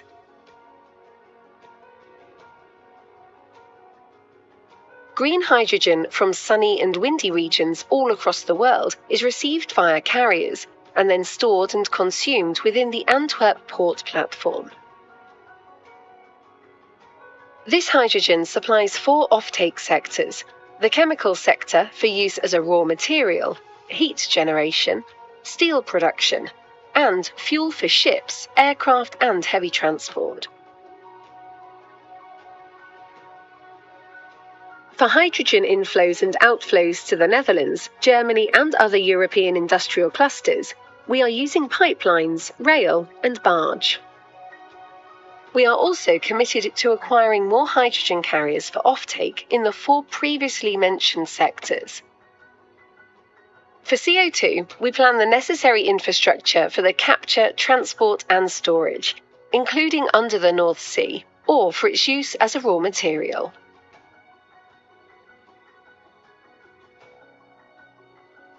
Port of Antwerp, Bruges is ready for the future. Change starts here.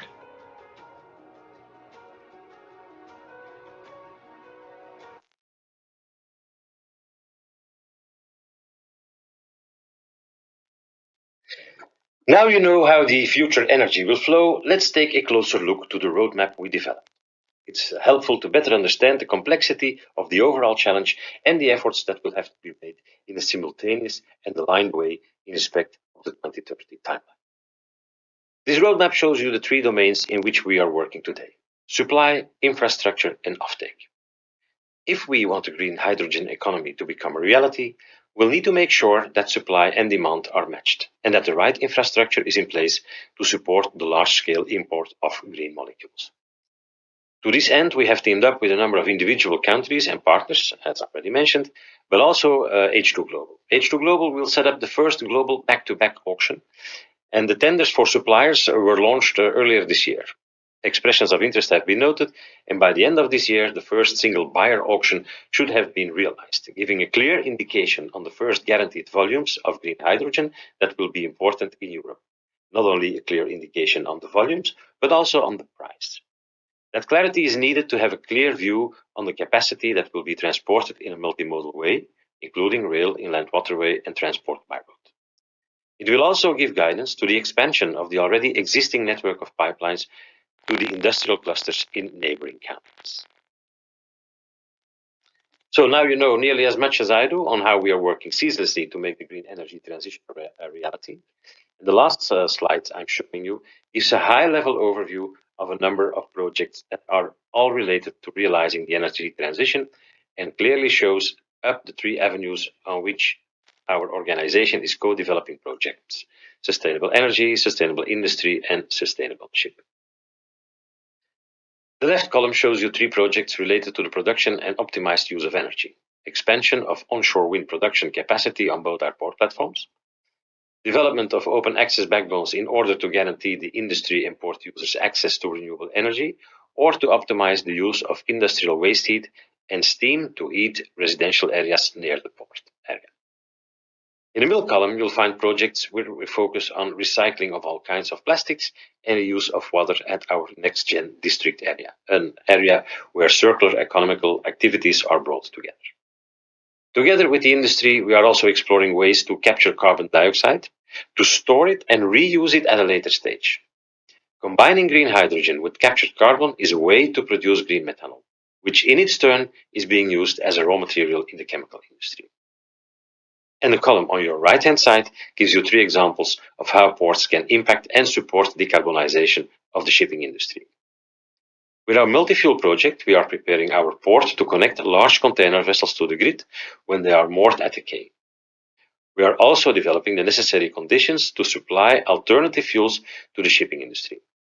Already today, vessels can fuel LNG as an alternative for heavy bunker fuel. And last but not least, we like to walk the talk and have developed the world's first tugboats on methanol and hydrogen. Both tugboats, I can only show you one, are undergoing their final tests before becoming operational within the next months. And with that, my presentation comes to an end. I hope you enjoyed it, and I would like to thank you for your attention. If you want to know more, make sure to check out our website www.portofantwerpbruges.com/en. And don't refrain to reach out for further questions via the below email address. Happy continuation of your symposium.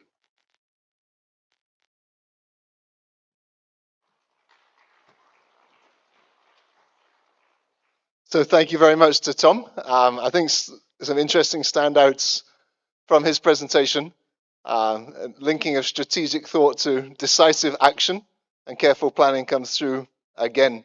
I think the capturing of potential, the capturing of a vision and converting it to actual actions through determined intent, deciding what they're going to do in Antwerp and actually pushing forward with putting plans in place to make it happen. I think there's a lesson for us in Trinidad and Tobago as we seek to walk that road as well.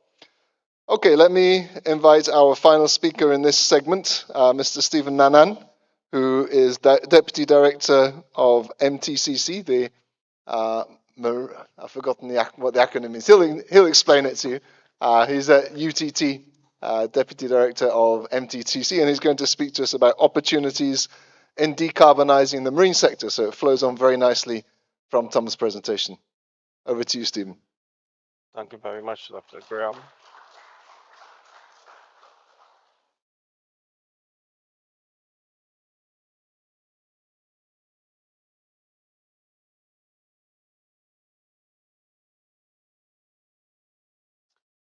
Good afternoon, everyone.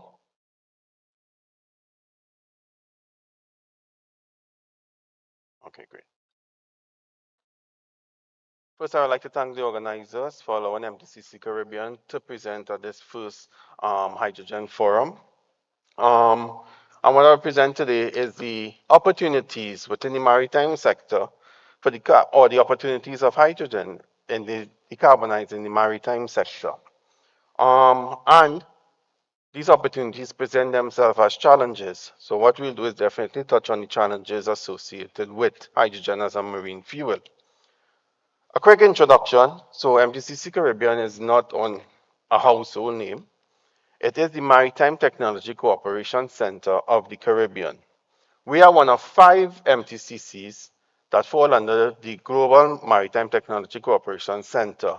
This is an international maritime organization project where 5 of these centers were developed in regions with least developed countries and small island developing states. So the regions were the Caribbean, Asia, Latin America, Africa, and the Pacific. And MTCC Caribbean is hosted by the University of Trinidad and Tobago Maritime and Ocean Studies at the Chaguaramas campus. So the presentation will look at the need to accelerate the uptake of marine alternative fuels, a quick overview of the alternative energies which are at different stages of technology readiness levels, how hydrogen is being used as an alternative energy source within the sector, and issues that need to be considered when using hydrogen as a marine fuel. And we look at the industry's projected uptake of these alternative energies.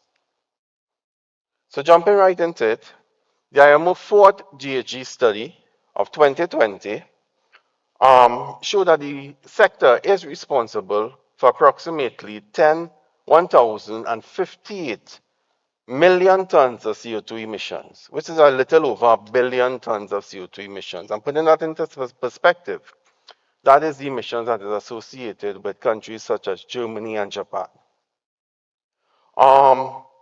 The study also shows that business as usual will show the sector responsible for an increase of between 90 to 130% of that figure by the year 2050. Now, these figures include both domestic shipping and international shipping. So shipping is also not excluded from the efforts required under the Paris Agreement. And in 2018, the IMO adopted its initial emissions reduction strategy with the level of ambition to reduce the emissions from the sector by at least 50% by the year 2050.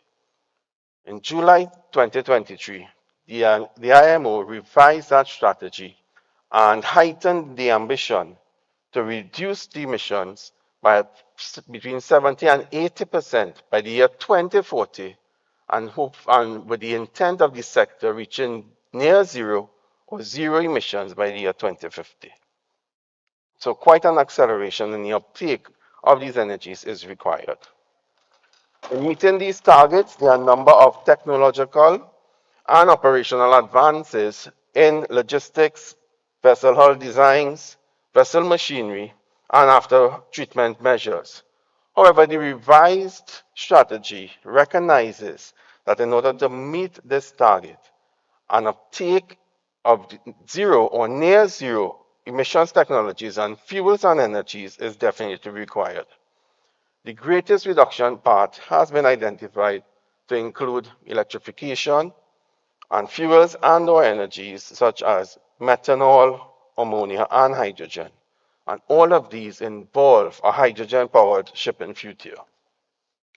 In 2021, the new ships with alternative fuels that were ordered, right, there was an uptake in these new fuels. In 2022, 275 new vessels were on order. 222 of them were powered by LNG. So LNG continues to be a transition fuel of the industry. So that's about 81% of the vessels. 35% were methanol powered. And surprisingly to the industry, 18 of these vessels, 18 of the vessels were hydrogen powered. Now these are smaller vessels, crew vessels, and offshore wind sector support vessels. So the fuels selected do depend on the fuel availability, the vessel size and type, and the operational profile of the vessel. So hydrogen as applied and is applied in dual fuel internal combustion engines and gas turbines within the industry largely. And in the dual fuel application, hydrogen is injected into the combustion chamber. It is compressed, but a small amount of pilot fuel, such as diesel, is still required. And that is due to the high auto ignition temperatures of hydrogen. So it is possible, though, to use up to 85% of hydrogen within that dual fuel mix. The higher the load on the engine, the greater the percentage of hydrogen that could be used. Large vessels with large electrical power demand also use hydrogen to power fuel cells on board. And these are vessels such as cruise vessels to supplement their generators. So it should be noted, though, but there's still no fully powered commercial vessel within the merchant navy today. So there are still a number of ongoing pilot projects within the industry. So hydrogen is by no means a drop-in fuel for the maritime sector, although it has one of the highest gravimetric energy densities of 120.2 megajoules per kilogram, and that is only second to nuclear fuel. Its volumetric energy density is relatively low compared to the conventional marine fuels such as heavy fuel oil and marine gas oil. And it also poses storage challenges for onboard a vessel. Liquefied hydrogen needs to be stored at a temperature of below minus 240 degrees Celsius in cryogenic tanks. And this requires approximately 5 times the space that the traditional fuels use. Gaseous hydrogen at 700 bar requires approximately 8 times the volume.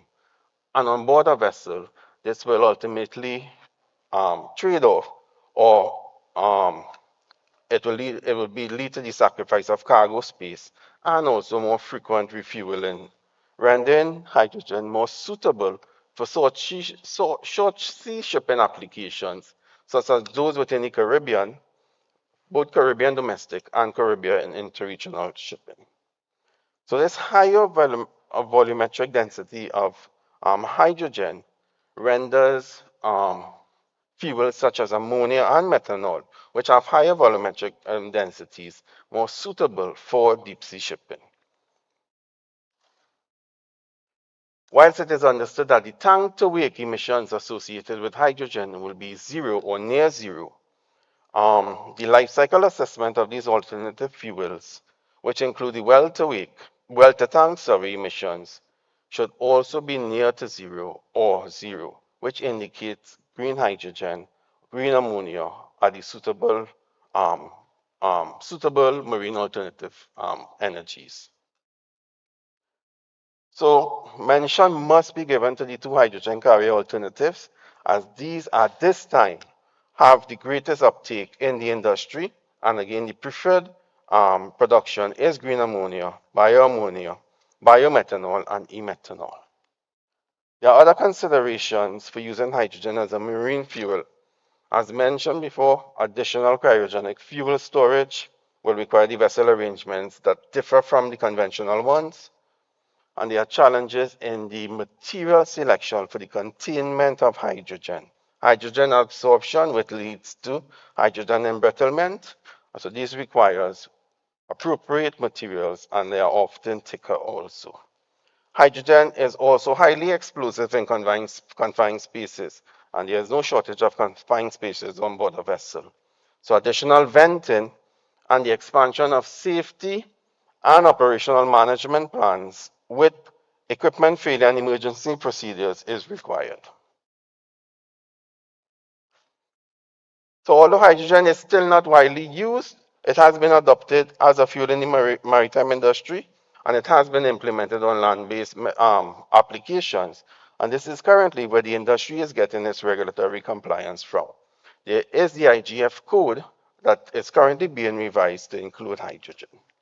So despite the slow initial uptake of marine alternative fuels, and that is purely due to the size and the application of the maritime industry, right? The projection is that by 2040, only 40% of the industry will be powered by these conventional fossil fuels, with an uptake of about between 30 to 40% of the hydrogen-based fuels. So undoubtedly, hydrogen does have its place to play in the future of international shipping. And the opportunities in addressing all of these current concerns surrounding its application do exist. And the quicker we can resolve these challenges, the quicker we can get to net zero. I thank you very much for your attention. Thank you so much, Stephen. Don't go too far. I think we are supposed to have a Q&A. I was looking for Zinzi to see if we have time or whether we should move on. Philip, what's your take? 10 minutes? All right, so if I'm getting 10 minutes, then if we could invite the speakers to come back up, Marcia and Racine, if you wouldn't mind coming back up onto the stage and taking your seats on one of these beautiful stools. Hope not. Which I hope are stable. Just be careful.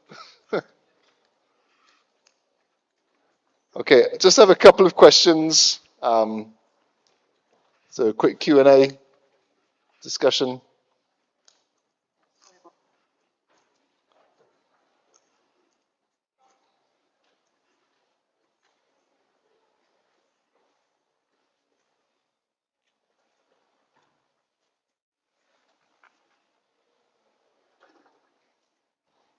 Yes.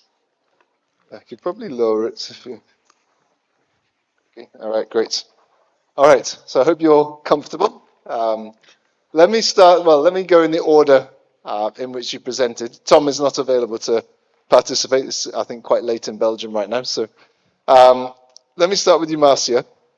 Currently, we have, we're talking about the hydrogen economy, but the current state, well, as of 2019, was that 99.9% of hydrogen on the market is grey.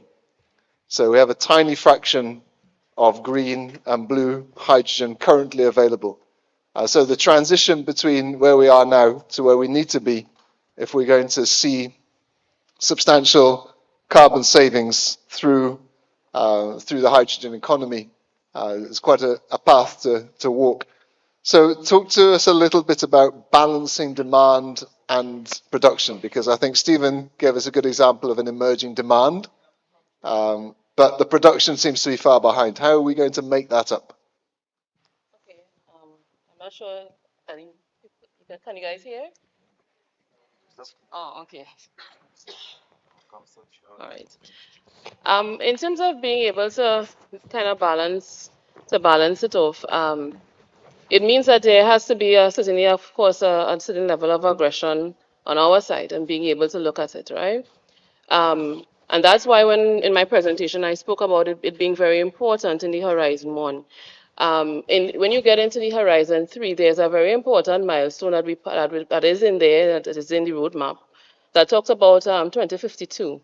And 2052 is really where we're looking at being able to really have a total displacement in terms of that for grey hydrogen being taken over with the green hydrogen, right? And that is why, and in that particular space, that means in terms of the full displacement in 2052 of what we currently do, which is around between 1.7 to 2 MTPA. And then as you move further up into 2065, you're then getting into really the full production of that 4 MTPA. In terms of being able to look at being able to build out and sort of balance off the demand, It means that when you look at by 2028, around 2028 to 2030, it means that you really want to be in the space of being able to pull off your real first offshore scale wind project. The thing with Trinidad is that you have to do these studies. The studies in terms of if you have to get the bankability is very important, and it means that you have to do at least a year to even a year and a half of being able to get those studies. So you have to take into consideration that's where we are. We don't have in terms of having those that country wrap, and it is therefore it is going to be important for us to be able to build that out. There's also, of course, understanding that there is going to be for us, even in terms of the resource potential, the learning as aspects of it as well. So you still also have to build that into it as well, because you're also transferring skills. You're transferring skills from one industry into the next, so you have to build in a sort of a learning capability there as well. In order for us to be able to, and I think, well, I shouldn't say think, in the roadmap, it sort of has like a stepwise. So we do see in terms of there's a place, we even included a place there as well for the blue hydrogen. So in terms of the discussions this morning, when you talk about even utilizing the CCS, it isn't just like a leap from going directly from the gray directly into the green, but there is in terms of when you get into like between the 2032 to 2035, that you do see then the uptake or a greater rise in terms of that green hydrogen. Thank you so much, Marcia. Yeah, I think it emphasizes how we have to move expeditiously on this. If we're talking 2028 as moving into offshore wind, that's just 5 years away. Puts it in immediate timeframes in terms of these projects. Racine, so let me ask you along the same lines. We see this great geothermal potential around the region. What would it actually take to utilize that geothermal potential that you described to us as a part of the hydrogen economy and to benefit Trinidad and the region?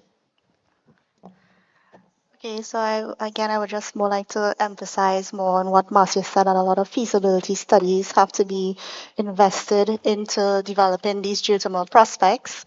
And I can draw a little bit about my PhD research, what it has been upon. So at least for modeling the Montserrat's geothermal system, a lot of work that I have done have been integrating more about the exploration studies and all the different pieces of information in terms of understanding that how it works and how we can de-risk these different prospects. So I think also rock testing also has an important aspect to play, because you get real data as to determine how exactly the permeability looks like within the geothermal system and how it can be produced more or less on a wider scale. In my last slide, I also mentioned you mentioned in terms of Trinidad. So Trinidad is not a volcanic island, as we know. However, we do have a lot of oil and gas potential. We have been, exploiting oil and gas, and there's, potentially looking at the feasibility of geothermal energy production from these oil and gas wells, abandoned oil and gas wells, that we can look at in terms of hydraulically fracturing and creating something we call engineered geothermal systems. So, that can also be looked at in terms of studies for the future. So, do you see some of the skill set we have in Trinidad and Tobago around drilling for hydrocarbons translating into the geothermal space? Yes, definitely. We have had a long, we have a rich expertise in terms of understanding within the oil and gas industry, and I definitely think that can be translated to the geothermal industry. Great, thank you very much. Stephen, to you, one of the things I'm interested in is looking at the use of green hydrogen or other sort of renewable source energies for shipping. What would be, in terms of the well-to-wake kind of analysis that you mentioned towards the end of your presentation, what would be the comparison between hydrogen in its pure form, used as a fuel, versus a green ammonia or green methanol type of fuel? How do they compare cost-wise and in terms of energy? Well, cost is a significant factor within the industry. I think that is one of the major costs. Cost is significant to any ship owner, ship operator. In terms of the well-to-wake, hydrogen basically renewable hydrogen uses the similar, well, renewable ammonia will require renewable hydrogen to be produced. So producing renewable hydrogen will be, the emissions associated may be slightly less than that of ammonia, right? However, if you compare it to, if you compare gray hydrogen to HFO or MDO, the emissions associated with it is more than actually combusting HFO or marine gas oil.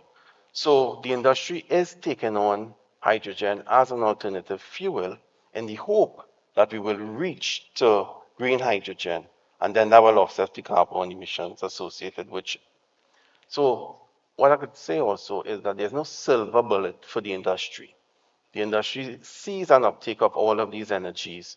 And again, the different fuels for different regions will depend on the operational parameters of the vessel itself. So like, for example, in the Caribbean, again, we are short sea shipping. So I have been pushing for electrification of the vessels in the Caribbean. Because once we electrify the vessels, then the emissions associated with its operation will depend on how we source the electrical energy to charge them. Batteries are becoming, the capacity is increasing for volume, and the cost is also dropping. Plus, the charge times also are lower. So electrification for a region like us, for sure, I think, will be beneficial. And if we also have the addition of storage of hydrogen, if we have renewable fuels, and we are able to store excess within hydrogen, that is something of also interest that the industry is looking at. Because a lot of the, apart from the commercial shipping, a lot of the pleasure craft, or some of the pilot projects of the pleasure crafts involves that. All right, when you're fully charged and you have the excess capacity with renewables, you store it in hydrogen. Great, thank you very much. So you can see a mixed picture probably emerging depending on the range and the application of the vessel. Of the vessel in particular. Because I know that I've been seeing some interesting videos of development of kind of hydrofoil-based fast boats which run on electric and that sort of thing as well. Well, we should expect to see some sails again in the year. And sails. Wind-assisted turbines, right? They are a reality where we know they're not going to cover the full power of the main engine, but at least it will be able to offset in times when we have high winds on the sea. So all of these technologies are different technology readiness level stages within the industry. And as I say, we are within a unique time within the industry where we're going to witness all of these changes. Very good. Okay. I have a question here. Is Trinidad and Tobago a candidate for a renewable project for grid stability? I don't know if Marcia, you have a view on that. I'm not sure whether it falls directly into any one of you, your area, but is renewables for grid stability part of the picture going forward? I don't know if you could speak to that at all. Yes. Thank you. Okay, so I mean, I'm not an electrical expert, so let me just put that out there, that disclaimer. But certainly in terms of when you look at, I mean, the renewables, I mean, it does create challenges on your grid. What I would add though is that in terms of what we are speaking about when we talk about the decarbonization and even being able to look at that, if we do in fact have that potential that we saw on the desktop modeling, the idea is not certainly to deal with what I will say in terms of the national grid infrastructure, because then that has it in it, just even doing that, it has its own is really going to be destabilizing to the grid. But it's really in terms of you're actually looking at actually building what I will consider to be a ring that is really going to be really dedicated to industrial decarbonization. So it's like a separate, for want of a better word, like a separate grid infrastructure that is really envisioned in being able to look at, especially taking this kind of volume, if that, as I said, which really has to be confirmed through RAP studies and so on, if it does exist, then it means that you really want to be able to not interfere with your domestic grid and really have like a separate system to be able to deal and treat with decarbonizing your industrial sector. Kind of separating out the main grid, which serves industry and domestic and commercial, from the heavy industry, which should be using the hydrogen. Yeah, very good. I mean, I think that issue of grid stability is a very interesting one, and it's going to get even more interesting as the amount of renewables increases. I know some countries around the world that have gone to a high proportion of renewables are having issues with grid stability that have been addressed through the use of all kinds of mechanisms, including battery storage. But I think in the Caribbean, with our geothermal potential, there is a possibility. The question is, with geothermal, do you use it to produce hydrogen? And if you do, where? Do you produce the hydrogen where the demand is, or do you produce the hydrogen where the production source is and move the molecules? So there's a molecules versus can you move the electrons and have an integrated grid around the Caribbean? So I think that's a very interesting idea, and geothermal could certainly contribute to stabilization of a potential future Caribbean grid, which opens up all kinds of interesting possibilities. So thank you to our presenters and to Tom for his video. Let me hand back over to your MC, PJ, and we're all still awake. Everybody, let's give Dr. King a round of applause for brilliant moderation.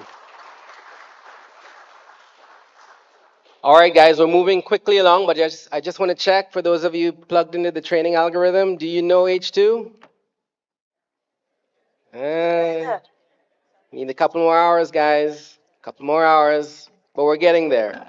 So look, before we go into the next one, don't forget, when you know H2, there's a selfie stand out there. Let the whole world know. Put it on social media. We've got an H2RCTT tag or whatever that's called in social media. So take the selfie, put it out there. This is the inaugural, so make it show up. Yeah.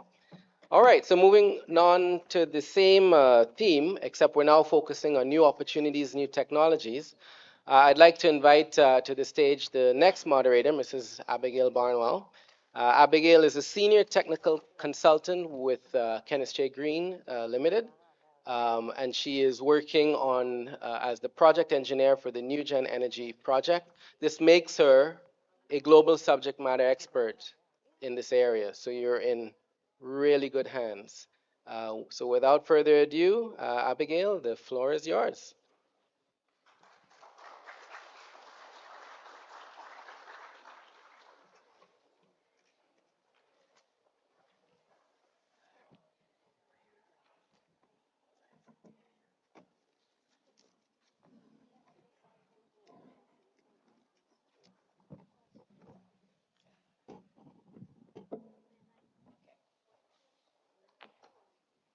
Okay, thank you very much, Philip. So good afternoon to all of our distinguished guests, and a special hello to all of our students from varied academic institutions. As Philip introduced me, my name is Abigail Barnwell, and on the NewGen project, I'm assigned as a project engineer. And I had the privilege of meeting and speaking with a lot of these students, while in the exhibition booth area. And I have to say, that it brought back some memories, some good, some bad, because I would have studied here at the Faculty of Engineering. Let me just say, not so long ago, right? So I remember the late night studying, the hunting for cheap food, the fusion of the Caribbean accents, and yes, I also remembered Professor Julian. He would walk into class in his shirt jack, chalk in his pocket, and before you could blink twice, literally, the entire board would be covered in notes and equations. I don't know if anybody else remembers that, right? Yeah? Okay, so, so today I have, two responsibilities. You're going to be hearing a lot of the word opportunities, and there are 7 of us in this segment, right? So you're going to be hearing that word a lot because this segment is called the hydrogen supply of tomorrow, new opportunities and new technologies. So I know we have a particular difficult spot. It's the afternoon. We've had several presentations that's gone before we've eaten. So I want to make sure you all are awake. So let's just do a little test. Can you all just humor me for a moment? Can you all say hydrogen economy equal opportunities? Oh, very good. Very good. So that's what we are going to be discussing today. And my segment in particular is going to focus on the NewGen project as an opportunity for a green feedstock.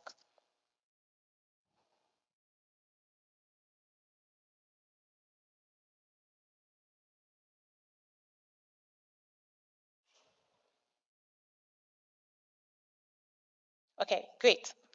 Right, so transitioning to a hydrogen economy affords many opportunities to decarbonize carbon-intensive sectors and sectors where electrification is not possible. So if you look at the left-hand side of this graph, you will see that it is predicted that with the exponential increase in demand for hydrogen, that the cost would continue to decrease and would eventually become competitive by around 2030. But of course, this must be matched by significant large-scale investments. So again, in order to realize this hydrogen economy, in addition to that cost coming down and the significant investments, you would see that you would need to have deployment within the varied sectors. And I'm not going to go into this slide too much because I know by now you all know the uses of hydrogen, right? But what I want to focus on,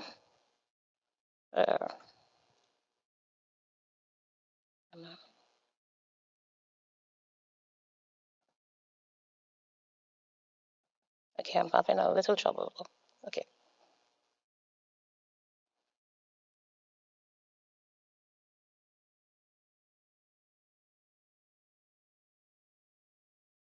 Just give me 1 second. I'm having a little bit of technical difficulties.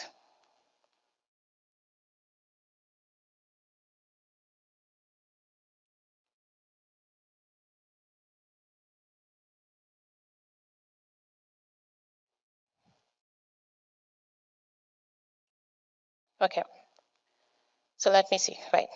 So so I'm not going to focus on the varied uses, but what I want to point out in this slide is that for the NewGen project, there are some near-term opportunities, in which case, we can use hydrogen as a feedstock for the petrochemical facilities. And I will go into that a bit more in my presentation. With respect to this slide, I would also like to point out that there are also potential applications for green hydrogen in the power sector, and in this regard, HDF will also be sharing on the opportunities for hydrogen as an electricity storage. And I believe, Graham, that in Thibault's discussion, he may actually answer that question that you would have asked before. And in understanding, that the transition to a hydrogen economy, that it is a journey. It will take some time, so there will be opportunities for transitional fuels. And in that regard, we will be hearing from Atlantic on the role of LNG as a transitional fuel. Apart from the opportunities within the sector, there are also opportunities for all of the key stakeholders. So there are lots of opportunities. And what I can say, confidently for the NewGen project is that we have walked this entire cycle. We have walked this entire cycle with respect to all of the key stakeholders. For example, from the off-taker group, there are examples for you, the Yaras, the Pullmans, the NGC, for you to guarantee, that demand for hydrogen. And in turn, you will benefit by having a greener feedstock. There are opportunities also for the financial investors. In the slide before, we saw that, to roll out that hydrogen economy, it's $1 billion investment. So therefore, you as the financial investors, you need to develop novel financial situations in order to fund these projects. And within this segment, you will also be hearing from FCB to discuss opportunities for green financing. And we also know, right, one of the key aspects of the green economy is with respect to the electrolysis process. And although this is a mature technology, there are no electrolyzers in the megawatt range.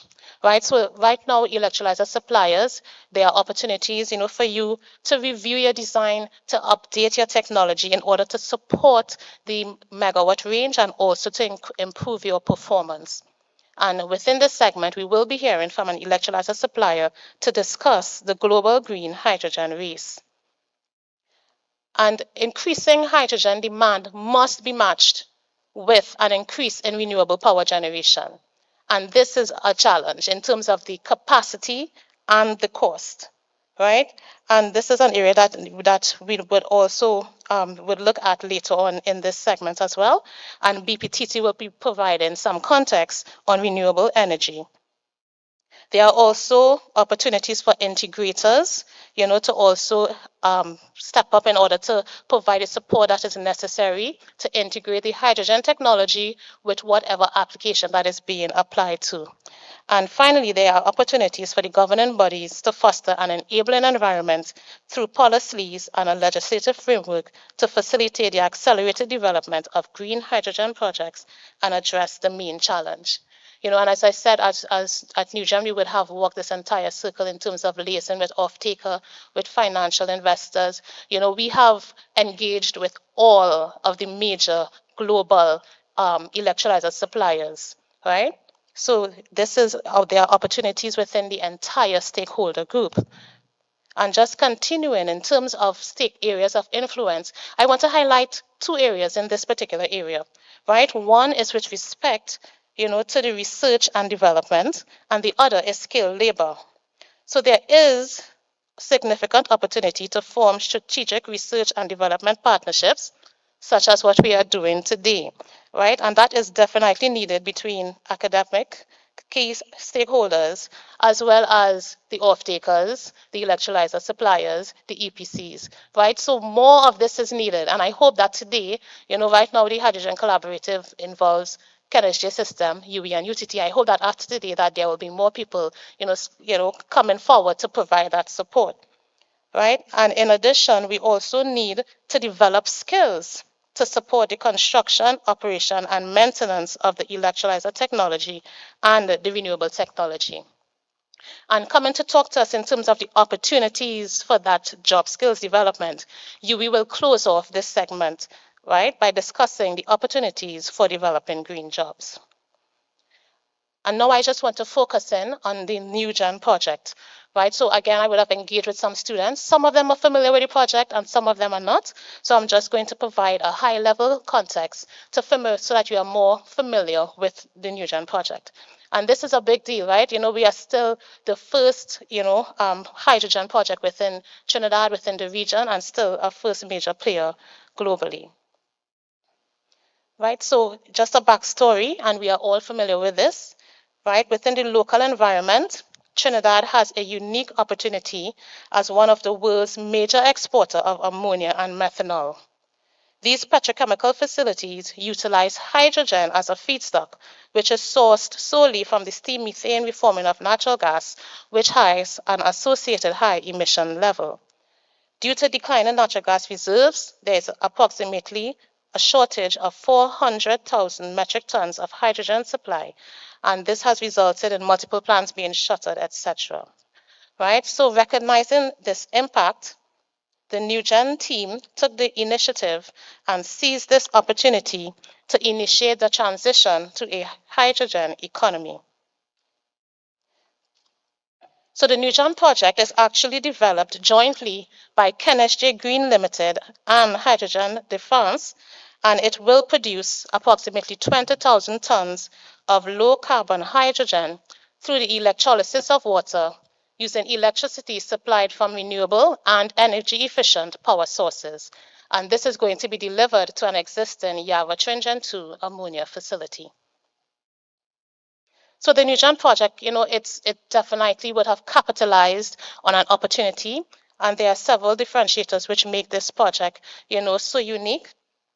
And the main aim is, again, it will deliver a greener feedstock to produce ammonia with an overall lower product carbon footprint. And it will also reduce the shortfall and the reliance on natural gas, and thereby ensuring the viability of the petrochemical sector. Now, I just want to go into a bit of the benefits. What's the hype about NewGen? You know, what is it the real deal? What's the buzz about? You know, and I am going to go into a bit more of the advantages of this project, and I will do so using just 3 letters, IPC. Right? So first of all, innovation. Right? This project is innovative.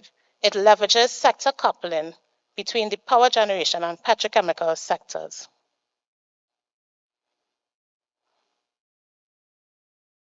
You know, globally, as we would have identified, right, the cost of renewable energy, the cost and the availability of renewable energy is one of the main factors that threaten the viability of green hydrogen projects. You know, but in Trinidad, we had a bit of a differentiator, right, in terms of there was an opportunity where the existing single cycle power generation facilities where the waste heat is currently vented to atmosphere, there was the opportunity to capture that waste heat and use it to produce additional electricity. Right, so this offered the transformative opportunity to leverage sector coupling by capitalizing on the strengths of the power sector and the petrochemical sector to produce a premium hydrogen product. Right, and this power would be used to produce hydrogen with a very low product carbon footprint. You know, and we can definitely say that the product carbon footprint associated with the facility is low. We have been engaging with TUV Rhineland, who is an independent certification body, and they would have completed product carbon footprint life cycle analysis, which verified that the product carbon footprint associated with our facility is less than 1 kilogram of CO2 per kilogram of hydrogen. And this equates to an average reduction of 165,000 metric tons of CO2 per year. And of course, this helps the country in meeting the Paris Accord targets. You know, we now move on to P. So this project is pioneering. So this project is a first mover. You know, there are projects being announced globally, you know, but in terms of progressing into the actual engineering of the phase, we are still a first mover project, right? And, you know, there is a race to scale up with respect to the electrolyzers within the megawatts range, you know, but based on the current development of all projects globally, the NewGen project is still ahead of this race and is a first mover in many aspects. So we see, you know, that it's a first in the Caribbean to install the low carbon hydrogen facility, right? It's also first in terms of integrating that hydrogen facility to an existing ammonia plant. It's first in the megawatt range. And we can also say without a doubt, with respect, you know, that unique thing that we did with respect to sector coupling, you know, in order to capture that waste heat to produce hydrogen, to provide feedstock to the petrochemical sector, you know, that is not being done anywhere else globally. And this is something, again, that is a first for the NewGen project. And based on those benefits, you know, there are several benefits to the sector. You know, it attracts foreign investments. It results in additional revenue streams. It results in additional jobs within the construction phases, the operation phases, and the maintenance phase of the project. And, you know, the hydrogen that is produced, it displaces hydrogen produced by steam methane reforming, which can now be made available for use by other NGC customers. And C, right? So remember, it was IPC. This project is catalytic. It accelerates transition to the hydrogen economy, right? So it triggers Trinidad and Tobago's energy transitions, right? It also, right? So it triggers Trinidad and Tobago energy transition, right? And regionally, it also serves as a catalyst for mobilization and integration of renewable energy opportunities in the region. And globally, the greener ammonia will attract a premium in the export market, considering the more stringent requirements for low carbon commodities. And this will re-solidify TNT to maintain its leadership and become a world leader in green energy projects. We are certain that the NuGen project will also facilitate expansion into other applications of green hydrogen. Right? So we are certain about that. And my ask to you is for you to seek out those opportunities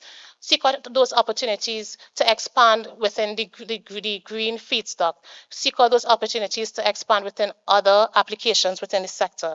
And when you find those opportunities, I am challenging you for you to be bold and be brave and jump onto that opportunity. So thank you, ladies and gentlemen. And this has been the update for the NuGen project. And moving right along, I would now like to invite Ms. Carol Tony Ramdavine, and she's Vice President of Atlantic Corporate Operations and Transformation. And she will be getting into how LNG can be used as a transition fuel. So thanks, ladies and gentlemen.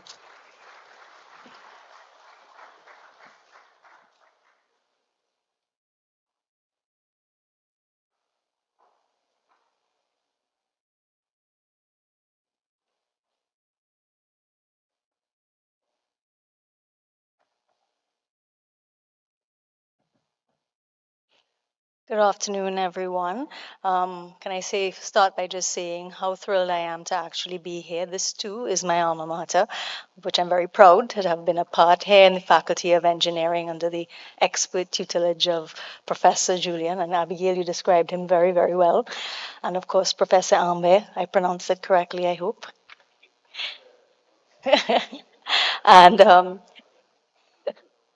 and I'm here to discuss the perspective of LNG in this energy transition. So as we have all been sweltering in some of the hottest temperatures on record, not only for Trinidad and Tobago, but for also other countries around the world, I believe there may be fewer and fewer dissenting voices to the reality of climate change and global warming. Tied to the imperative to address this critical global challenge is the imperative to transition from fossil-based energy sources to low carbon or even zero carbon sources. This movement, the global energy transition, is now underway, and hydrogen, LNG, and many other energy sources have important roles to play in the process. As one of the world's largest LNG producers, Atlantic is therefore very pleased to be a part of this inaugural symposium that has been organized by the H2RC. This symposium represents one of the many necessary discussions and collaborations which must take place between the energy industry and several other key stakeholders to help secure a low-carbon energy future for Trinidad and Tobago and for the world. According to the most recent report on global emissions published by the International Energy Agency, IEA, last year's production, transport, and processing of oil and natural gas generated the equivalent of 5.1 billion tons of CO2. This represents some 15% of energy-related greenhouse gas emissions. Further, the World Economic Forum 2023 Global Risk Report identifies 4 of the top 5 global risks in the next 10 years as environmental risks, with the top 2 being failure to mitigate climate change and failure of climate change adaptation. Atlantic is therefore acutely aware of the important need to transition to a more sustainable future. The transition, however, will not happen overnight.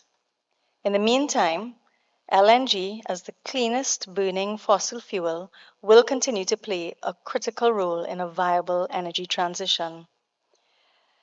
Over the next few decades, while the industry works to reduce the carbon intensity of existing sources and processes and continues to accelerate towards renewables, LNG can continue to help ensure energy security in the emerging era of clean global energy.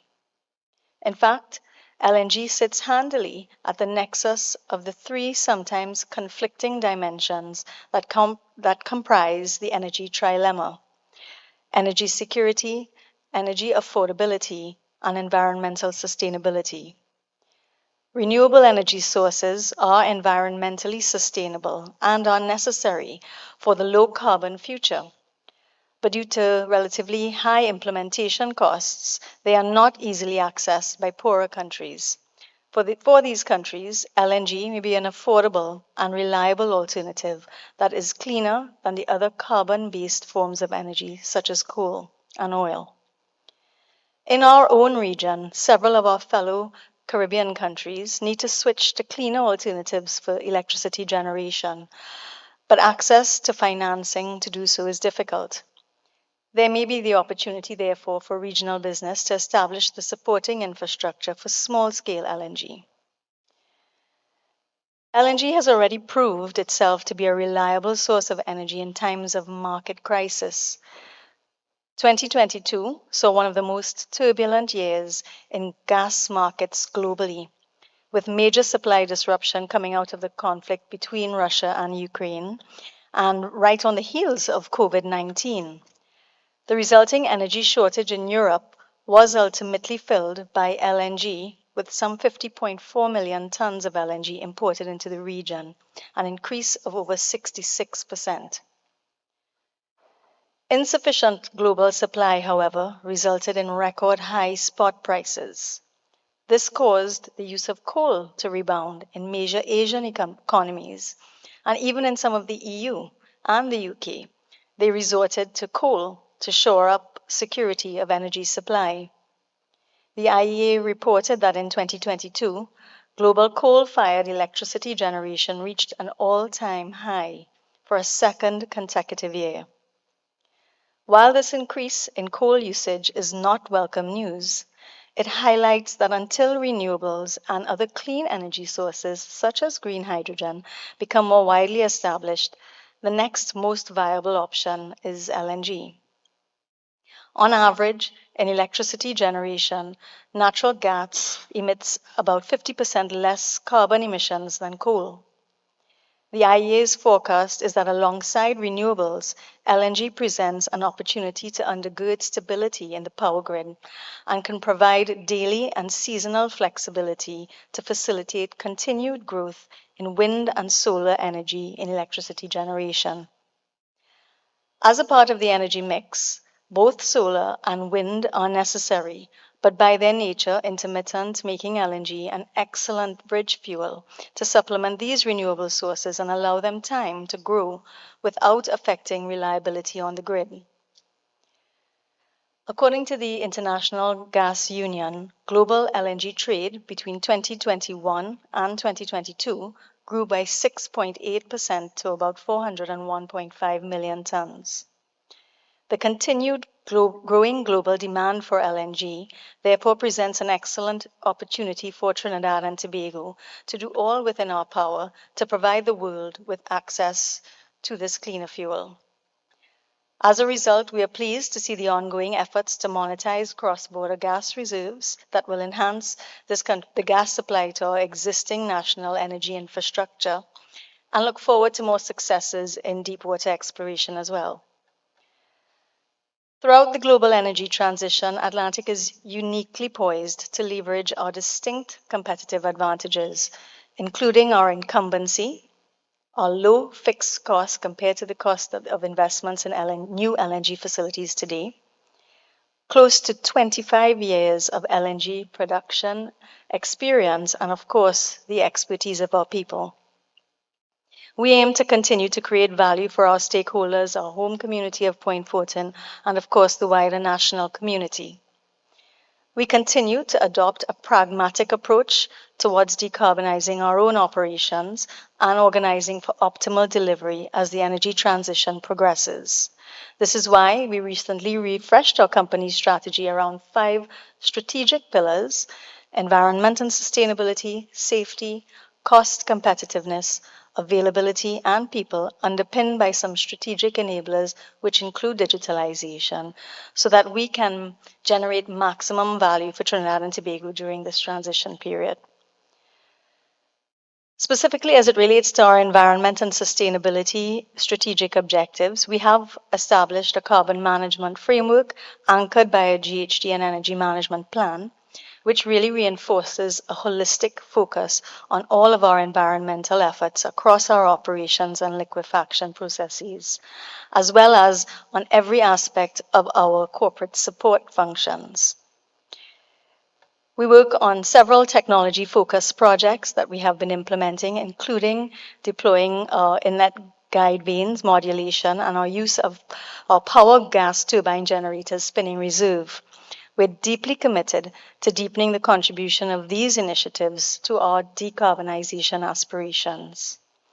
Digitalization is also an important enabler to our environmental objectives, helping us to unlock value from our data assets to enable critical insights, to have data-driven decisions that aid in our decarbonization efforts. Our infrared cameras help us to monitor and address fugitive emissions across the facility, and though small, of course, it reduces our methane intensity while simultaneously enhancing our overall process safety and asset integrity. These are just some of the early steps on our journey of decarbonization and energy management. We see an exciting future for natural gas, for LNG, and for Atlantic in the energy transition, and we are committed to playing our part. We will continue to seek out opportunities to learn more and partner more with organizations like H2RC. So in closing, I want to commend the H2RC for their foresight and for being proactive. We welcome the future similar symposiums and industry-wide discussions in the global mission to build a cleaner energy future. We need to dialogue, cooperate more, and collaborate more to have success. Ladies and gentlemen, I thank you very much. Thank you very much, Mrs. Caroline. We do understand, that decarbonization will take some time, and we appreciate the role of that LNG will play and also your efforts at decarbonizing. Next up, we have, Mr. Ryan Roper, and he's coming to talk on opportunities for new renewable energy.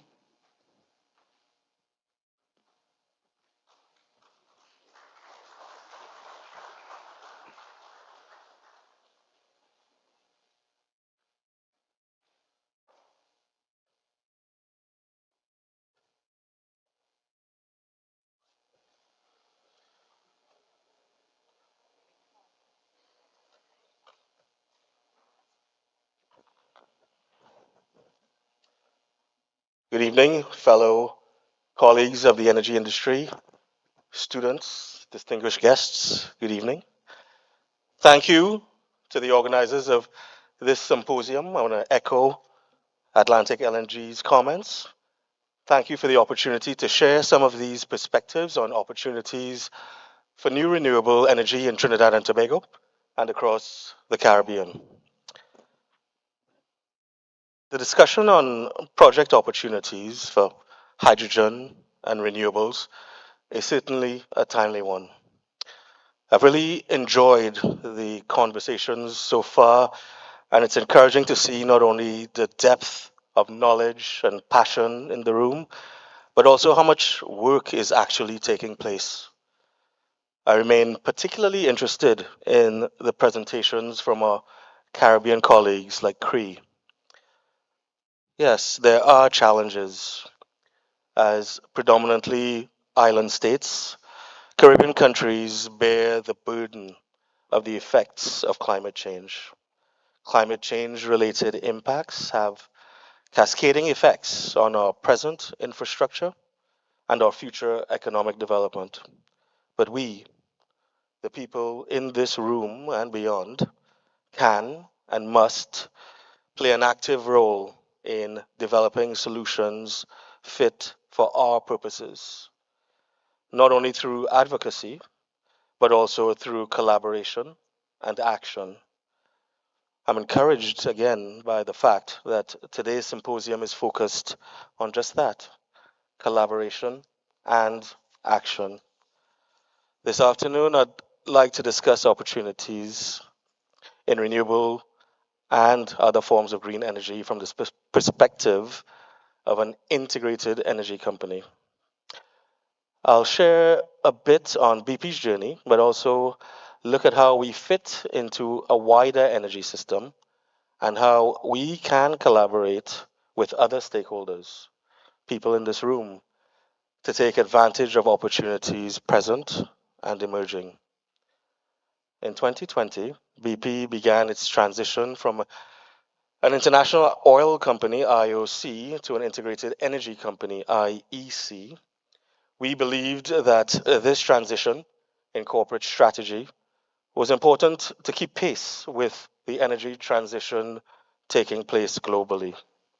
Since then, we've refined our approach, but remain focused on creating an energy system that combines hydrocarbons and low carbon forms of energy like renewables and hydrogen. More recently, we've introduced our sustainability frame. The frame recognizes the interconnected nature of energy production, caring for the planet, and improving people's lives. It is important to ground my discussion in our sustainability frame because it is what guides our approach. The world needs more energy.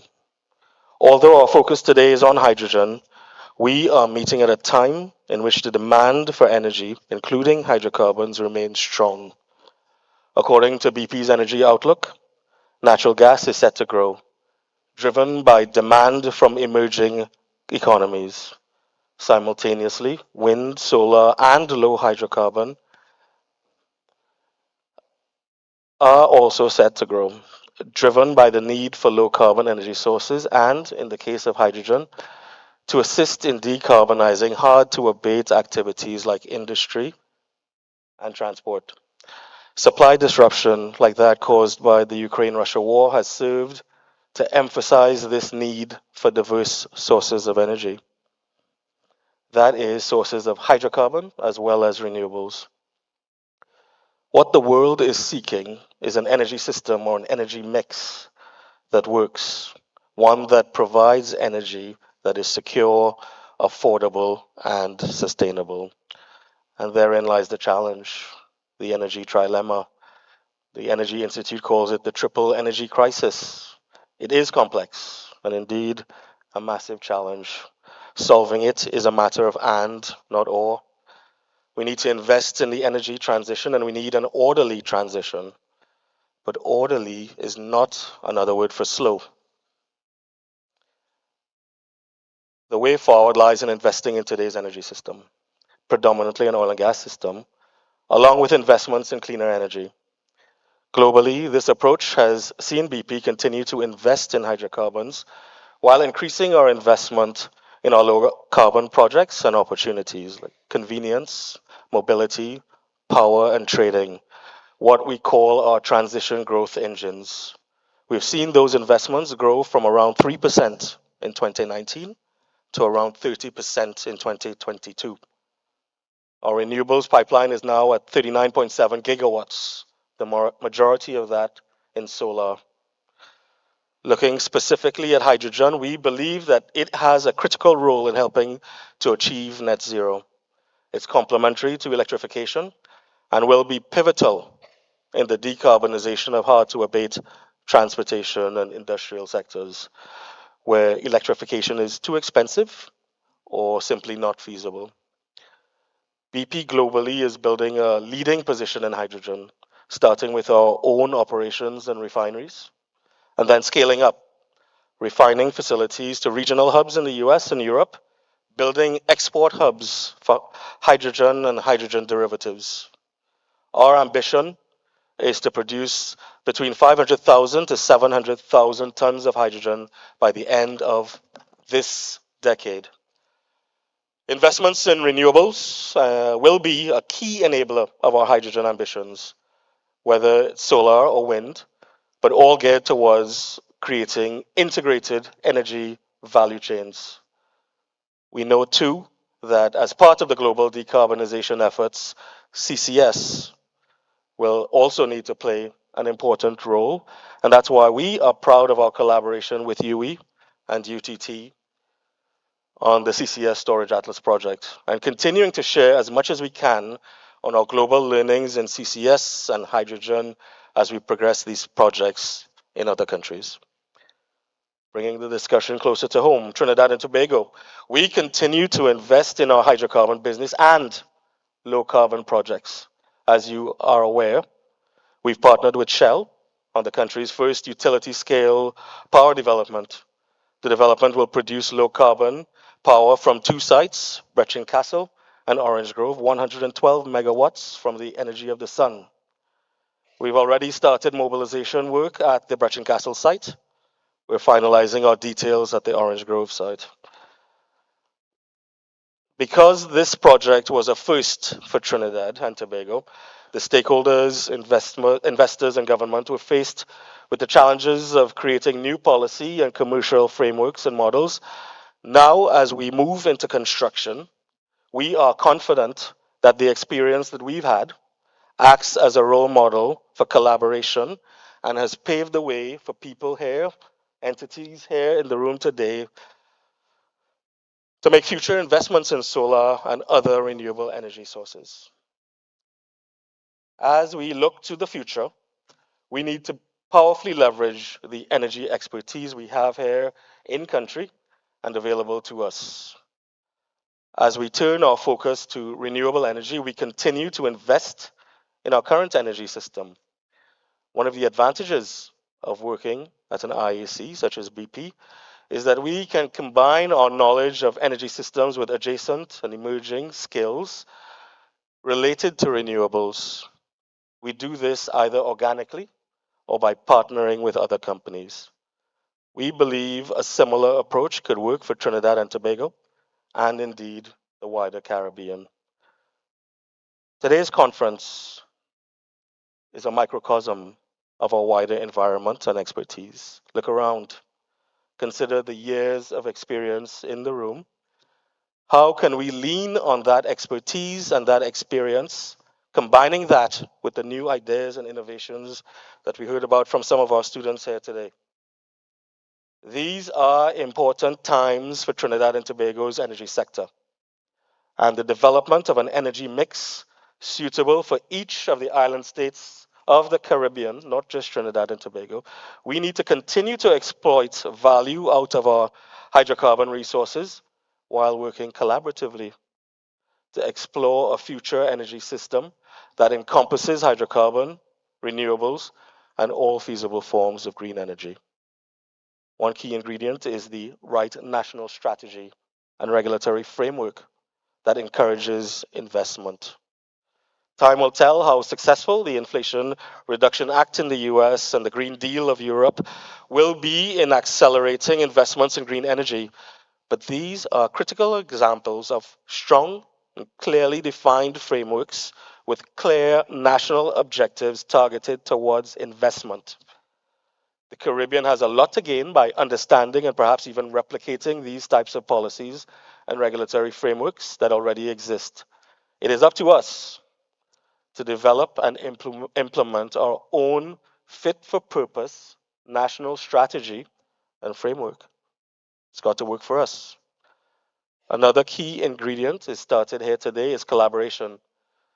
To progress our own energy transition requires collaboration at different levels between the public and private sectors, as has occurred, but also across academia and government and even across the region.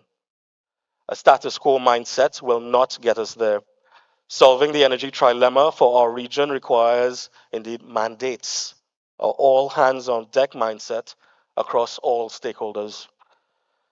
As I wrap up today's speech, I find it important to end with a challenge, or a call to action maybe, of how we move forward with pace. This symposium is a great start, but how do we turn discussions and ideas into real collaboration, action, and actual investment? The end of the decade, 2030, is fast approaching. Feasibility studies, investments, project execution all take time. We need to act now. BPTT is ready to collaborate across the Caribbean on ideas that bring change, technically, environmentally, and financially. Thank you for your attention, and I look forward to the rest of the day's proceedings.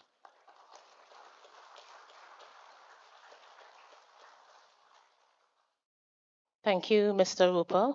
I think if I have to sum up, what you said in terms of what is the opportunity in the renewable energy space, you said it's to provide a secure, sustainable, and affordable renewable energy and in an orderly manner. But you said orderly doesn't mean slow. I really like that. Coming up next, we would have discussed the varied usage of green hydrogen. And coming up next, we have Mr. Thibault Manage, and he is Vice President of HDF Energy Caribbean.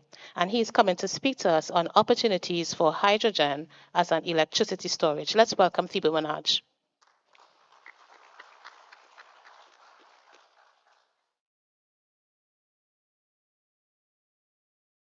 Good afternoon, everyone. Yeah, I know it's late, but I'm going to make it interesting because I have an interesting topic that was not discussed before. So I represent here HDF, which is a French company that is actually expanding. Now we are in 30 countries, including Trinidad and Tobago. Our primary reason for presence here is not only what we heard before, which is Trinidad and Tobago as a unique position globally to become a low carbon hydrogen producer for its existing exporting commodity, which are like methanol, ammonia, could be steel again as well. But it's also because we have already committed strongly to the country through investing into the NewGen project that we are co-developing with KNSJ Green Limited, and we own 70% of it. So this is just a first statement that saying that it's not only opportunities, the opportunities are becoming concrete once private capital is being directed to those opportunities. And that's exactly what happened with the solar power plant that was financed by BP and Shell together. So here I am going to talk about like a specific topic because I can't cover everything that I would like to say because I have 10 minutes. So I will actually discuss the use of hydrogen as a long-term energy storage because this is the specialty of hydrogen, of HDF. So basically we are a hydrogen infrastructure developer. We are a hydrogen pure player. We are listed on the stock exchange of France, Euronext. And we are also a technology supplier. We provide 1.5 megawatt fuel cells unit, which are containerized. And our factory is finishing its construction and should open in March next year in France. Basically, we do have a global presence. That's what I was mentioning before. And actually, the Caribbean region is very important for us because historically, that has been our first project implementation with the inauguration of a 1 megawatt fuel cell running on hydrogen in Martinique within a very industrial estate because it's the refinery of Martinique. That was the first industrial experience we learned from. And since then, we have been able to develop more complex projects that I will be discussing right after, combining large-scale renewable, such as the big solar plant that is being built here, and large-scale hydrogen storage. So the second footprint that we got in the region, still on the French territories, but flirting with the English-speaking Caribbean, was in French Guyana with the construction of the first of its kind project combining solar power and hydrogen storage, which is called SIOG, and it's under construction at the moment.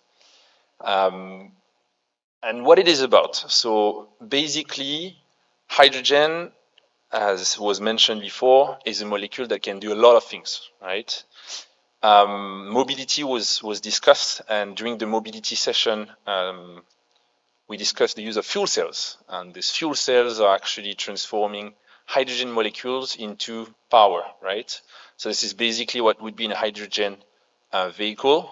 It's an electrical vehicle that has a fuel cell transforming hydrogen in a container that is on board into electricity to power the electrical engine.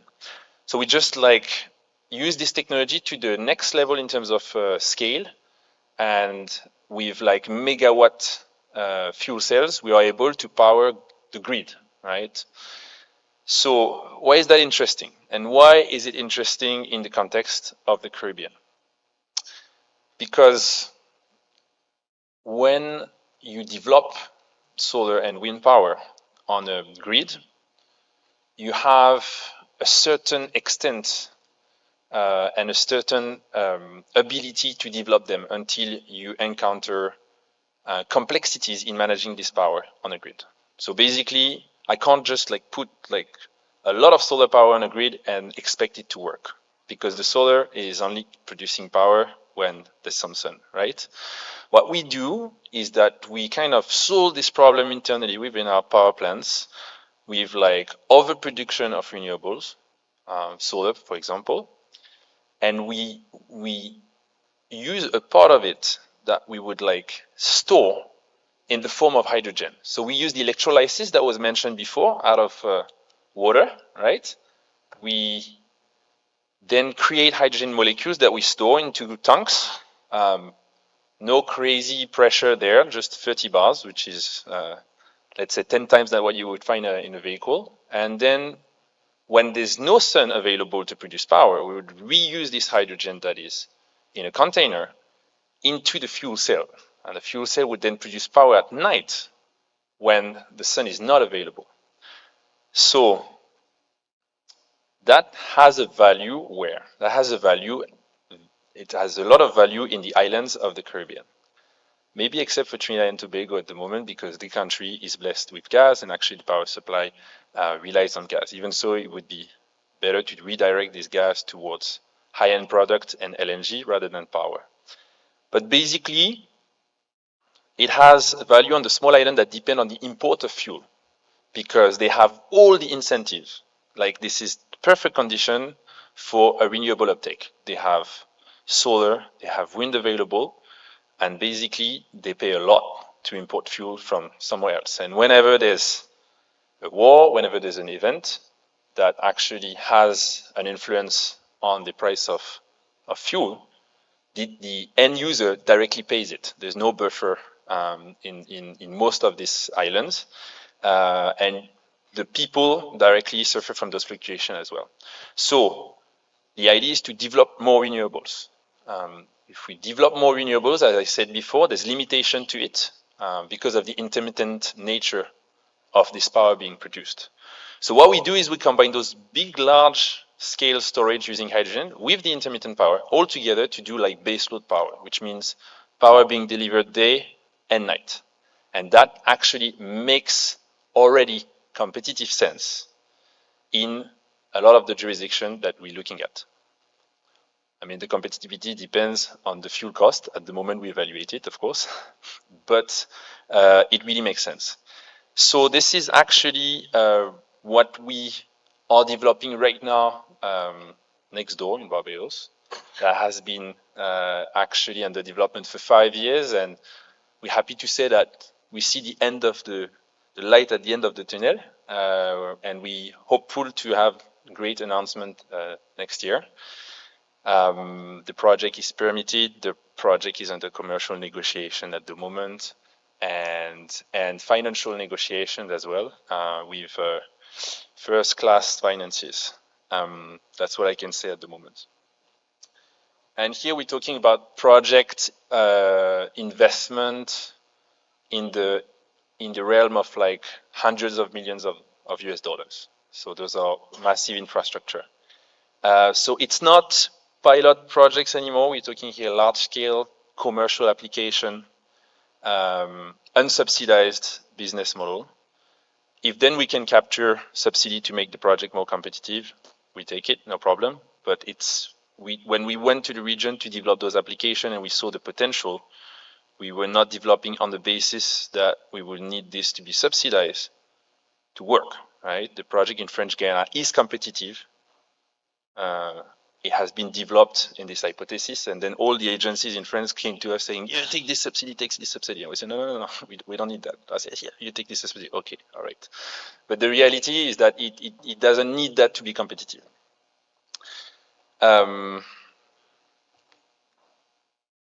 So those are some of the references that I've mentioned. CIOG, the one on the right end, is the French Guiana project. We're talking about 50 megawatts of solar plants, so half of what is being under construction in Trinidad right now, and 128 megawatt hour of storage, right? And that was the first project of this nature worldwide, especially to be financed this way, under what we call a project finance scheme, where we brought enough confidence to the financial market to invest at a very competitive rate a large portion of the project cost, right? So it's just to say that the technology, because there's a lot of innovation and we have to be innovative and so on. The technology by this is proven to be mature enough for your bankers that are always very risk averse, want to make sure that everything is contractually solid and that they're going to be repaid. This has proven that all the technologies that we put there, including an electrolyzer, that would be the application for Trinidad and Tobago, including the fuel cell, but also the integration with the renewable energy. We have been able to prove to the lenders that, hey guys, you can invest your big chunk of money in this project. And that is factual, right? So once you've done the big job for the first one, the idea is to duplicate, adapt a little bit, and use the right partners wherever you develop other projects, where it makes sense, of course. So you start with the niche application where it makes the most sense. So we have a project, we have multiple projects in the world, but I can speak about 4. I spoke about Barbados, so this is RSV project. It's owned now by HDF and Rubis, which is a fuel distributor in the Caribbean, except for Trinidad. So it's kind of the same project, but here we go a bit further into the innovation. There's an agricultural component on the project because there's black belly sheep that are going to help us maintain the site. So it's a farm as well, to make sure the grass stays low and that we can, because of the land scarcity of the island, we can accumulate the benefits of the project. And that was pushed by the government locally, and we think that was the best idea, actually, so we embraced it. In Mexico, we have a project under development that is 3 times the size, so we're talking almost $500 million investment there. In Namibia as well, and in Indonesia, we're developing a pipeline of 24 projects. And the flagship one, the first one, is actually in Sumba Island. So this is just to say that this is real. These are concrete examples of projects. I'm not saying it's easy to be the first one to push those things. I'm not saying the regulatory framework is welcoming to what we're doing. I'm not saying that the bankers would have understood everything that we are doing before we spent a lot of time with them and they do the necessary due diligence. I'm not saying it's easy to convince financiers. I'm not saying it's easy to convince decision makers. But I am deeply convinced that the private sector has a huge role to play in everything that we've discussed today, because Point Lisa was built with a great amount of private investment. They saw the opportunity, and that was actually well structured by the government, well structured by Professor Julian to be able to welcome and benefit as much as possible locally from those investments that actually have paid for a lot of what Trinidad and Tobago has become. So we are here also to not fully reinvent the wheel, but sustain the wheel in a more sustainable way with the New Gen project as a first stone in Trinidad and Tobago. And we hope to do more because there's gigawatt to install in terms of decarbonized hydrogen. So that's it for me. I hope I didn't go over time. Okay, thank you, Mr. Minaj, for giving us information on your new stable projects. And I invite you to visit the HDF booth. They are set up in the auditorium. And before you leave, if you haven't, go ahead and visit the HDF booth. The next person that is coming up is Mr. Andreas Esfilda, and he's the head of New Energy Business Latin America, Siemens Energy. And we know that this is one of the greatest area for opportunities as well in terms of for the electrolyzer suppliers to scale up their technology, to improve their performance, and to also make their offering affordable. So coming now to speak to us, and he's going to be via Zoom, is Mr. Andreas Asfelder from Siemens Energy.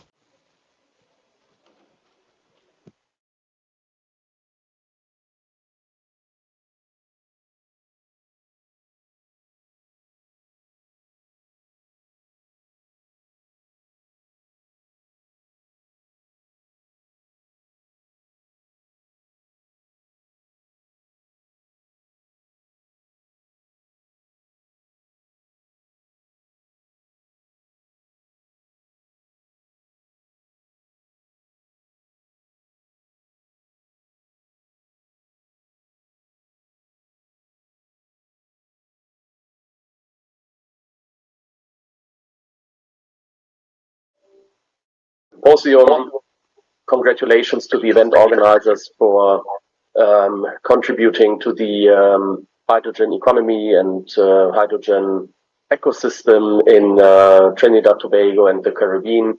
And as Siemens Energy, we also focus very much on this region for the decarbonization efforts that Trinidad and Tobago can contribute to global supply chains. And what I want to highlight over the next 10 minutes is that it's not the only region, obviously, developing activities, but we'll bring some examples of what is also happening. Again, just to create a big picture, real quick about why Siemens Energy believes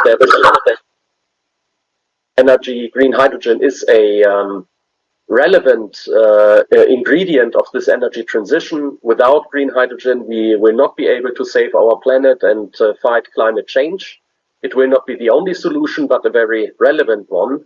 As we see on the left-hand side, it's about decarbonizing or reducing the CO2 emissions that mankind is currently emitting. Just 40% of global CO2 emissions are from power or energy generation, electricity generation. The rest of the CO2 emissions from industry and transport and the cities we live in. I think one example we heard about is application of e-fuels in the transport industry. Just the global shipping is, responsible for just 2% of the global carbon emissions. So this is where also e-fuels make sense. And on the right-hand side of the slide, we see two colors, green and blue. So the green is renewable electricity, and at the center of the chart, we see e-hydrogen. That is where the electrolyzer sits, so to speak, at the heart of this transition, converting molecules into another form of energy, which the electrons into other form of energy, which is the molecules of green hydrogen, which can then serve different industries such as chemical, petrochemical industry, fertilizers for agriculture, and ultimately deliver clean energy to those sectors that are hard to abate and hard to serve by electricity alone, such as, you won't plug a plane into a socket. Batteries won't do the job either. So liquid fuels will be required, and green hydrogen can be at the source of it. Now, about competitiveness, we expect also the production costs of green energy going down by the accompanying trend of also increased competitiveness of the renewable electricity, and also the further development of technologies. We also see that certain business cases are at market parity already. We saw, maybe due to the global energy crisis and also effects related to Russia's war in the Ukraine, that the natural gas price was peaking also towards end of last year, leading to a commodity price for a ton of conventional ammonia above $1,100 per ton for the European Union, and a production chain for green ammonia based on green hydrogen is certainly competitive at levels below the price I just mentioned and we saw for conventional gray ammonia in the past. Now, when it comes to the actual hydrogen production, there are, for water electrolysis, there are certain technologies. Alkaline, very established, you could say old one, it's old engineered, not much expectations for a further development of this technology. This is why Siemens Energy, we are focused on PEM electrolysis, which does have a development path for further groundbreaking innovations to increase current densities, work with additional materials to increase efficiency, dynamic behavior to work jointly with renewable energy intermittency to bring the lowest possible levelized cost of the hydrogen production.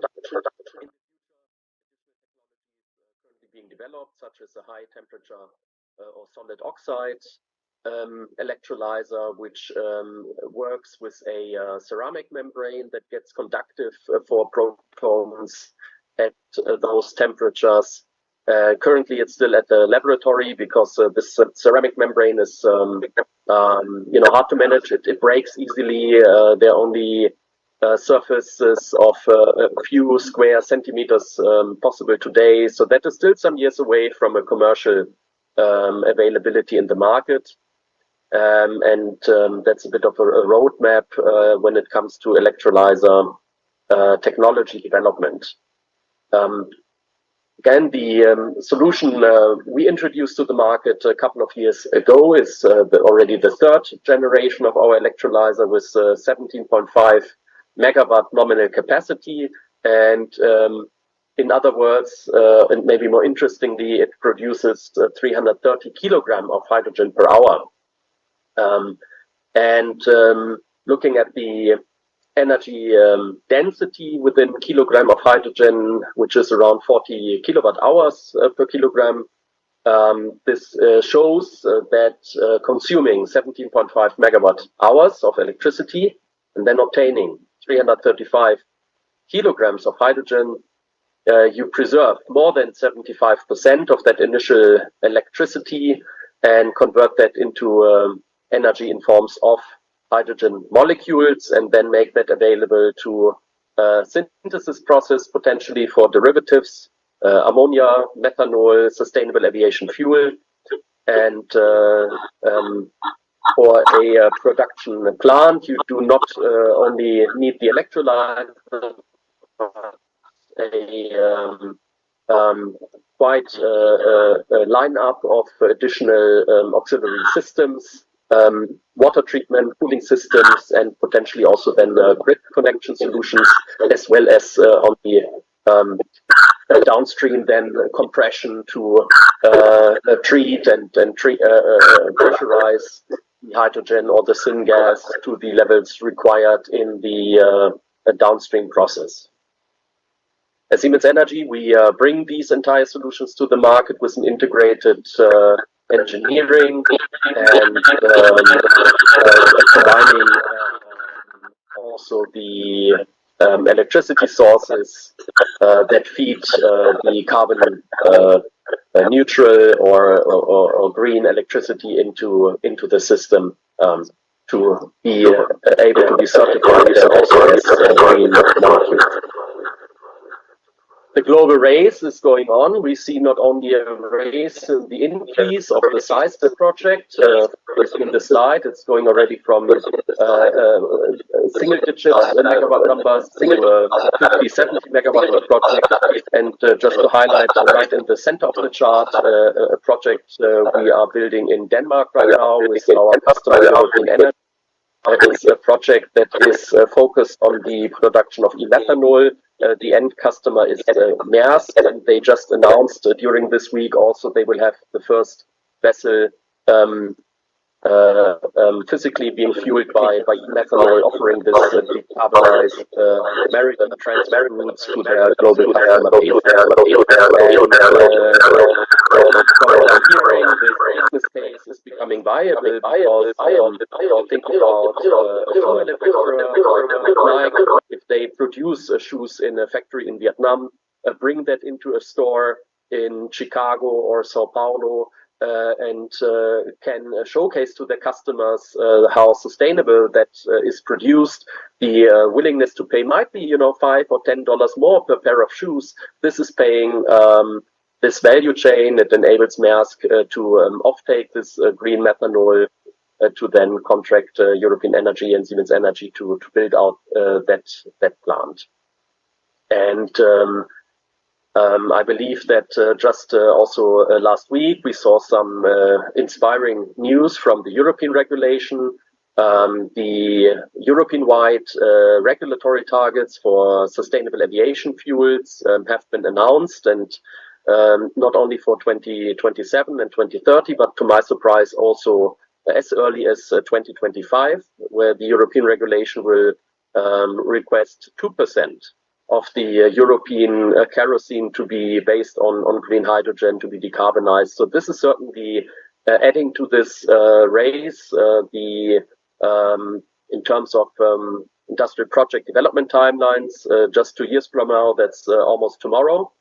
So we will certainly see also more private sector projects trying to serve that demand being created by regulation for the different type of e-fuels. The last slide, to finalize, I brought a couple of QR codes. So you may open your cell phone, take a picture of these just to highlight Haraoni, which is an indigenous dialect of southern Chile. It means strong winds. And this is exactly in the region of Punta Arenas, where we already commissioned a plant to synthesize gasoline, chemically identical with conventional gasoline, but it's made by wind and water. And if you scan these QR codes for Haraoni, you can access more information of how that is being done. It's a pilot plant with just 130,000 liters of gasoline production per year. So that's right now a drop in the ocean, but our customer is going to scale it up. It's a showcase that green fuels can be made available. And also on the right-hand side, another QR code from our website where you can find white papers that correlate a levelized cost of production for both methanol and ammonia. So I think it gives you a bit of an idea where we believe also market prices can be hit with integrating green hydrogen. So again, regulation is picking up speed. We also see the private sector is getting ready and increasing collaboration also through conferences like these. So at Siemens Energy, we are also ready to support this energy transition through our installed base and customers throughout Latin America. I'm very much looking forward to the Q&A discussion. And again, unfortunately, for logistic reasons, I couldn't be personally in Trinidad this conference, but hope to meet some of you personally soon. And thanks again for having me on this event. Thank you very much, Mr. Esfelder. We appreciate your support in the symposium and your ability to join us remotely. Moving right along, we would now like to invite Mr. Sasha Sain, and he is the General Manager of Corporate and Investment Banking, First Citizens Bank, and he is coming to share with us on opportunities for green financing. Let's welcome him.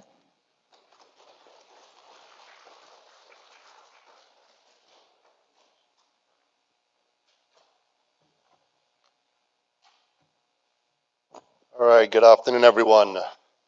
I know it's late. I know it's dark. I know we're hungry. We know we need caffeine. I get it. I'm going to talk, and of course, they save the bankers for last, right, Alicia? Guys, I get it. I'm going to try and go through this very quickly in 10 minutes. Maybe if I could break it down in 9.5, I'll get you there. This conversation is really going to be more focused on how we go about looking at our green financing and ESG related some of the challenges that we have there, some of the things that I think we all are going to have to do in this room together to try and get us there. So no, it's not a sexy presentation on how I'm going to give you money. I would love to stand up here and say for all your projects, I'm your solution, I'm going to finance all of it. Let me help you out. That's not going to happen. What is going to happen is this. Throughout all the conversations that have happened today so far, at least the ones in the afternoon that I've been listening to, there's been one key word: cooperation, collaboration, whichever synonym you want to use. That is the key that's going to happen here. If we don't all work together towards trying to figure out how we get our projects funded and finance them together with the IDB, with our colleagues from Republic Bank, that is the only way that we will have a successful future here. So let me start quickly because I'll probably use up 30 seconds just doing that. All right, guys. It's a real pleasure for me to be here in this inaugural Hydrogen Symposium. I have the task here to present to you on our ESG banking framework. Now, given the afternoon time, as I said, and it's probably the right moment to go get a cup of coffee and come back. At First Citizens, we firmly believe in the power of responsible banking. Many of you may be aware of our vast involvement in CSR, corporate social responsibility, throughout the years. But last year, we took stock as an organization and began to develop the framework for establishing our ESG practices. We started with 6 touch points, which would help us and lead us to develop our ESG framework and our positive impact focus. I'll touch on them briefly because you can't know where you're heading unless you know where you came from. So, very simply, because I'm not going to go into the definitions, I'll save you the time on that. We looked at our certain areas: internal operations, our culture, our most important resource, our employees, supply chain and partnerships, our community, and of course, the environment.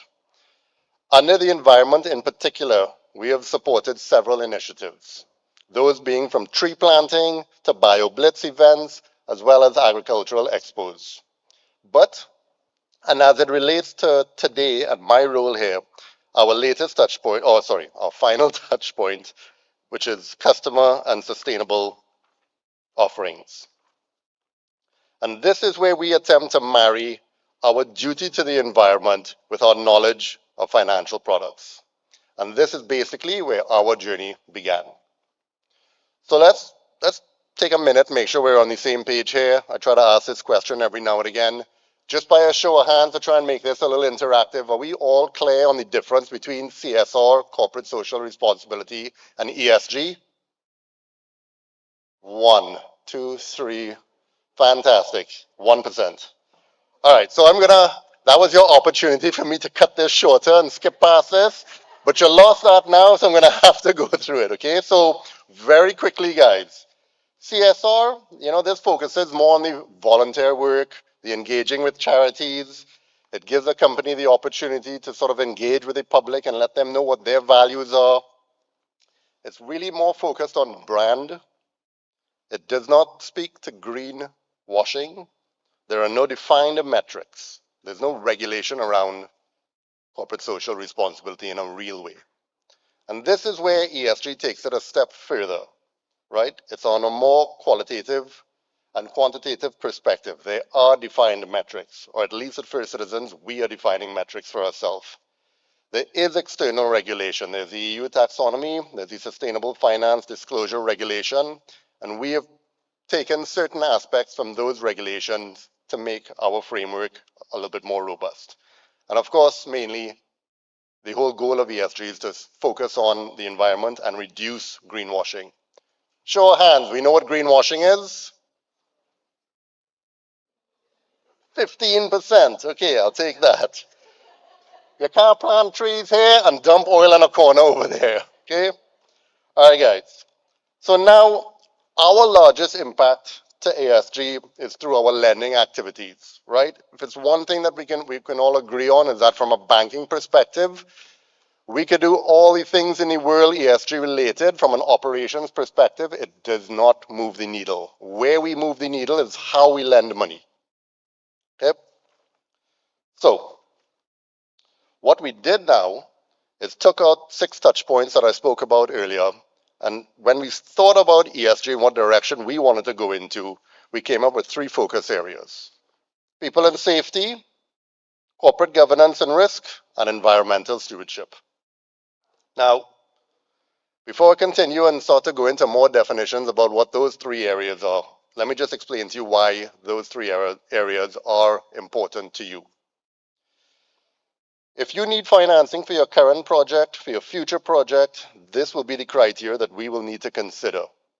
And we will need to work with you to help you get those funds. The earlier and the more we can communicate on this, the earlier and the more we can have conversations about this topic, we hope it will make the process a bit easier to understand and go through. So, again, if you want money from me, no problem. You have to give me a few minutes. Let me explain to you how you get it. All right, so the 3 main areas that we focus our ESG framework on: under people and safety, and I'm going to go through it quickly, guys, don't worry. There's data security and customer privacy. For the students up here, you've heard a lot about social media and those entities selling your information. We promise you we will not do that. Right? Financial inclusion and capacity. So this is basically where we have to consider different segments in the market, which is the underbanked or the underserved. Okay, so under corporate governance and risk, we're actually re-looking at our lending services and our lending practices. Specifically to our lending practices, we're even re-looking at how we reward our executives and how we reward our staff from an incentive perspective, right? And of course, we have to consider systemic risk management. Now, I'm not going to go through that too much, but I think everybody can remember a certain large insurance company that used to exist in Trinidad and Tobago and through the Caribbean. I'm sure we all remember the 2008 financial crisis and the names of certain banks that no longer exist today. Those were global issues. And of course, lastly, the environmental stewardship. And this is where we are actually take into consideration, and we currently do this, ESG factors for us to determine how much we're actually going to lend you. So if you bring a proposal to us and it is extremely non-ESG, extremely black, that's going to affect how much money we put to it. You bring me a super green, and green because everybody has a different definition proposal, we're going to take that, look at that, break it apart, use our metrics, and try to figure out how much money we want to support and push towards that. So yeah, things are changing a little bit. Now that we have all this criteria and metrics, we are presented with new challenges with the ESG. And what we're trying to do is balance this out a little bit. Part of this requires the bank to abide by certain taxonomies where our loans are classified. And that's where we get the green, blue, black, gray, etc. But the challenge that we're having is whose taxonomy do we use? Do we use the US? Do we use the Euro? Do we create our own? Now, the reason why this is becoming a problem for me, depending on who you talk to, and believe me, we're having a lot of conversations. We have conversations with the IDB. We have conversations with our colleagues from Republic Bank. We have conversations with all the other legal firms there are in Trinidad. And some of the things that are being said is natural gas. Let's step back a second. Natural gas versus coal. By a show of hands, do we know which one is cleaner? So obvious, right? And that one that you're thinking of is probably going to get counted in the ESG financing? No, it's the other one. And we have had these conversations where we are told natural gas cannot count in ESG financing, but certain aspects of coal financing can. So the one thing I know is that I'm a little confused with what the definitions are. I need a little bit more clarity on what the taxonomy is that I can use for my economy. Because let's be honest, we live in an energy, carbon-based economy here in Trinidad and Tobago. And maybe moving, partly because of this symposium, moving towards cleaner energies like hydrogen. But all the financial institutions need to work together to develop a taxonomy that realistically works for Trinidad and Tobago. And there's some evidence of that, and that is what I was just mentioning in terms of the conversations they're already having on a wider part of everyone here. Now, we operate throughout the Caribbean. throughout Latin America. And the one thing that we've observed in Latin America is that certain countries there, they've created their own taxonomies. And those taxonomies are created to suit their abilities, their needs, their environment, their economies.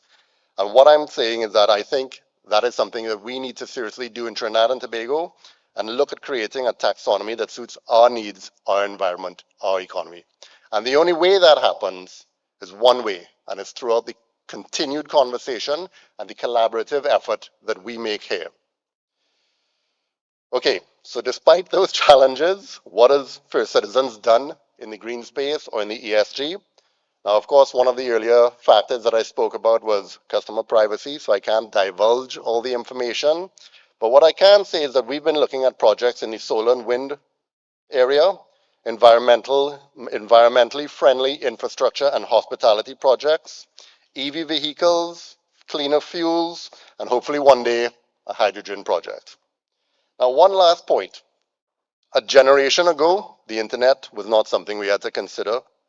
Social media was not something we had to consider. ESG was not something we had to consider. But here we are, and ESG is growing, and not only in presence, but in demand by the next generation. So that's up you students upstairs there.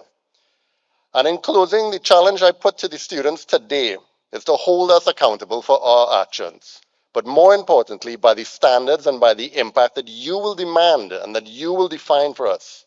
You are our most valued partner on the topic of ESG, and that is exactly why at First Citizens, we put you first. Thank you, guys. I I like that. Thank you very much, Mr. Said, for a truly engaging presentation. You know, I'm sure we all want to be your best friend, all right? Ladies and gentlemen, we are to the final presentation for this segment on opportunities, and we are going to invite Professor Roger Hossain and he's the Chairman, Trade and Economic Development Department of Economics, UWI. And at the booth, the students had two questions. So what area of study we need to do to get into hydrogen? And the second one was, are you all taking on students? Are you all taking on graduate students? So he's coming to present on opportunities for developing green jobs. Let's welcome him. Good evening, everyone.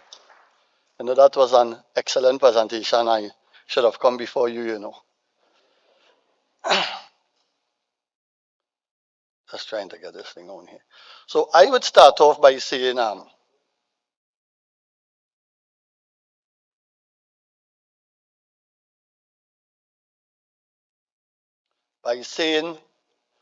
that, one of the reasons when I refer to the Trinidad and Tobago economy, I find it easier to relate to football. And one of the reasons I think that Argentina lost in 2014 is because of the great dependence of the team on Messi. And I could remember clearly, I am an Argentina supporter, when he gave Gonzalo Higuain the ball about 2 inches from the goal and he missed. Then in 2022, Argentina won the World Cup. And in a broad manner of speaking, it was because Messi, much older now, had good support staff. He had Enzo Fernandez, Julian Alvarez, and McAllister. In fact, the second goal was a beauty created between about 5 of them. And that's how I see the Trinidad and Tobago economy now. I think natural gas and crude oil has had a good run. We made some money from it. And we now need some good Julian Alvarez and Enzo Fernandez to help carry the team forward in terms of using the analogy. And this diagram here, I crafted it after talking to some key energy sector people. And to me, this is very worrying. Once you have an economy that is very dependent on a variable of this nature showing this type of decline, it means that the medium-term outlook would need some solid policy-making thinking. So as an economist, I looked at some of the correlations with some of the key variables in the economy. And as you all know, the net official reserves is a big topic of discussion now, has an 82% correlation with natural gas production. minus 76% correlation with natural gas production and so on. In other words, we are very, very dependent on grey hydrogen to help keep this economy going in different ways. And when you look at it from that perspective, if we could find ways to boost the grey hydrogen with green hydrogen, that would really help to stabilize our economy moving forward. Because when I look at the period post 2023, it has me concerned. It has me very concerned. And if you think the stock of international reserves, we are hearing all kind of things about it today. When you look at the data, what the data is suggesting post 2023, it may get even rougher. So focusing on some of the wind energy employment here, this is some data from the global economy, and you can see that employment in the wind energy sector is increasing. And here I tried to show some of the type of works in employment opportunities in the wind energy sector. You could probably see it clearer here. And one of the areas in which you need specific training is in terms of assembly of these windmills and in terms of technicians. And that's where I think MIC and NESC has a particular role to play. They probably need a utility scale plant of some sort, a utility scale piece of equipment. But I think that's where some of the critical training could come in. The other type of skills that we need could come from the type of skills that NESC, MIC, and UE and UTT produce. But those are two areas that stood out to me. I saw Marcia present some of this earlier in a different form.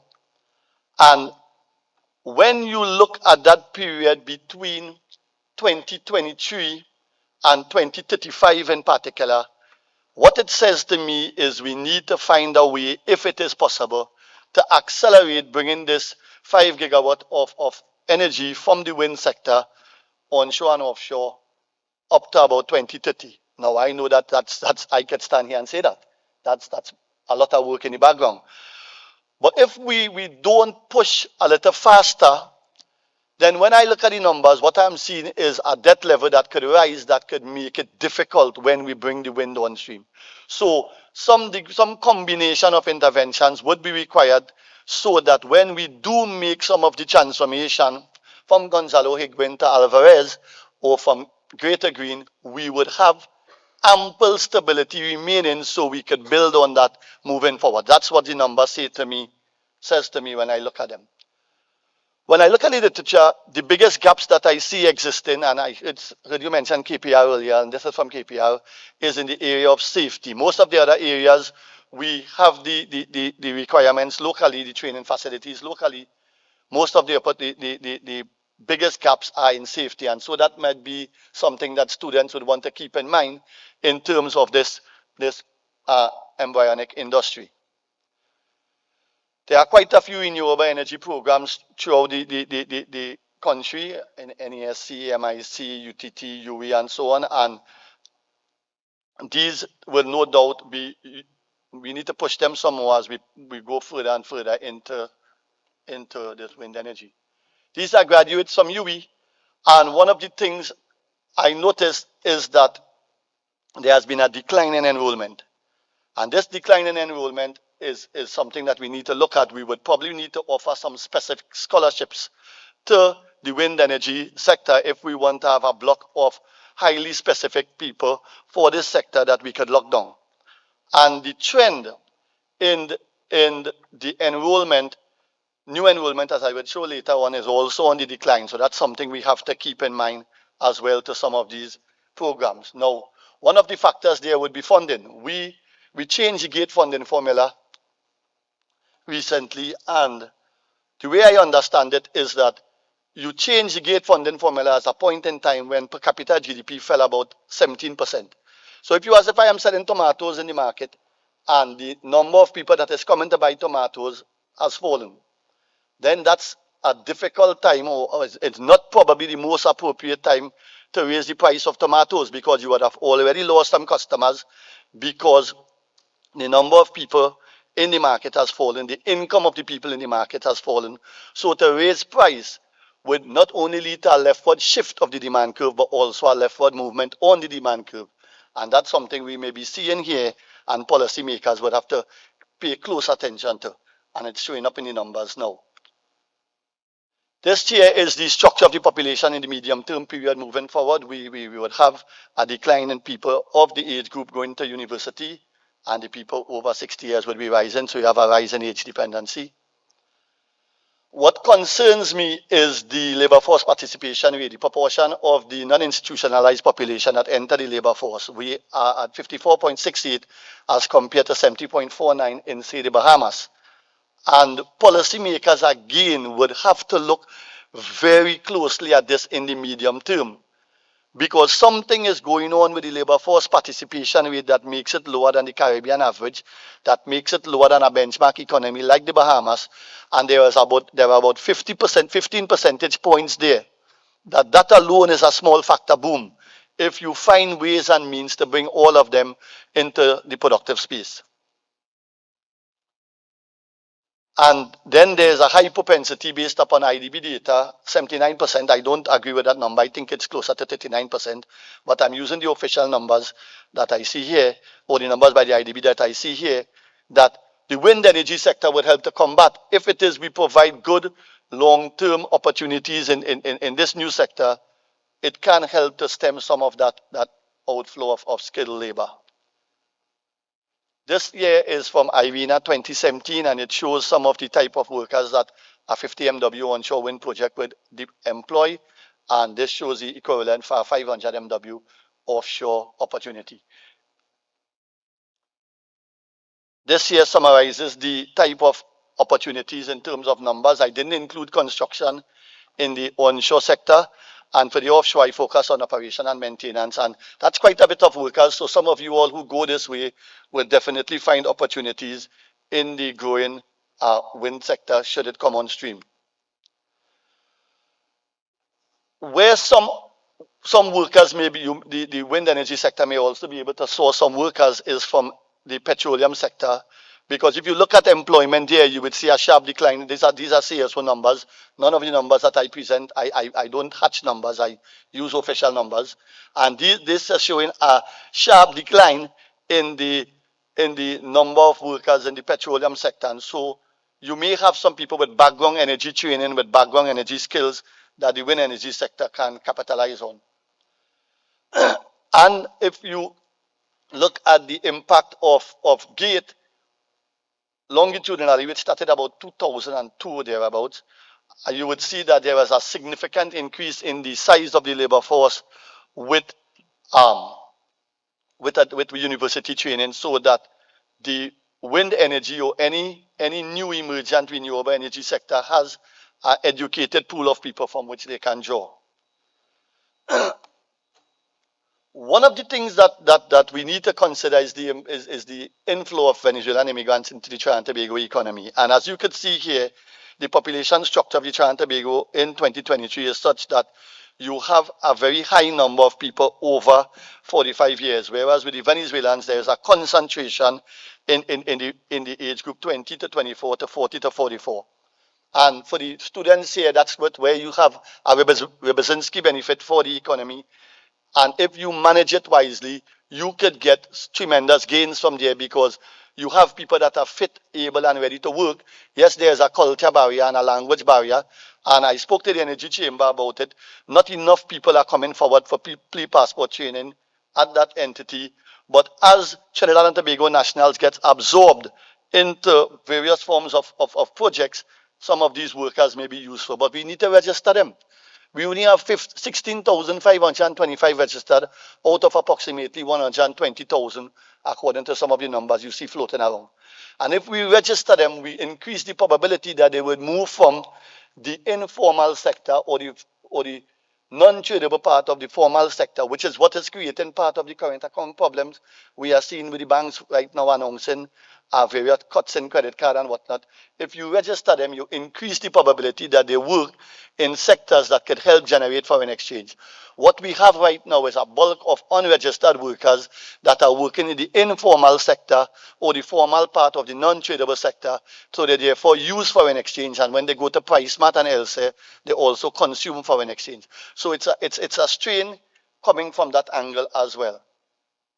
We have a decline in new admissions. So if you want to secure a certain amount of workers highly specific for the renewable energy sector, you would want to consider some targeted scholarships.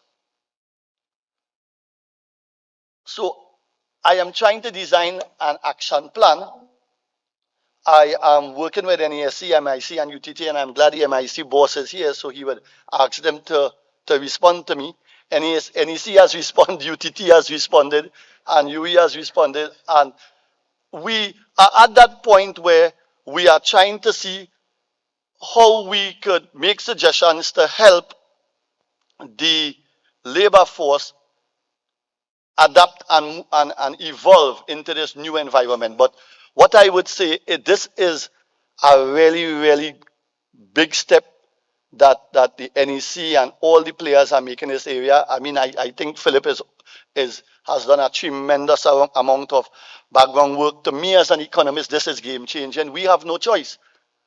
Unless we could get this green hydrogen to supplement this gray hydrogen after 2023, let's say about 2025, and I'm including here, as best as I know, Manatee and some Jargon gas in my point, unless Calypso comes on stream, we are going to see some declines in my understanding of the numbers in the natural gas that is going to put a strain on all the macroeconomic variables I mentioned there. So the type of work that you all are doing is really path-breaking and extremely critical for the development of this country. And I wish you all the best, and I hope policymakers come on to it. Thank you.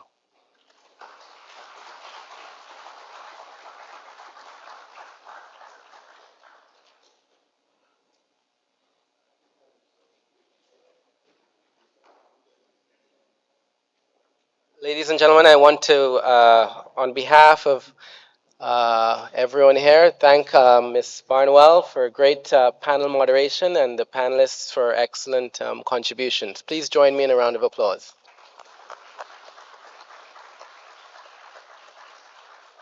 All right, folks, I'd like to ask a request.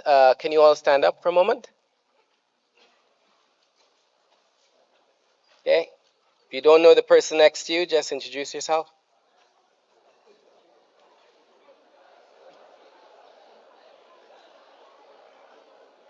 All right. Thank you very much. Ladies and gentlemen, that was your networking break. Give yourselves a round of applause. All right, we're riding through, right? So don't worry, trainees. The food will be there at the end. We're just going straight through to finish quickly. Of course, please take the bio breaks. We don't want any accidents, but we're moving right along. So without further ado, I'd like to introduce virtually a pre-recording we have from the Minister of Energy and Business from the government of Barbados, Minister Lisa Cummins. It is my absolute pleasure to be able to join you here, even virtually this year, for the Hydrogen Research Colloquium Symposium being held in Trinidad and Tobago. Regrettably, I wish I could be there with you this year, but I can't due to other pressing commitments here in Barbados. But I think this is an important and a timely conversation, and so I'm very pleased to be able to share just a few thoughts with you for a few moments. Now, earlier this year, in April, I had the opportunity to join a team of esteemed energy professionals from around the world in the margins of the CREF Summit, where we held a hydrogen summit. We discussed the range of opportunities that are being presented for green hydrogen in particular, and even blue hydrogen where applicable for the Caribbean region. It was a timely conversation then, and it is a timely conversation now. Now, let me begin by saying that Barbados as a country, we have set highly ambitious targets for ourselves. First, our Prime Minister has demonstrated through her leadership globally, that Barbados is that country that wants to be on the front line, not just of battling climate change, but drawing attention to the issues of small developing countries like ours, SIDS, and how that presents a climate crisis. We're not simply treating to the issues of adaptation and mitigation, but we are dealing with an existential crisis that is affecting our region. What does that mean for us as small developing nations? What does that mean for you as students and energy experts, particularly with an emphasis on hydrogen? Now, here in Barbados, we've already set targets that take us through 2030 for our national determined contributions, and 2035 in some instances where we're able to benefit from international support. We're well underway, but we're still a ways off. Barbados has set targets for a fossil-free future, and that has led us to having an extensive investment program and an extensive development program for solar PV investment. What that has meant is that households and utility scale investments alike have evolved in Barbados. Nearly every industrial building, many households have evolved with solar PV gradually becoming a normal part of the landscape in Barbados. That is meant to reduce our dependence on fossil fuels. We have, earlier this year, opened in partnership with the utility, the Barbados Light and Power, a clean energy transition bridge, where we have demonstrated in a single location how the historical assets of generation from fossil fuels are being transitioned over into a solar PV farm of 10 megawatts alongside battery storage in that instance of 5 megawatts. But there's so much more that needs to be done. All across the country, here in Barbados, we presently have in the pipeline over 320 megawatts of solar PV. Over 260 megawatts of that have already been licensed. And we have more applications that have been coming in every single day. In terms of wind, we have 2 wind farms already on island, both just approximately less than 2 megawatts in terms of the wind farms that we have here. And we're now in the final stages of negotiating the commencement of a 3rd wind farm. That will be around 30 to 50 megawatts. So we have solar PV, we have wind that is coming on shore. We're looking to expand the capacity to do wind, and then there's a question of storage. We, for the first time also, are preparing to go to commercial launch later this year for our very first hydrogen project. It is expected to be a hydrogen solar agriculture project here in the east of the island, and we're very pleased to be working with not just our local developers here, but international partners and the governments of France at the level of their president in ensuring that this important, pioneering, and innovative project comes to fruition later this year. So there's an opportunity for hydrogen to evolve in the Caribbean. The opportunity for hydrogen is national, but in particular, in this space, given the economies of scale necessary for our transition, there are opportunities for hydrogen to be regional. There's an opportunity for us to invest in the research and the development that is necessary for this future growth sector to be a driver here in the region. In Barbados, for example, we did not have hydrogen, included in our national energy programming for our IIRP, which is our Integrated Resource and Resilience Plan. We're now in the process of updating that. And the new IRRP for Barbados for 2023 will include hydrogen as one of the priorities for our energy mix. It will include it as well as one of the priorities for our storage mix. So both on the generation side and on the storage side, Barbados at a policy level has made a commitment to have hydrogen included in our development planning. But what does that then mean for the construction of new projects, access to capital, the structuring of those new projects? How do we attract investment? How do we guarantee that investment? And what are the regulatory arrangements that need to be put in place?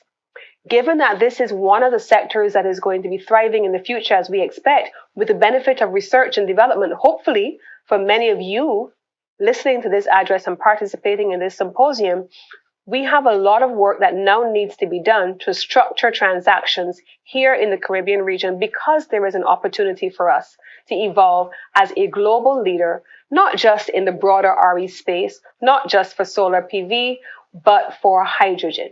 Green hydrogen is an opportunity for us in the Caribbean. And so I am looking forward to us working with our tertiary level institutions to get the research and development moving. I'm looking forward to us working with our investors to get innovative projects moving all across the region. I'm looking for us to be able to begin pilots that then are able to give an impetus to subsequent projects that will move in the same way that solar PV was once a new thing. I am looking also to our international development partners. Our Prime Minister, my Prime Minister, is as we speak on the international stage in the United Nations in New York, speaking about the issues of reform of the international financial institutions. She is speaking about the climate crisis that is facing Barbados and all of the countries here in the region. And she's speaking about the access to finance and the need for us to transform and reform the international financial institutions. That initiative, called the Bridgetown Initiative, many of you, all of you, by now should have heard about, is gaining traction. And it's gaining traction because it is a real and a present need. There is an opportunity equally for us to be able to gain traction globally on our pioneering work in areas of hydrogen development and structuring financing to be able to give rise to new and innovative projects for hydrogen. There is no one in the international community or beyond the Caribbean region who is going to find solutions for us. The time is now for tertiary level institutions in the region to coalesce their support around the research and development innovation space, to be able to work together with the industry partners, to be able to work with governments and regulators, to be the first movers in areas such as hydrogen, because renewable energy, the energy transition, and the climate crisis are critical for our development. They are part of our existence. If we don't solve It is my absolute pleasure to be able to join you here, even in virtual.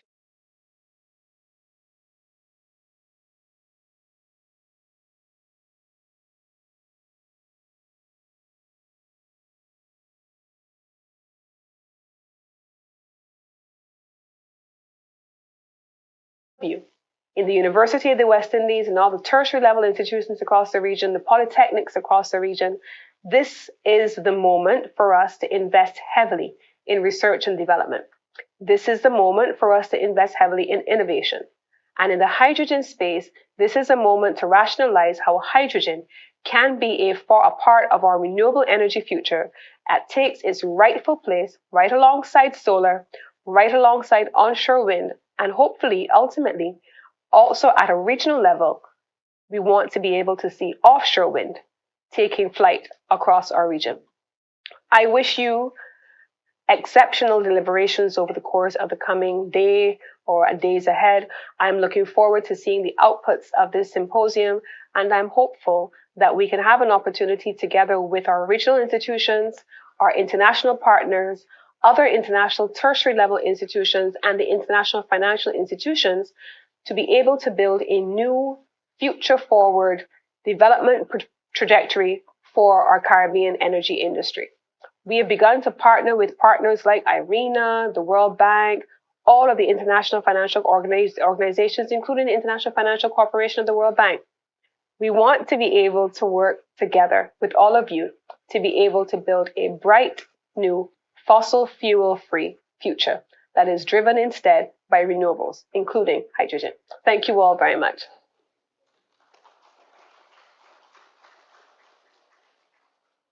Excellent. Thank you, Minister Cummins.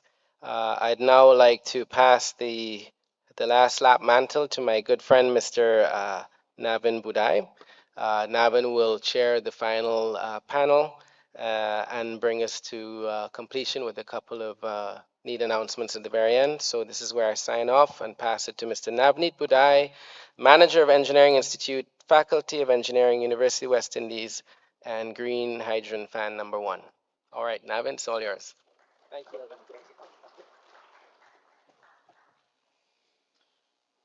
Laos, a Southeast Asian mountainous country, generates electricity. That electricity is transmitted from Laos to Thailand, then to Malaysia and Singapore via cable infrastructure. That distance between Laos and Singapore is more than 2,000 kilometers. It is expected to sell 20 gigawatts of hydropower, power that combined with hydro by 2030. 2030. Cyprus, Greece, Israel will realize a 2,000 megawatt energy highway operational by 2025. This Mediterranean link is considered the world's longest and deepest underwater power cable. 1,500 kilometers at depths of 2,700 meters. Singapore has a target to import some 4 gigawatts of low carbon power by 2035. Right, that's 30% of their total local demand. Earlier this year, a 4,200 kilometer, again 4,200 kilometers power cable was being designed to send clean power from Australia to Singapore. The reason, and one of the main reasons why that project was halted, is that it's now seeing the opportunity to now produce the hydrogen, some 15 million tons of hydrogen a year from renewable energy generation, primarily solar, and to have that available by 2030 for export. All of these are articles from this year. RE Power EU has set a target of 10 million tons of domestic renewable hydrogen production and also to import another 10 million tons of imports by 2030. The moral of all of this and these blurbs is that regional grid integration, multi-country integration, and grid integration is key for their energy security, not only for their individual nations, but as a region as a whole. Power can now be developed at scale, not only for local consumption. Green hydrogen requires generation of power at scale, green power. For us to do that, we need to act as a region. Good afternoon, ladies and gentlemen. I have a quick task of, we're going to look, as Sasha said, we brought the finance people at the end. That's why, there's a good reason why. Because we need money to drive all of this investment. Investment in the region is both vital, it is also benefiting from a shift from the financial community that has seen investors and financiers increasingly targeting greener and more sustainable projects. Sasha spoke about that, RBL earlier as well. This afternoon, we will hear from 2 of our multilateral institutions that have been working in the region, that are supporting policy research, de-risking activities, and also investing directly in green growth projects. Let us hear from Mr. Fernando Branga, Senior Executive, Energy Projects at the Development Bank of Latin America and the Caribbean, CAF.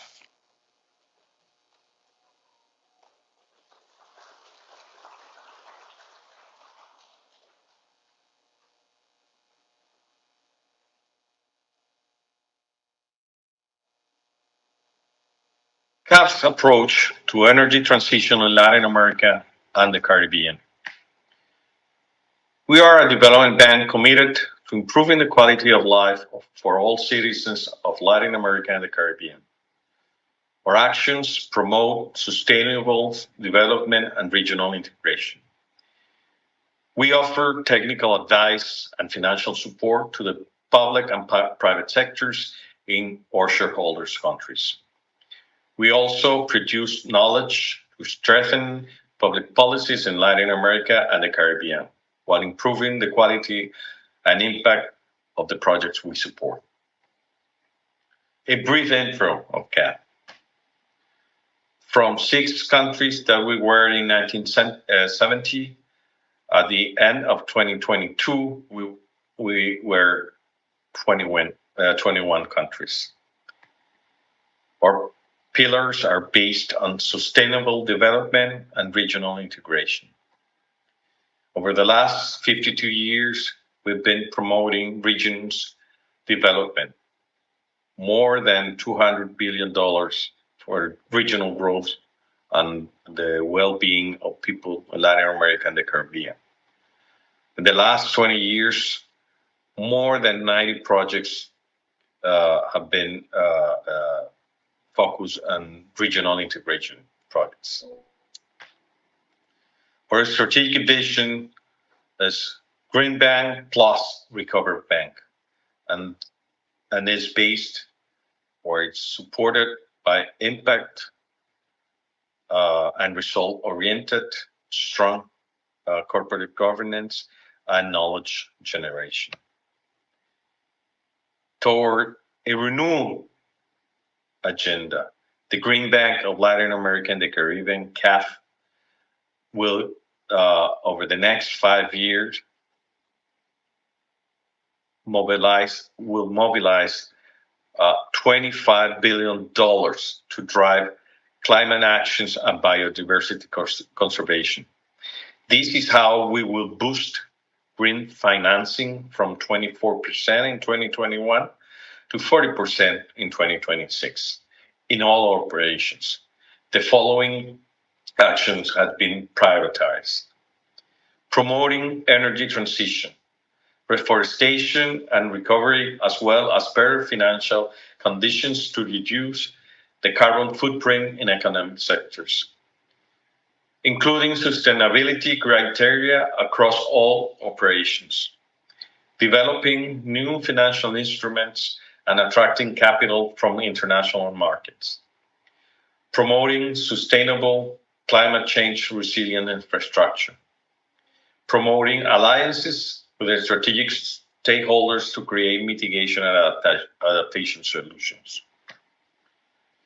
As a recovery bank, we strategically support our country's financing needs to accelerate their economic revival, reinforce CAF action in the private sector in partnership with local and stakeholders, national development banks, and commercial banks, expanding our participation in local capital markets, promoting digital transformation in line with the green agenda, modernization of states and infrastructure, strengthening the gender diversity and inclusion approach across CAF operations, continuing to financing economic, social, and integration infrastructure, managing an expanded subnational agenda and increased availability of financial resources.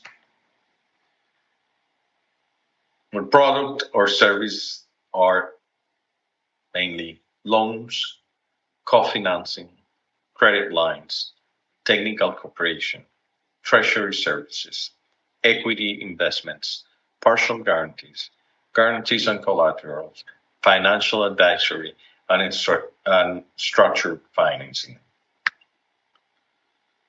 The energy transition for Latin America and Caribbean region has to be a realistic agenda that takes into account the local conditions and provides an adequate action plan to achieve a sustainable development path. As you know, regional GHG emissions are relatively low, but have a different pattern from the rest of the world. While 73% of the gas emissions comes from the energy, in the region, only 44% come from the energy sector. So that means that there is also big challenges ahead. To meet regional pledges, countries will have to scale up renewables. In terms of solar PVs, we will have to increase almost 150 times the amount of energy produced by PVs by 2030. While in wind, we will have to increase from 100 terawatts to about 150 20 terawatts for 2030. That means also that the investment will have to increase from $120 billion in 2020 to 190 in 2030. Saying all that, I would like to tell you what are the blocks that CAF is based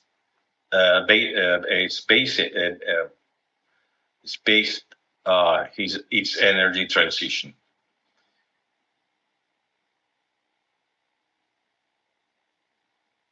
CAF would like to contribute to a just energy transition based on a country-specific challenges and in a fair and accessible way by strengthening modernization and expansion of the transmission and distribution system, including international interconnections, reconditioning and renovation of hydraulic generation plants, increased generation capacity through renewable sources, hydraulic, wind, solar, geothermal, and biofuels. We also consider natural gas as a fuel for the energy transition. We support the clean energy initiatives. We support also energy efficiency initiatives. And we also support energy, electric mobility. Saying all that, those are the main blocks where CAF is basing its energy transition strategy for the region, and in particular for the Caribbean countries. Thank you very much.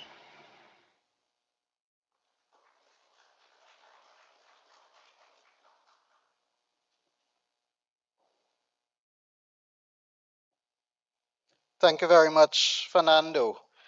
We spoke about that integration a couple of times. We talk about sustainability, but again, that support for that critical funding that is required.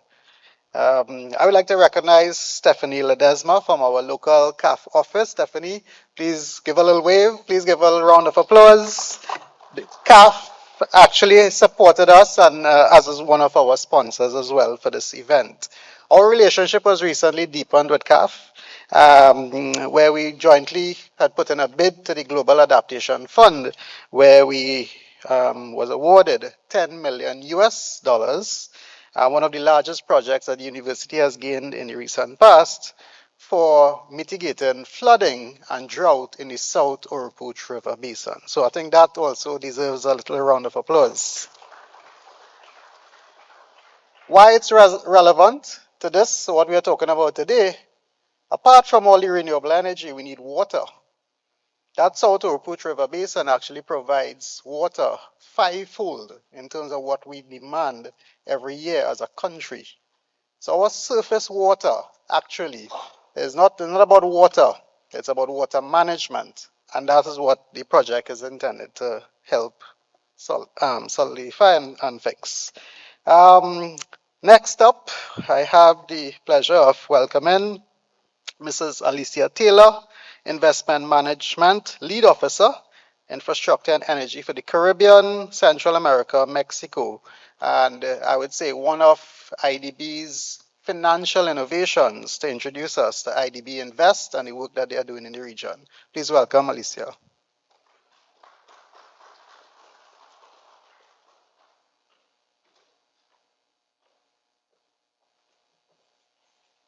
Thank you, Nevin. Good afternoon to everyone. So I'm going to console myself and say that they've left the best for last. And I'm going to give you a very brief introduction on IDB Invest for those of you who may not be aware. So IDB Invest is the private sector arm of the IDB Group. We are a multilateral development bank. We have about 19.2 billion US assets under management with 500 clients throughout Latin America and the Caribbean. Our focus is on making a developmental impact to improve lives in the region. And under this discussion on the regional integration strategy, Caribbean energy transition, as you know, the energy transition refers to the move towards sustainable, cleaner energy supply and consumption to limit and mitigate climate change. Climate change refers to the long-term shifts in temperatures and weather patterns. And due to global warming, we are seeing and experiencing the negative effects such as hurricanes, floods in Trinidad and Tobago, heat waves, fires, melting ice caps. The Earth is warming at a much faster rate now due to increasing amounts of carbon dioxide and other heat-trapping gases, known as greenhouse gases, into the atmosphere. Hence the urgent need for the energy transition, especially in the Caribbean countries, which are suffering gravely from these effects. This involves diversifying the energy matrix and reducing the reliance on fossil fuel-based energy, which is a high emitter of carbon dioxide. The Caribbean's pursuit of green energy is a critical step towards sustainable development, climate resilience, and environmental preservation. While the benefits of reducing the region's dependence on fossil fuels are substantial, challenges related to initial investment costs, fluctuations in energy, and infrastructure must be addressed for a successful transformation. However, with careful planning, policy support, and international cooperation, the Caribbean has the potential to harness the power of renewable resources and lead the way forward to a greener, more prosperous future. Each Caribbean country has made certain nationally determined contribution commitments under the Paris Agreement and are developing a national strategy, an IRRP, for the development of their natural resources to be harnessed into clean energy, which allow for the identification of the business potential in each country, both from domestic consumption as well as the opportunities for export. Of course, each country has different interests and competitive advantages to consider in developing these strategies. The potential of renewable energy in the Caribbean is enormous, and countries must decide how to make the most of their resources in a world that is going green. Coordination at a Caribbean level will also help in advancing the regional energy transition and create greater efficiencies. To achieve this, adopting green energy on a larger scale, as was mentioned earlier by Navin, requires upgrading and adapting existing energy infrastructure. And I'm referring here to grid integration and modernization. This includes integrating renewable energy sources into the existing grid and ensuring compatibility with conventional power generation systems and upgrading agent infrastructure, which is very prevalent in the Caribbean, a process that can be difficult and costly. And this is where the IDB Invest comes in, because we provide support and financing for projects such as these. We support the private sector as well as government entities that do not require sovereign guarantee to borrow. I want to speak a bit more now on hydrogen. Hydrogen is currently used in refinery processes and fertilizer production. But the future perspective is that it has a fundamental role in decarbonization in many energy uses, including industry, heat, energy, and transportation sector. Green hydrogen made without fossil fuels has been identified as the clean energy source that could help bring the world to net zero emissions. Despite this potential, its implementation, although not simple, presents a number of challenges, but also many opportunities. One of the challenges today facing hydrogen solution is that it is currently more expensive than fossil fuels. However, there are ways to mitigate this. Shifting from a fossil fuel-based energy system to one more reliant on clean energy involves creating an enabling regulatory environment, increasing technical capacity, and improving social behaviors. Additionally, workforce retraining, policy adjustments, and public awareness campaigns are necessary to ensure a smooth transition. And the IDB, which is the public sector arm of the IDB group, can provide this support to governments.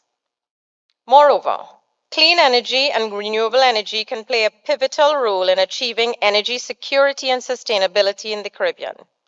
By taking advantage of the Caribbean's abundance of natural resources, such as sun and wind, via solar PV and wind energy, this will lower the existing cost of energy in the region, and it will also generate economic opportunities and reduce exposure to oil price volatility and supply disruptions. The Caribbean could become a key contributor to the global push towards low carbon hydrogen internationally. For the IDB Group, climate change mitigation and adaptation is a top priority and one of our key pillars of our strategy. We are at the forefront of promoting the Caribbean and Latin American energy transitions, whereby IDB advises and supports governments on needed policy to be implemented and incentives that can accelerate the energy transition. They also advise on public sector reform, provide knowledge sharing, concessional financing, and technical cooperation for feasibility studies. IDB Invest, on my side, we provide expertise, technical advice, and technical assistance, which is donor funding to help offset the costs of, for example, feasibility studies and environmental and social impact assessments. We also provide equity and debt financing, offering longer tenors and combine blended finance, which is lower cost funding to help projects come to fruition. We undertake the bankability reviews of power purchase agreements or other agreements underpinning the projects. Thus, the IDB Group can help to position the Caribbean strategically as an energy transition hub and help countries achieve their decarbonization goals. Thank you very much.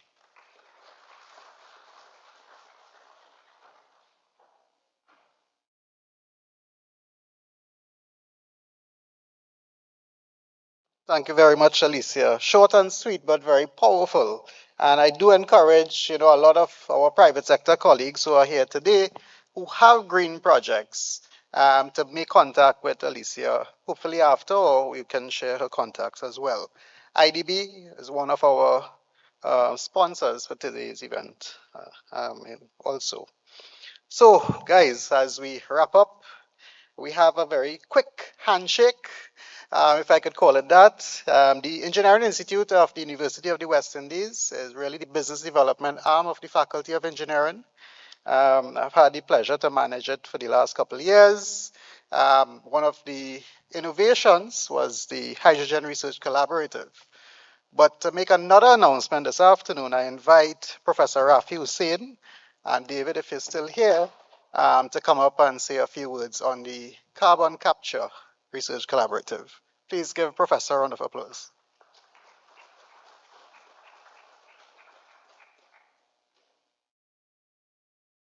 Thank you very much, Navin. Good afternoon again. You have heard the presentation on CCS and hydrogen, which is conducted jointly between UWI and UTT. And as such, I would like to take this opportunity to call on Professor Andrew Jupiter, Professor of Practice, Faculty of Engineering, UWI, and Professor Clem Imbert, Chairman of UTT, to make an important announcement.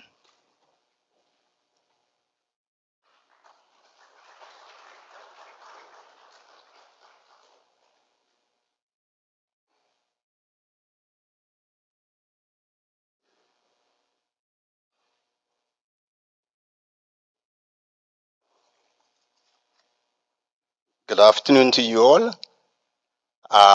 Thank you, Prof. Hussain.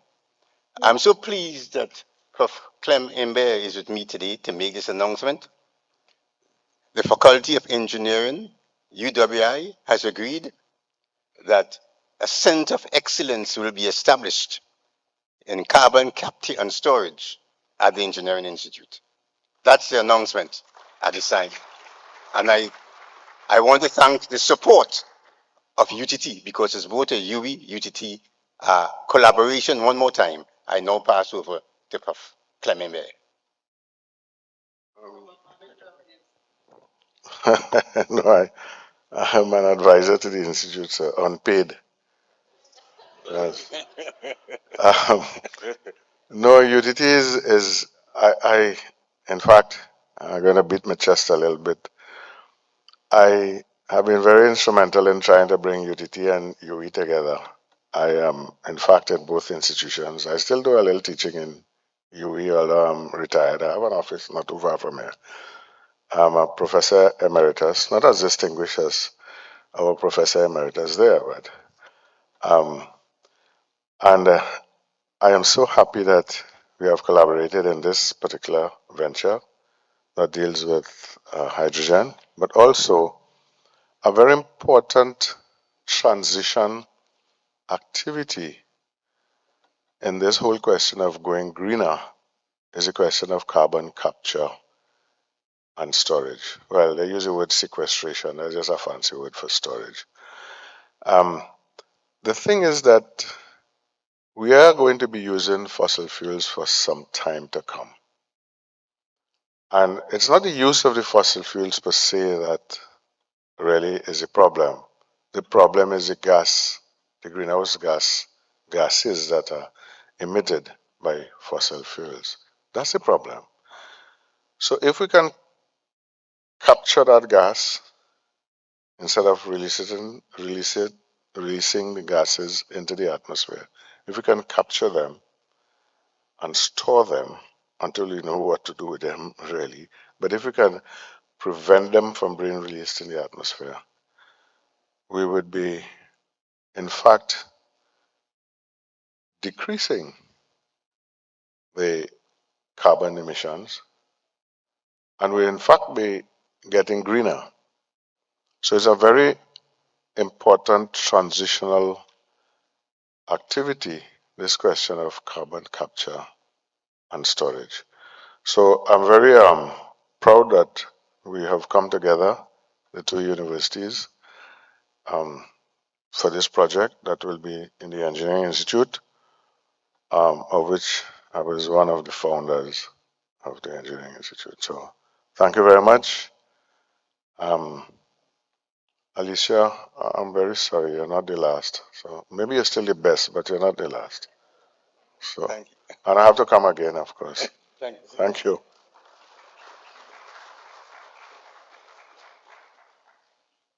Thank you very much, Prof and Prof. Right, so we get into the last announcement.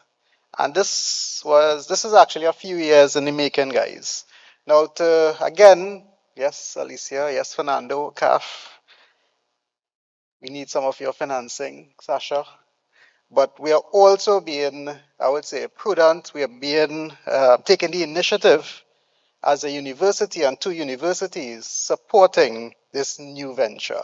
So before I say any more, I would like to invite Colin Gopal, former president of the IEEE Trinidad and Tobago, to make this announcement. Colin.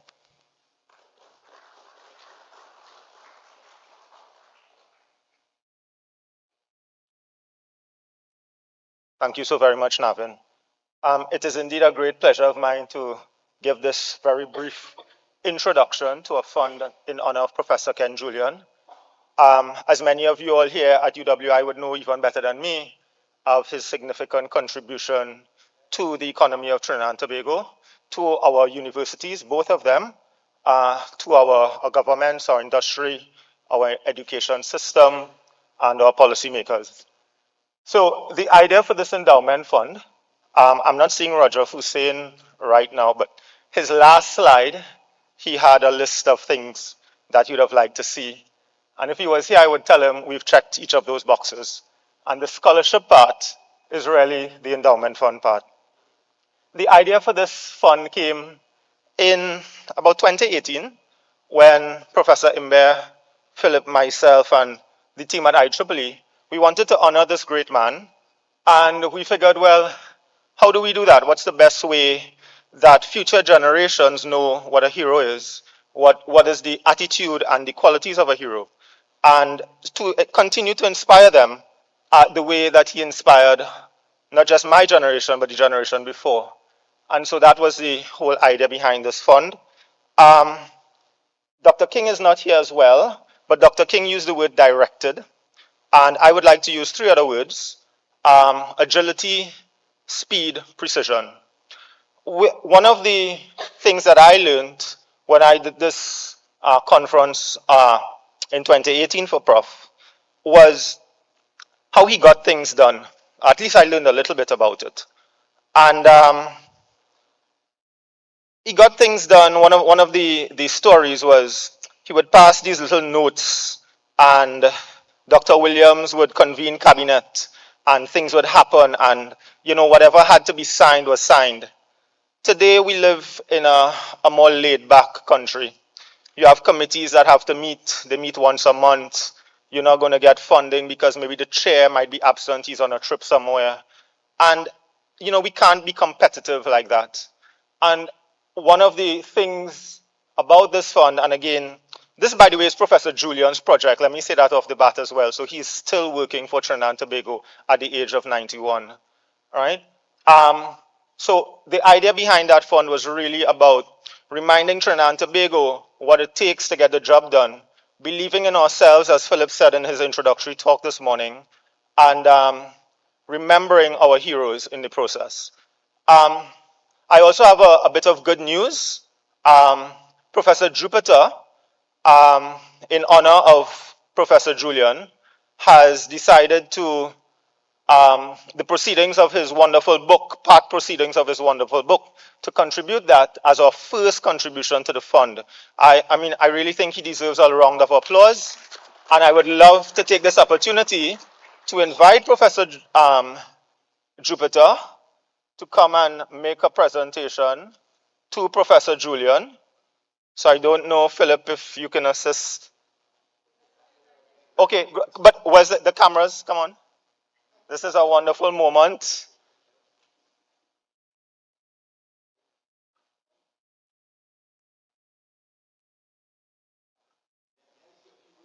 Sure, sure, sure.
So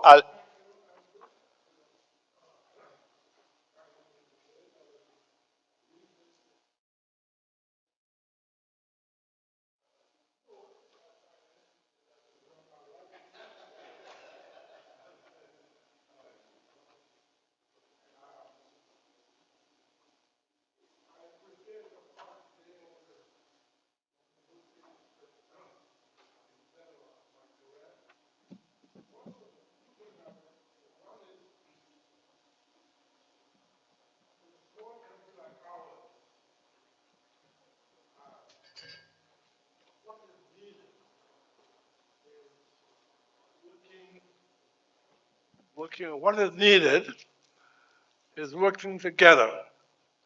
In other words, Andrew said some kind words about me, but I was never in the civil service. I worked outside of the civil service. But the success we achieved depended on the civil service. And Andrew, of course, former PS and all of that, was part of that team that without their help, because at the end of the day, regardless how good your ideas were, how well you put things together, a presentation has to be made to the minister, to the cabinet, to the prime minister. And the only people who can do that are the civil servants. They call them public servants. I prefer to call them civil servants, okay? And Andrew, of course, was one of the leaders in this area, the Ministry of Energy. And that success of the government having a broker, let's use that word, an advocate between what we're trying to do and the minister and the cabinet has been a key to the success of the energy sector in Trinidad and Tobago. And Andrew played a very significant role in that success. So that is fully appreciated. I've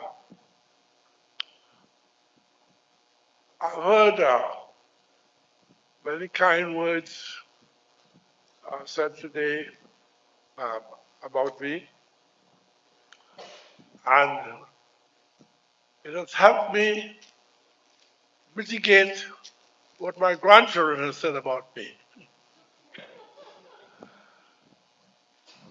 My granddaughter, when she read somewhere that I was Professor Emeritus, she got very upset because she wondered why anybody would call me a professor without merit. So it's my grandson, on the other hand, when he heard this, that, and the other, he said to me, and these things are important to hear because they speak from the heart. He said, I heard you're very famous, but I really don't know why. And these things bring you right back down to earth. One final word, and something I say with great sincerity and hope. We are a very small island. In many respects, we are very insignificant. We hold our head up high, we energy and LNG. But if you look at us within the context of either our gas reserves or oil reserves, we would disappear. We can disappear without even a footnote. But the work of people like Andrew, Clement, several others here, has given us a significance and a prominence in the world of energy that is unbelievable and is admired. You go to any part of the world and they talk about the Trinidad and Tobago miracle. Well, it's not a miracle. It's just plain hard work, dedication, creativity, and most important, and this is sometimes not articulated enough, the marriage, I use that word, between the political will and those of us who have the technical skill to ensure that our political will is followed all the way through. So I'm hoping, I know, that that environment that we created, some people wondered whether I was ever a PS. I said with great pride, I never worked for the government. I never worked with the government. I was never a civil servant. But I worked with the government, and that, of course, is what is needed, that marriage, academia, the government, the politics of the day, and, of course, the private sector, of course. So thank you, Andrew, for your kind words, and I thank all of you here today who said kind words about me. It's fully appreciated. I'm still can still hear, and I can still appreciate these words of kindness. So thank you all, and we continue in Trinidad and Tobago, a small, insignificant territory, Trinidad and Tobago, continues to prosper and hold a place in the world energy sector that even today, talk to people internationally, they think it's a miracle. They wonder how did this happen? And it only happened because of people. We are very, very blessed. And if you look at our art, whether it's the steel band, the calypso, the parang, and if you look at our achievements in literature, and of course look at our achievements in the energy sector, it is baffling how a small island with just barely 1 million people could have achieved all of these things. And one can only say we were blessed by the divine.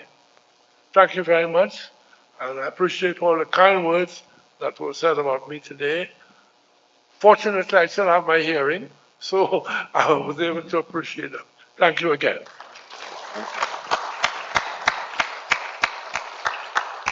Thank you very much, Prof, for that. Navin, I'll turn it back over to you. Yeah, I remember my first, Professor Jupiter, you said you were in his first class? Okay, well, I had, mm, okay. Well, I had I would say, the pleasure of being in his last cohort. And in fact, he was transitioning out of the university at that time. So first day of class, he came in, and I still remember today some of those words. You know, he told us as, again, first class, right, that, you know, there's a Trinidadian engineer working in every single oil producing, gas producing country in the world. And he was there to remind us, there as the dean at the time retired, that it was a UE engineer that was in every single gas producing or oil producing country in the world. And I think, Prof, we are here to honor you greatly. My first day of work at Ali Trent, he wanted to know who was this guy who was this energy and education expert. He thought he was the main man to do that. And I was quaking in my boots at that meeting, Philip. But it happened, and you know, we have all of these experiences, and I'm sure many of you will have had those experiences with Prof as well. But none more than Professor Clement Mbe, who has worked with him for many, many years, who is our interim chair of the Hydrogen Research Collaborative. Prof, we ask you to bring the best for last. We save the best for last, the closing remarks for today. And again, we thank all of you on behalf of UE and the Engineering Institute for staying on with us.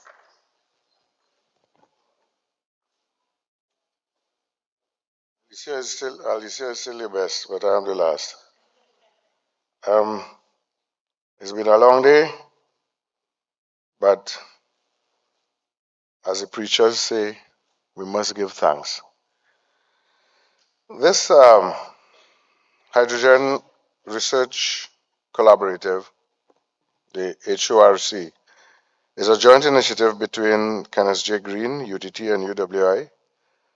And as a member, I should say an active member of both universities, and a keen advocate for renewable and alternative sources of energy, I was asked to be the chair for today's proceedings, or the interim chair of the collaborative.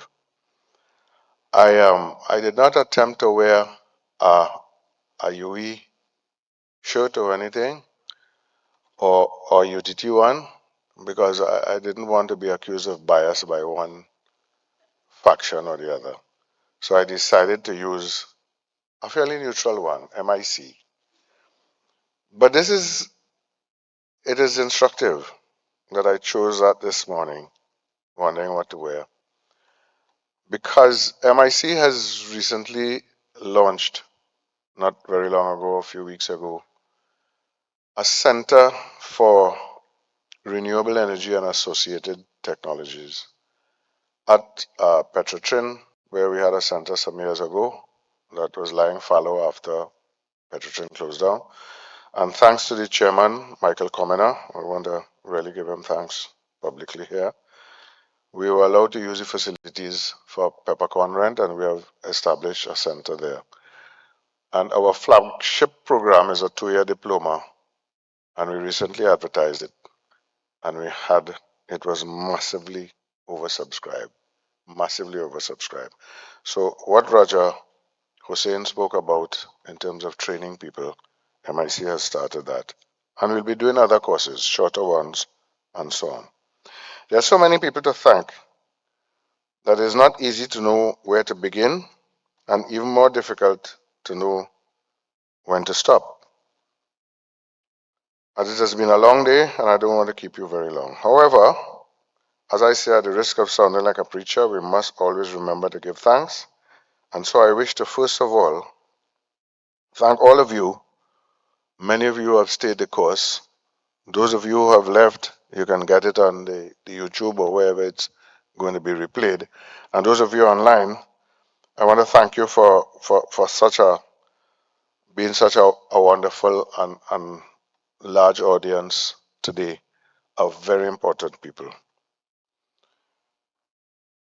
So Kenneth J. Green and his guiding light, Philip Julian, for conceiving this symposium, and to those who have worked in the background to make it the success it has been. And it has been a wonderful success.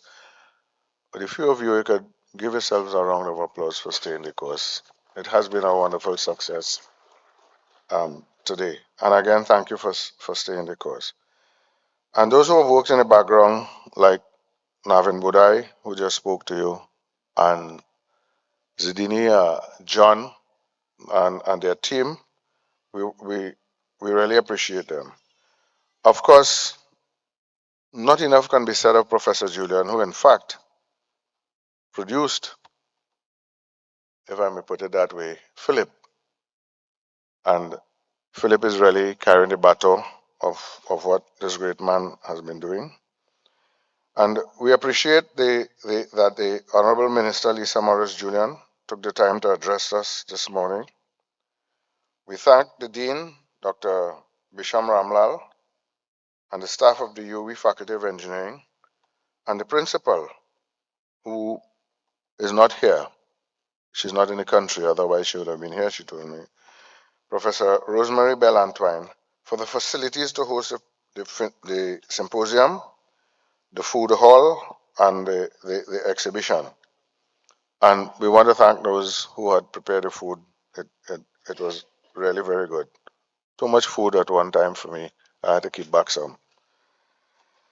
The opening address was appropriately delivered by Professor Prakash Prasad, President of UDT, who did his doctoral studies, in fact, at UWI in the 70s, the late 70s, with Professor Satkunanathan, who was a pioneer in solar energy research way back then. Very importantly, of course, the sponsors, led by the platinum sponsors, Yara and Republic Bank Limited. And of those of you who stayed, of course, the CEO of Yara, he's still here. We really thank you very much for being the platinum sponsors, and Republic Bank Limited, of course. We have silver sponsors, BP, First Citizens, Proman, New Gen Energy. Bronze sponsors, Atlantic, Ansamacal, CAF, Guardian Media Limited, who are doing all the recordings of the sessions here and so on. IDB Invest and National Energy. And we also have, of course, Blue Waters and HGF Energy. Thanks to all the speakers, too many at this late hour to enumerate, to whom we are very grateful, the students, the academics from both UDT and UWI, the captains of industry, the banks. Thank you so much for your presentations, making this such a rich experience. The presentations, of course, were all of a very high caliber from equally high caliber people. I know I will be forgiven for mentioning the names of two people who traveled from overseas to come.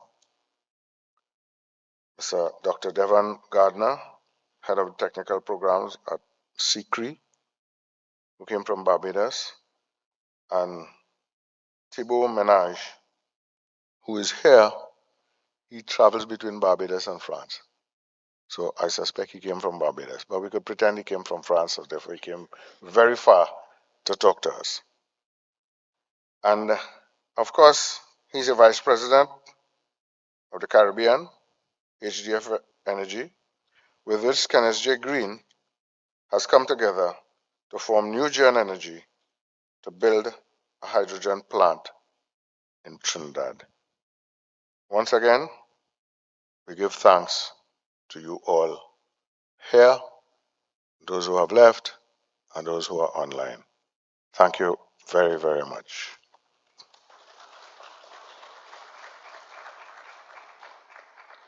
And Philip, I will do some justice here by saying thank you very much, Amanda Jardine, as Image Matters, who helped us in terms of packaging, everything here today.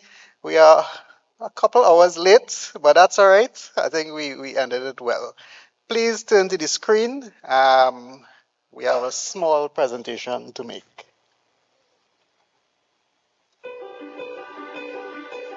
Like most villages in Trinidad and Tobago in the 1930s, Arouca was a small agricultural stop on the railway to Sangre Grande. In September 1932, Arouca is where Kenneth Stephen Julian was born. As early as his days at the local government primary school, Ken and his teachers noticed he had a special knack for helping classmates with their schoolwork. Ken went on to win a scholarship to pursue his secondary school career at St. Mary's College in Port of Spain. With his love for teaching, his first job was as a teacher at Fatima College. He soon moved on to UBOT, the United British Oilfields Trinidad Limited, where he once again earned a scholarship to study at the prestigious Nottingham University in England. With a freshly minted Bachelor of Science degree, first-class honors, he returned to UBOT a few years later. But he didn't stop there. Ken went on to study at the University of British Columbia in Canada, becoming the first PhD graduate in electrical energy systems from that university. Once again, the lure of teaching drew him back. In 1962, he was invited by the University of the West Indies to join their newly established Faculty of Engineering. Dr. Julian was the university's first lecturer with a PhD and soon became the dean of the faculty, one of the Commonwealth's youngest university deans. He was named Professor Emeritus in 1997.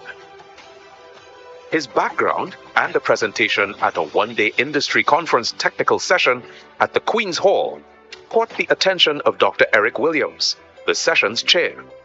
Dr. Williams, Trinidad and Tobago's first Prime Minister, was looking to reform the country's electrical sector and infrastructure. One exchange in particular intrigued Dr. Williams. Listen, Trinidadians should leave power generation to the British.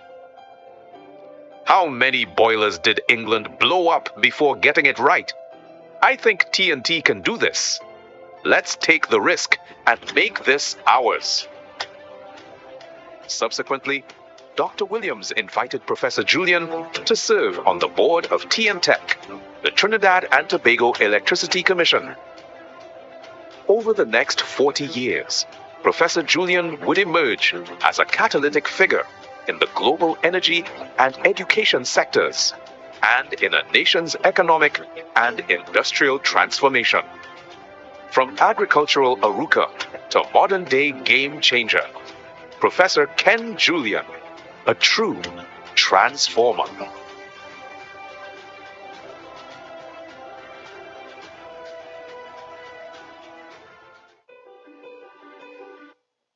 Powered up Thank you very much, guys.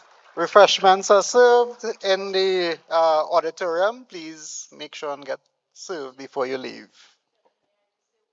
Yes, Dr. Erickson. Today for me was a very rich experience.